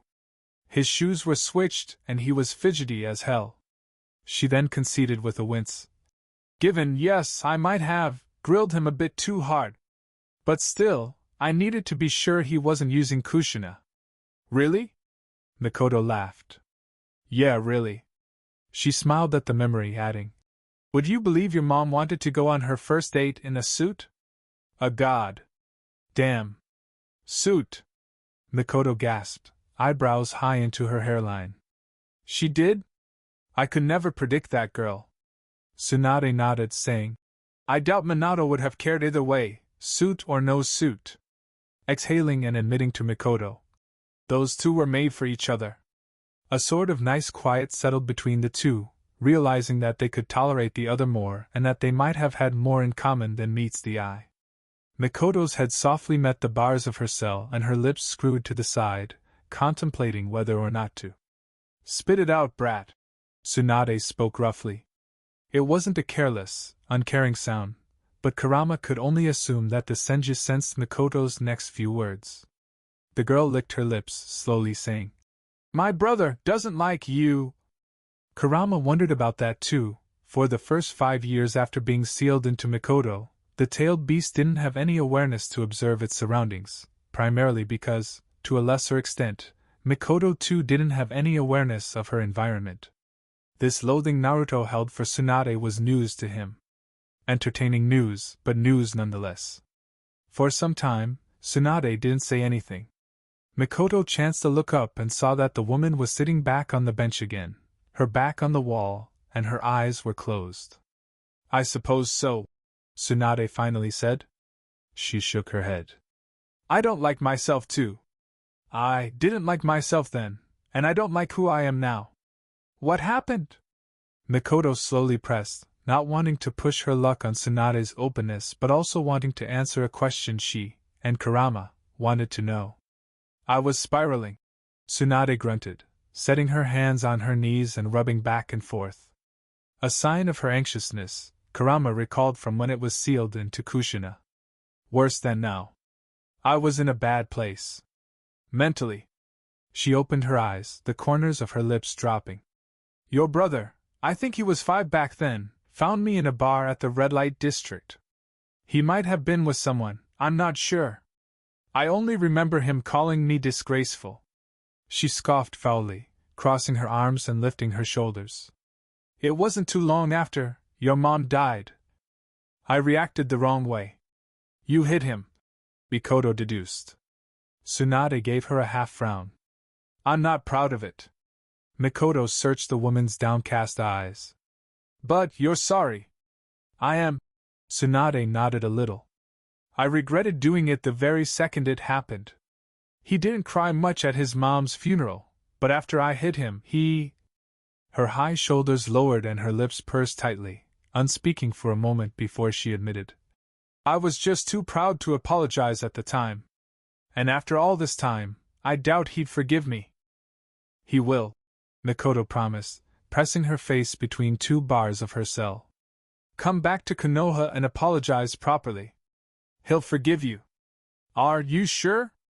Mikoto gave the woman a small smile. Positive. Lady Tsunade, Mikoto Namikaze, you two made bail, the sheriff said stiffly, strolling to Tsunade's cell first. He jangled his keys into the cell's lock and snapped it to the right once, throwing open the door and stepping aside for the woman to exit. He locked the cell door after her and opened the cell for Mikoto, and the girl stumbled out gratefully. The sheriff motioned to the open door he had come from. Head on over to the desk for processing. Damages have already been paid for by your Lord Hokage himself. Kurama grinned at the chill that ran down Mikoto's entire being, frozen on the spot. All the color drained from her, paling and shivering like a sickly creature. You two are lucky you're not banned from re-entering Zayuki for all the trouble you caused. Yeah. Tsunade grunted, exiting the holding area and sweeping around to the desk, speaking to one of the officers there. She looked up around the policeman and saw a petrified Mikoto who hadn't yet left the holding area, smirking. He's not here, brat. The relief that ran down Mikoto's soul was almost euphoric. Her knees nearly buckled and her back wilted with a sigh. They got their things, primarily Mikoto's weapons, her wallet, and the penknife Tsunade had hidden in the heel of her low shinobi heels, and left the station, Mikoto profusely apologizing as they exited. Outside, Yugao gave the girl a sound whack on her head. Mikoto whined petulantly, falling into another round of apologies, to Yugao and Shizen. Shizen was just glad Mikoto was okay, though she gave the girl a sound scolding for doing something as rash as punching a sannin. No doubt Mikoto would have to face her father when she got back to Konoha. She wasn't looking forward to it. It was almost a relief when they were ambushed outside of Zayuki. Chapter 12. Mikoto tugged out a kunai as the mist rolled over their group. She spun it on her left palm and lowered her stance, flicking the blade into a reverse grip and clutching her right arm close to her body, dressed in a cast and numb from recent medication. Kurama, she called in her mind, looking left and right, what's going on? The nine tails yawned, setting its right over its left. What do you think? You're being ambushed. Obviously. The girl hissed at his sarcasm. By who? I can't sense anyone. The beast rolled its eyes. These people, or person, know what they're doing, it commented in its rumbling tone, setting its head on the back of its hand as it lay inside its cage. They waited for your group to leave the grasslands and enter Fire Country's forests. If they had waited a little longer, the forests would have gotten denser in their favor. Enough with the monologue, Mikoto snapped, feeling a snarl rumble through her chest. She bared her teeth at the utter silence of the forest, speaking aloud. Granny? Shizen? There was a tug on her backpack, and Shizen replied in a nearly inaudible whisper. Mikoto, I'm here. Mikoto exhaled, relieved. She shuffled back a little so that Shizen could find her right shoulder and grasp onto it, making sure not to disturb the cast on her right forearm. Mikoto knew from the academy that medics, though trained to fight, were discouraged from engaging in combat given their importance on the field. Medics don't fight, not commonly. There was a small scuff of feet on leaves some 10 feet from Mikoto, and the girl raised her kunai in that reverse grip, only to lower it slightly when she heard. Washboard. You alive? She didn't acknowledge the name, snapping quietly. Where's Granny and Yugao? Last I checked, they were behind you. Sai replied, shifting a bit closer to Mikoto and reaching a hand out to find Shizen's right shoulder. Don't worry about them. Lady Tsunade and Yugao-senpai can fend for themselves until we find them. He ushered Shizen to keep low, standing at her front while Mikoto stayed at the woman's back in a ready stance. Aren't you a censor? Sense already? Tell us where these people are. That's the thing, Whitey. Mikoto muttered, her sky-blue eyes looking about the thick mist. There's chakra everywhere. The mist roiled, thickening. They could hardly see 4 feet ahead of them. The mist dampened the sounds of the forest, muffling it so much so that the girl felt as if someone had stuffed cotton balls in her ears, hearing faintly but unsure of where the sound come from. Mikoto had a feeling that Sai wasn't smiling anymore. Sai tried a wind jutsu. The mist merely roiled stronger, thicker, wherever the boy blew wind. Save your chakra, Shizen said quietly, tugging on the boy's side bag. Mikoto. Yes. The girl nodded, already ahead of Shizen. I think I've got something. The two others kept quiet, allowing the girl to concentrate. Mikoto had her eyes closed, and her kunai-holding hand was close to her chest. Kurama smirked, settling in for the show. Mikoto's eyes opened and they were red, not vulpine but not still human. She growled. I can smell you, Haku. Excellent. That was followed by several faint whistles. Mikoto raised the kunai to her neck and the ice needle deflected off the flat side of the blade, almost too late as the girl's enhanced hearing range was a mere 5 feet from herself. Moving her kunai to her right shoulder, right chest and left hip, blocking the needles honed to those points. She heard a grunt from Sai, and Shizen wavered to a knee. Mikoto's chest rumbled, like a cornered tiger, and she dropped her kunai. She lifted her left hand near her chin and flicked her fingers into a half-ram, calling out the only one-handed jutsu she knew. Shadow Clone Jutsu! A sequence of pops sounded all around them and 7 Mikoto clones appeared from chakra smoke, a replica of the original from the red-eyed glare into the dense mist and the crippled right arm, except these versions of the girl didn't possess their own backpacks and claymores. 2 of the clones checked Sai and Shizen, while the original and the 5 other clones remained vigilant in their circular guard. They're okay, boss, one of the clones said in a murmur. Her red eyes located the needles embedded in their sides and neck, and the 2 clones summarily began pulling them out. One clone turned to the original and Mikoto shifted somewhat so that the clone could rummage inside the outer pocket of her backpack for smelling salt. Conscious, but they're out of it. I don't think they'll be able to get back in the fight anytime soon. What will you do now, girl? Kurama smirked. All by yourself, just like always, Dash. Quiet, Mikoto said scathingly. Will you die such a cowardly death? Kurama continued, unintimidated. The Kyuubi bit back, its harsh voice reverberating in Mikoto's skull. To be slaughtered in this putrid mist. You know better than to die here. It stood up on all fours, roaring with finality. This is not my glorious death! Washboard. Sai spoke with a grating snarl, breaking his pleasant facade. I'll watch Shizen. Mikoto felt a wave of goosebumps ripple down her left arm, flexing her fist. She grinned, her reddened eyes dancing with mirth. You sure? You got your ass handed to you just now. Her clones sniggered and, much to their combined pleasure, they saw a tick throb on Sai's brow. His reply for her was by reaching into his side bag and pulling out a scroll, unfurling it with a flourish and whipping out an already inked brush from a separate part of his side bag. He artfully slashed at the scroll while it was still in the air, slamming his palms together afterwards. Ninja art, super beast imitating drawing. The black ink leapt off the pages of the scroll, manifesting as a pair of bears 2 times their height and 3 times as wide. These ink creatures bellowed and fell on all fours.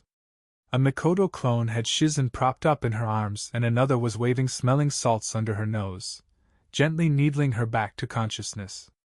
One of the bears prowled close to the original Mikoto, and the other stayed near Sai. Sai spoke in a monotone, casting a hollow look to his teammate. I was careless. This Haku will not blindside me again. Mikoto suppressed her urge to shudder from the boy's soulless stare, suddenly missing his empty smile and his deriding words. Get him! Mikoto ran into the mist, following her nose. For as long as it had known her, Kurama observed that Mikoto had heavy legs and quick thoughts. Kicking was not her forte, and yet she was still quick on her feet. The Chunin exams were proof of that. She wasn't quite a genius like Minato and the twins thought her to be, but she was still exceptionally sharp for one her age. Her family might have liked to deceive themselves that they knew the girl, but Kyuubi was seated firmly in her psyche, and as such knew her more thoroughly than any carbon-based life form on the planet. As Minato had been pushing his youngest child to learn the Namikaze clan taijutsu, Kurama had been privately teaching the girl the Uzumaki clan taijutsu, among other secret lessons. In terms of combat, Mikoto was more Uzumaki than Namikaze. Case in point. Haku slammed a low kick to the side of Mikoto's calf, but the girl didn't budge, absorbing the impact of the attack upward from her feet and channeling the power of Haku's strike into her left fist. Her knuckles shattered a hastily crafted ice clone, winding around and covering the side of her head from another kick. Nice! Kurama dully mumbled, its voice reaching the girl's ears. Compensate for your right arm. Watch that chin. The girl ducked a base palm to her chin, stepped away from a spinning elbow and leaned out of reach for the follow-up backhand, stepping into Haku's guard, and her uppercut to his diaphragm came along with her. Kurama steadily grinned, coaching the girl. Good form, good form. Both Jinchuriki and Tailed Beast groused when Haku crumpled into ice again. Steady. He's trying to frustrate you. Mikoto grunted and tucked into a roll, avoiding a barrage of needles, leaping behind a tree. She sped away from the tree as more needles peppered her position, ducking and weaving in her low, speedy run. You have him? I have him.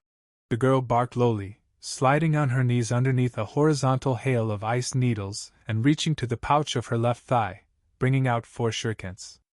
She fanned them out in her fingers and flung her arm out, slowing down on her knees to flip over another volley of needles, shooting more spinning stars into the mist. She frowned when her stars clinked against a glassy surface. She stopped short of running into another tree, hopping backwards as Haku dove down with a missile dropkick. Kurama sensed apprehension from the ice release user, through his hunter ninja mask and his wordless fighting. He got up, only to see Mikoto bobbing and weaving toward him, planting a firm fist into his gut. He again fell apart into shards of ice. You can't keep this up, Haku, Mikoto said out loud, deftly taking out a kunai and flinging it to her right. On meeting the target, it made a wet thunk, followed by a smash similar to shattering glass. This doesn't even make any sense. Why are you attacking us? As far as Kyubi knew, Mikoto and Haku were on good terms. Mikoto had held back her fury in Wave Country, not killing Haku after what he had done to Sasuke and Sakura. And after getting double-crossed by Gato, a badly beaten Zabuza sacrificed himself to end Gato's tyranny over Wave. His body was never recovered. As tense as the atmosphere between Mikoto and Haku was, they had both agreed to let bygones be bygones. Mikoto hopped into a tree as the ground underneath her gave way, nearly falling into a deep pit. She hummed, irked more and more by the mist blanketing the forest. Her irritation reached its tipping point.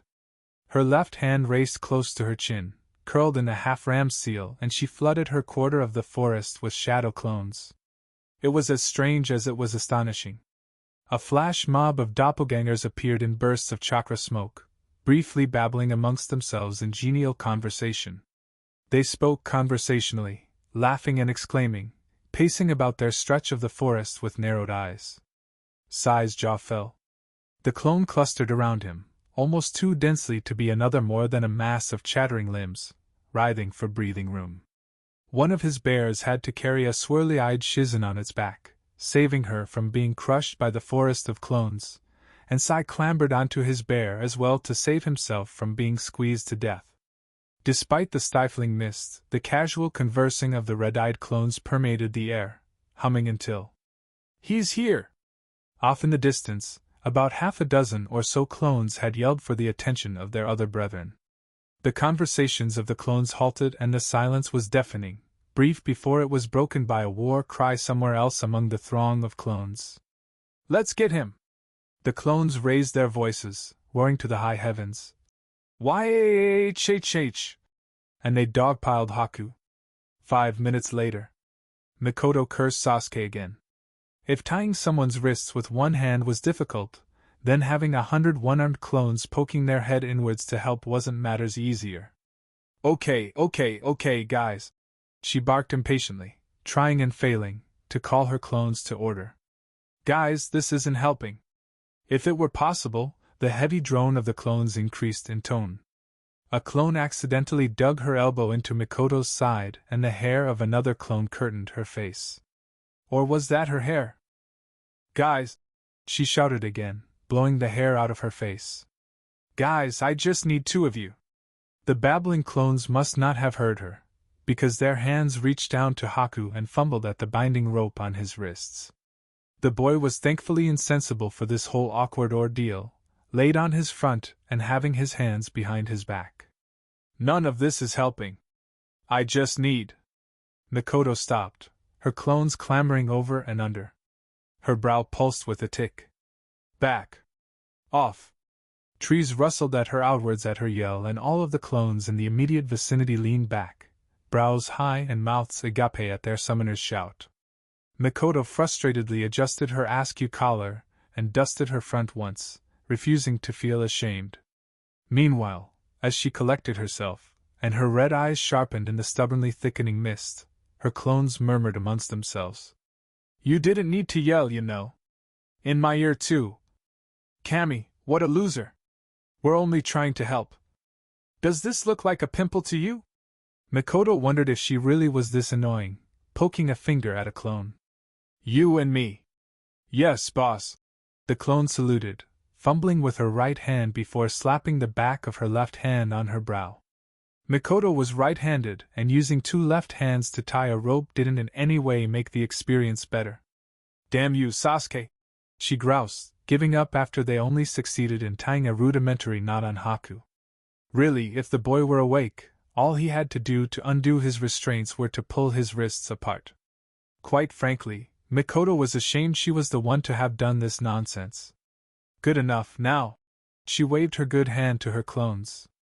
One at a time, dispel. With each burst, random and uncoordinated, Mikoto ground her teeth at the memories of the pointless gossiping of her clones. Imagine how it is for me, Kyubi commented, rolling sleepily onto its side. But 100 times worse.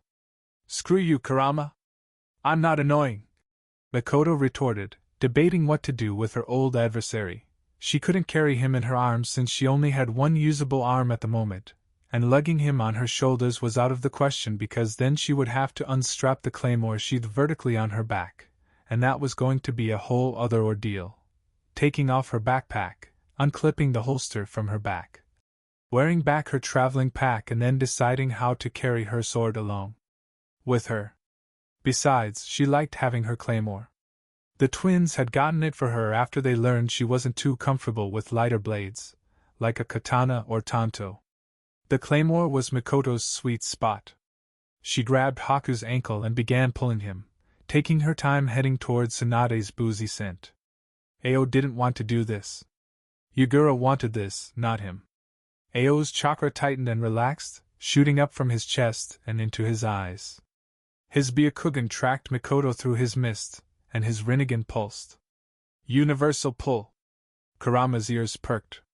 Mikoto stopped, her face scrunched and her ears twitching. Do you feel that too? Yes. Kurama murmured aloud, steadily rising on all fours. Its ears twitched, swiveling left and right, and its vulpine red eyes turned misty as it dredged through centuries upon centuries of memories. It's on the tip of my tongue. Then Mikoto was torn off her feet and propelled backwards. Kyubi's eyes bugged wide and it snarled. Rinnegan!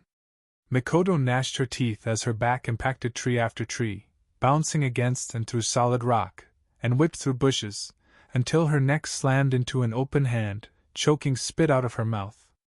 Ka! The force of her collision with the person's hand drove away most of the mist, thinning out the fog.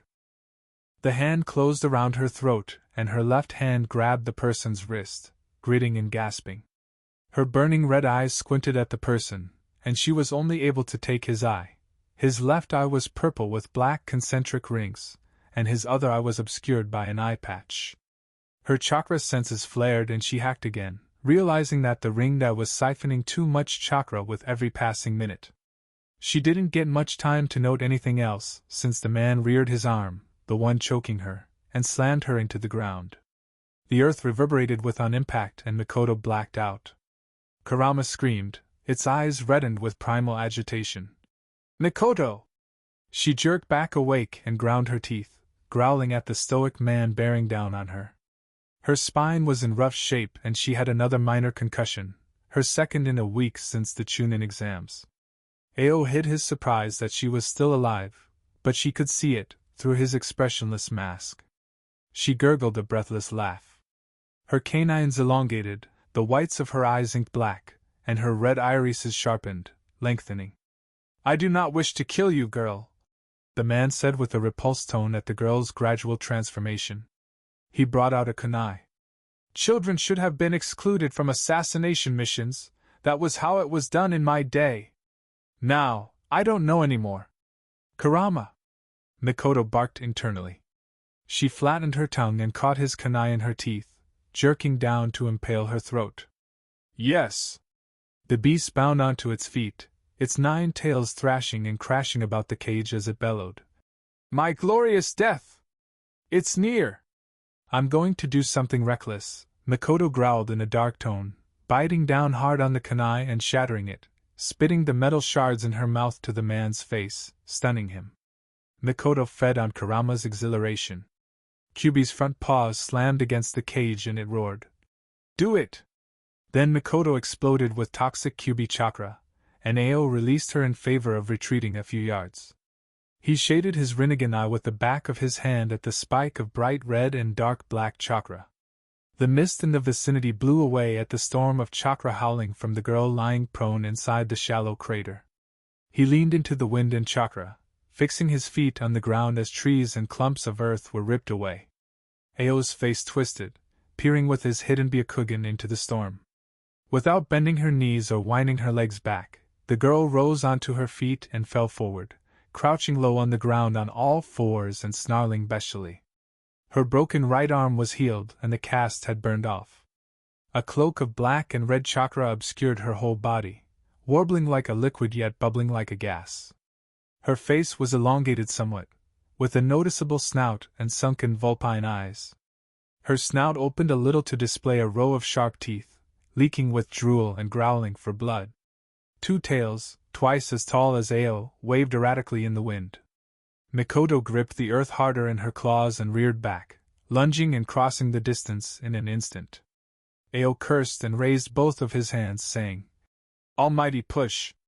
The bestial girl was cast back, only to stop herself by jamming her tails into the scorched ground. The push wasn't as strong as when he pulled her, sparking a small part of Mikoto's primal brain that what she noticed was true, that the ring that was taking too much chakra too quickly. She slammed back to the ground and stood up on her hind legs, capitalizing on the man hissing and covering his left hand. Her clawed hands flicked through hand seals and exhaled steam from the sides of her maul, calling out her jutsu. Water style, exploding water colliding wave. Her mouth opened wide and she howled, water shooting from her mouth at high speed and whistling to Ao. The man had finished a set of seals, spitting out clumps of earth. Earth style, earth release wall. Mikoto's jet stream collided against Ao's wall, holding strong against the onslaught, dampening the soil and making the forest swampy with excess water. The girl's tails burrowed into the water and tunneled forward, while she maintained her water jutsu, flooding the landscape. Her tails burst out on the other end, shattering the earth wall and forcing Ao to leap away. Her red eyes noted that he had switched his eye patch, covering his left eye and exposing his right. She narrowed her eyes when she saw that it was a Byakugan, biting her jaw shut and pulling her fingers apart to end the jutsu. She and Kyuubi bellowed at the same time. Thief! Her 2 tails ripped out from the soupy ground, diving down toward Ao as he skimmed the clearing.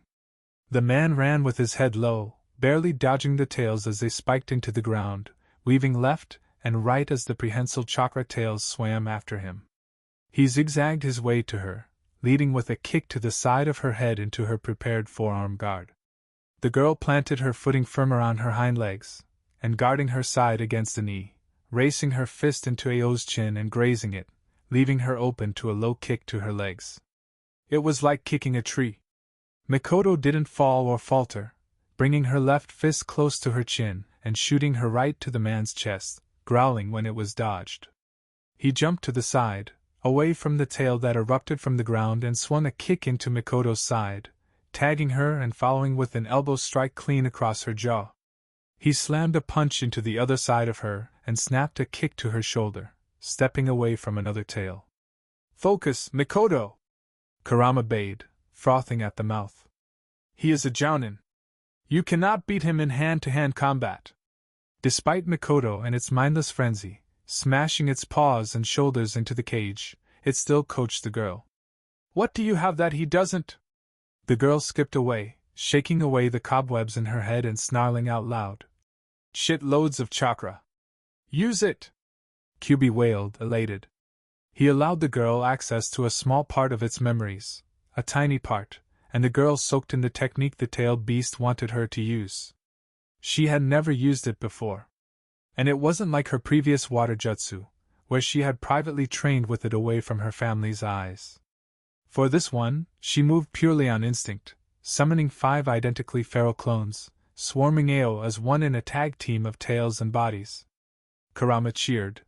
Use it! Mikoto's front claws landed on the ground and she tipped her head back, pulling chakra from her bottomless reserves and revolving it behind her gnashed teeth.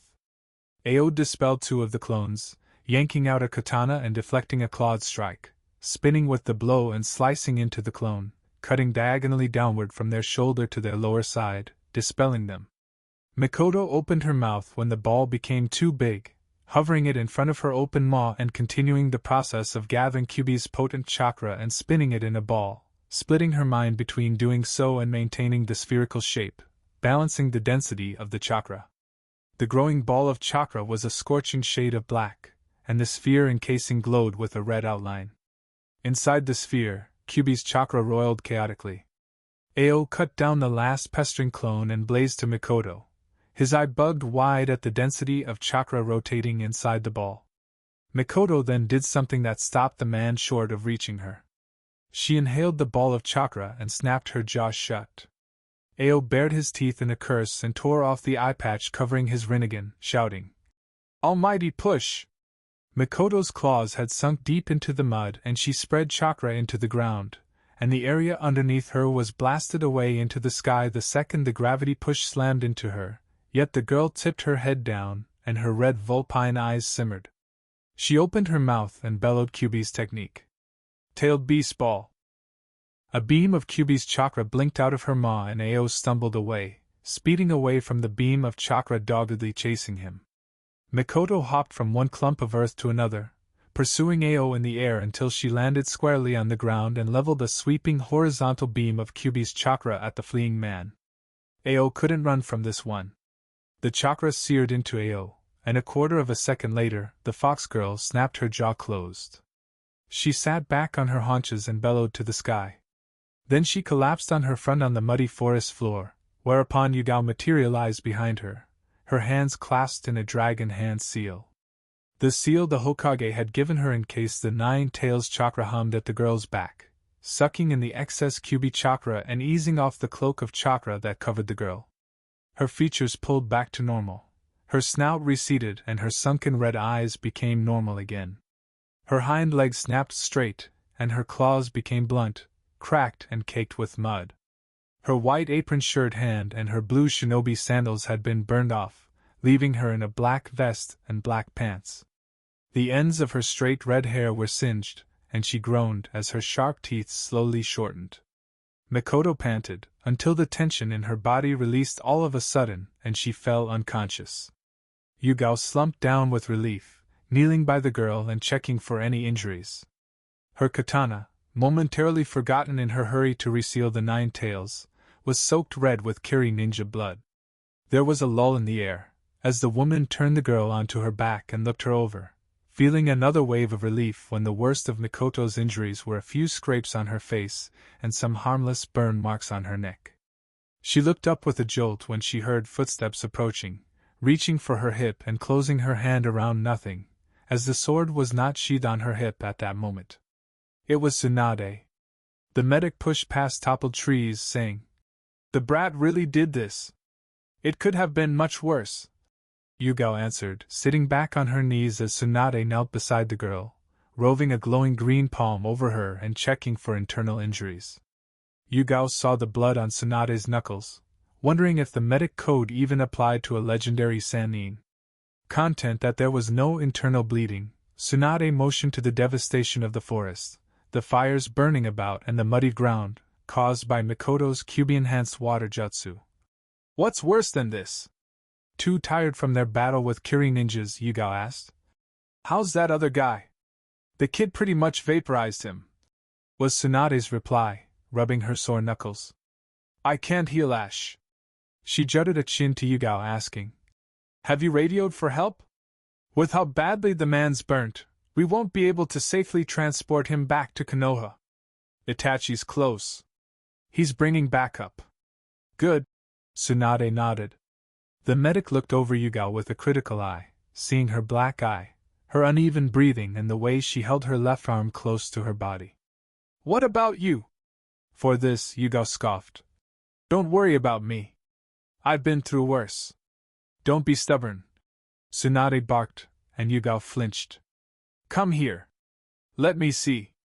Yugao had a torn calf muscle, a sprained ankle, and some fractured fingers. The latter wasn't anything serious, Tsunade observed aloud.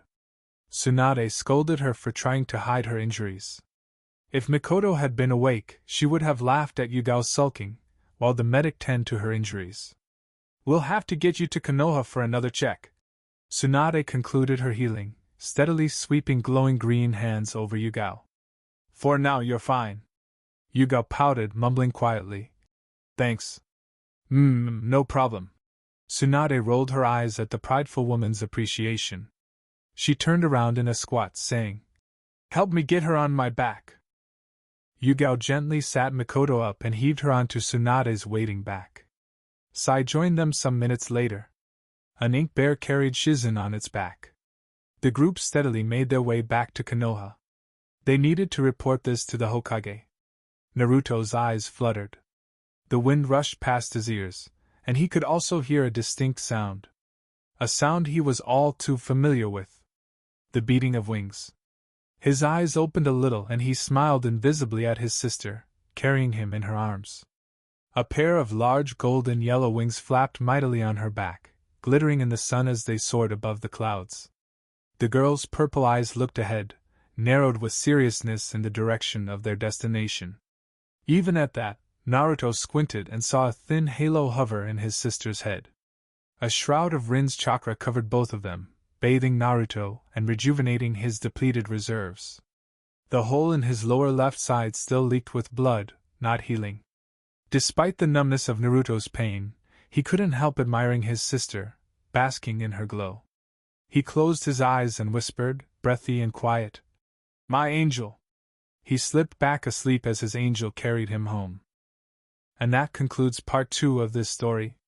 Thank you for spending your time here at Ichiraku Ramen and listening all the way to the end. Your support helps keep these stories alive and allows the shinobi world to continue through new adventures and alternate timelines. If you enjoyed Red Demon, don't forget to like the video, subscribe to the channel, and turn on notifications so you don't miss future stories. Once again, full credit goes to Foy the Snooze Button, the original writer of this story. If you would like to read the original version, you can find the link to the story in the description below. Let me know in the comments what story you would like to hear next. Until the next time, stay safe, and I'll see you again at Ichiraku Ramen.